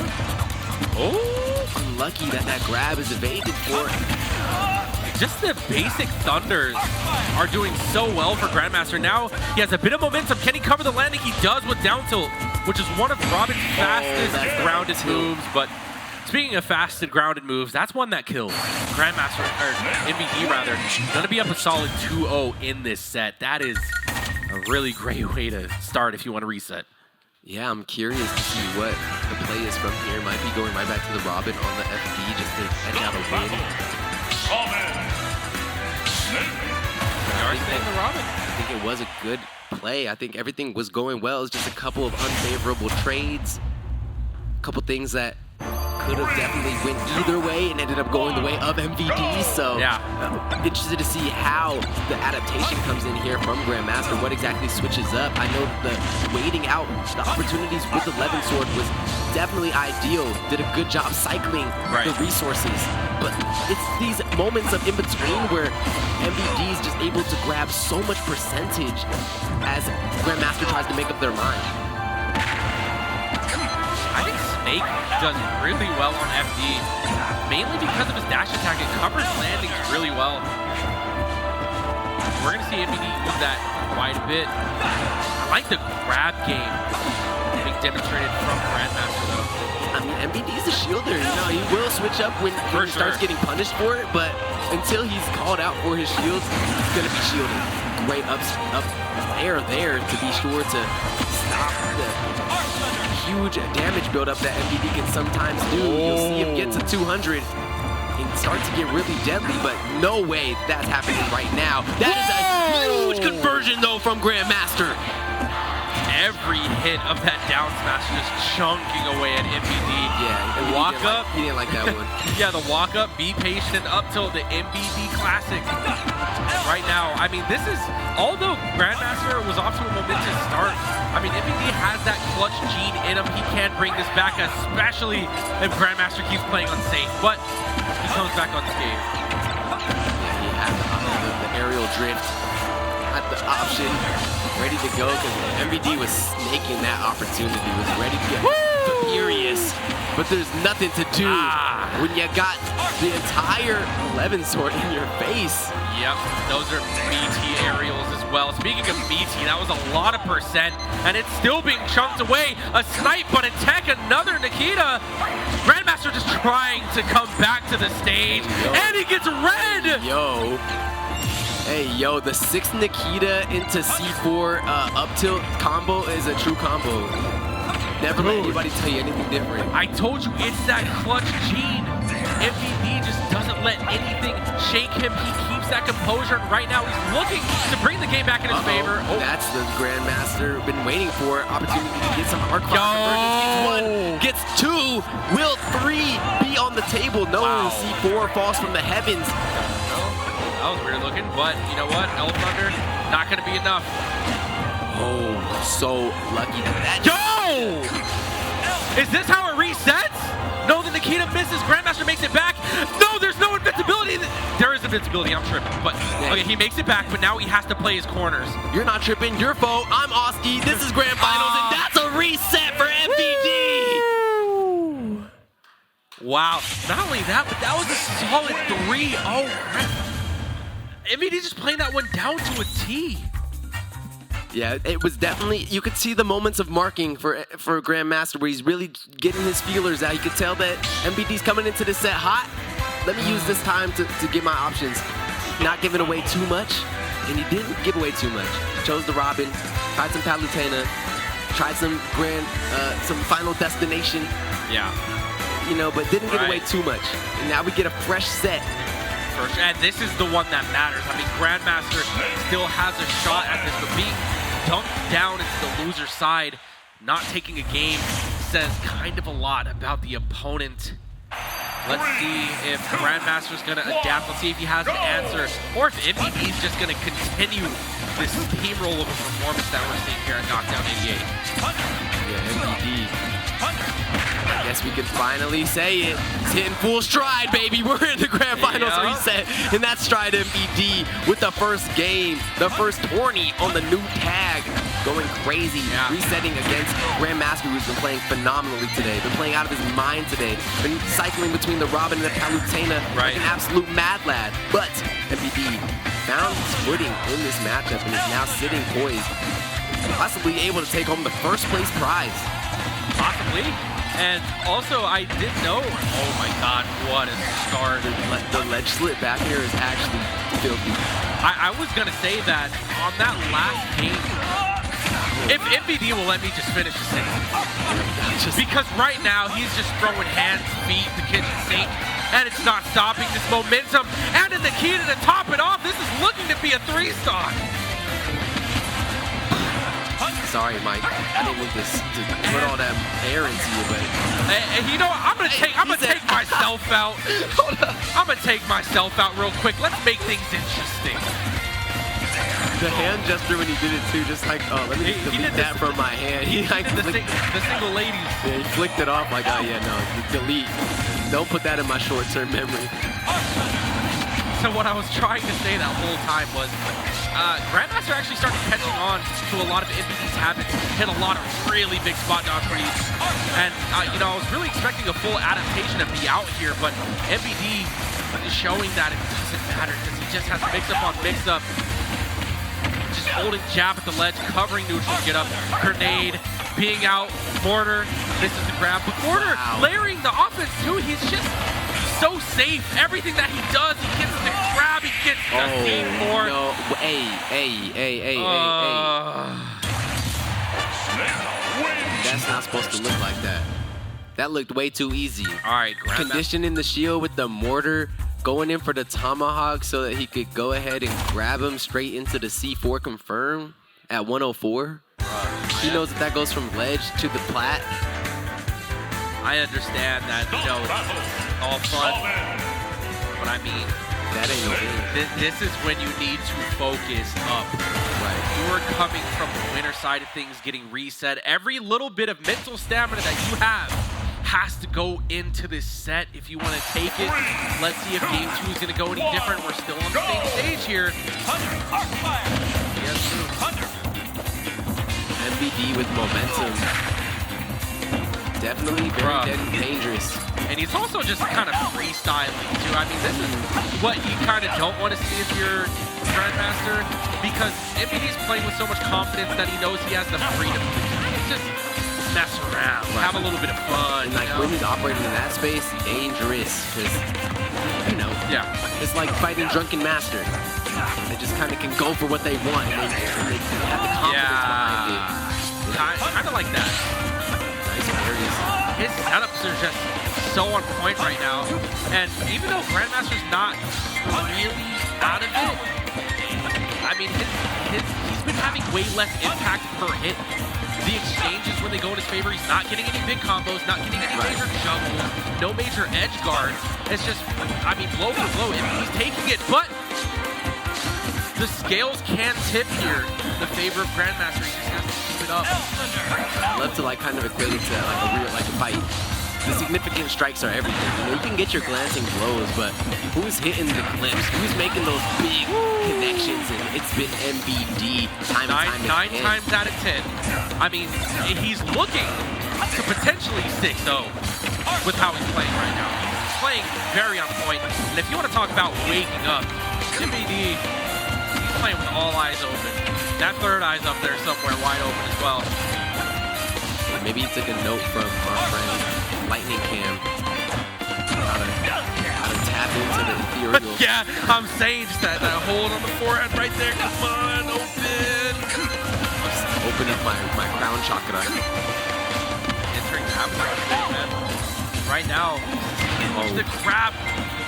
I mean, MVD's just kind of in his head. Just so much to respond to, and MVD is mixing it all up so often. It's, you know, right once you think you got an idea of what he wants to condition you for, he's already hitting you with some new. Oh my! And that is the mama thing she ever wrote the RPG at the ledge. Yeah, exclamation point that popped up there is how I felt in my heart when the RPG came out. All right, so we don't have much leverage on the side of Grandmaster. The clock is ticking. He's 2 games below. Trying to just avoid a 6-0 here. I mean, it just looks like the energy is low. We're not seeing the same Grandmaster that we saw on the winner side. Like, obviously, we're looking at a powered-up MVD. but this Grandmaster's playing a little bit more slow than what we're used Like to. that game 5 versus Capitancito, definitely. Hey, I'm sure that took a lot out of him. And then you go cold after that. You know? Yeah. you chilling. You go through the gauntlet of game 5 after game 5, giving it your all, then you just take a huge break. And right now, it's just looking like it's not the most prepared. MVP just never gonna get tired. Wow. You're not gonna get fatigued playing this game because you're playing his game. That's the nature of his character. He gets to play his game and make you all respond to it. So there's no way he just ran up and stuck him. We're doing a little bit of a shield dance. That shield is awfully low. They both get blown up, but I mean, MBD's winning that trade. The F tilt as well. Grandmaster's in trouble. He has to get off this ledge. This is not the kind of life you want to live. We're out of wind tome as well, so that recovery is not an option. Good down throw to up air though. We're getting a little something going. I like that neutral air. We're fighting back, and that's what you want to see. Grandmaster hanging on by a thread. big moves, big things. Oh! Jab. I like it. I like to see it a lot. That Elwin going to not spike because the Cypher's invulnerability and the mortar picks him up and sends him packing. Honestly, I mean, looking like a pretty good game so far for Grandmaster, but now, you know, he's fighting explosive with lightning and he's winning. That down smash is going to cost him. The grenades are coming out, keeping MVP's ledge recovery safe. The setups are coming out. Grandmaster has a lot to deal with that C4 there. Grenades, Nikita, everything is just working. Why not forward smash if you're MVD? You know, just experiment, have fun. He's gonna get punished for it, but you know, like that's just where his mindset is. It's just like, you know what? Why not? Throw out the thing that's gonna kill, the least expected option. Sometimes that experimental can open up a really big opportunity for Grandmaster, but the way that MBD's been playing, definitely looking to be difficult situation to come by. No hand me's, no freebies, all difficulties coming out from MBD. It's like playing the level 13 Snake CPU right now. Level 13. I'm so glad that's not real. Did you imagine that? I mean, you fight against the level 50 amiibos, and those things are just cracked out of their minds. Did you ever train an amiibo? No, I fought them. It's tough because they have like special abilities. Right. But it's funny that they're like, that was incredible. Grandmaster kind of slapped that one off, but I mean, this is his tournament stock. This is what separates Grandmaster from potentially getting 6-0'd by MVP. Like I said, everything that's in the cake, Aussie, has to be expelled right here. Let's see if it can come out right now. We have a very happy MVP in range. Oh my God. 134 is the perfect spot for this. What? Operative. No way! And then he even got the box on it. Bros is out here chefing. He's bringing it. Not like this. Not like this. What's gonna happen? I'm very curious to see what it is. Is he just gonna give up? Is he gonna take the game? I mean, yeah. Okay. And there's your champion. That is all she wrote. That is the big win to come out for MBD. He hits the resets and he hits it convincingly. And I can say it now, the man went full stride. Game 1, full stride. He did the thing. Let's go. MBD catching the stride, bro. Out of here. I gotta say, I mean, good stuff for Grandmaster for showing what he's capable of. MBD ended up getting the revenge. That was just so tough, and I could see how that would kind of wear you down because of everything you had to go through to get there.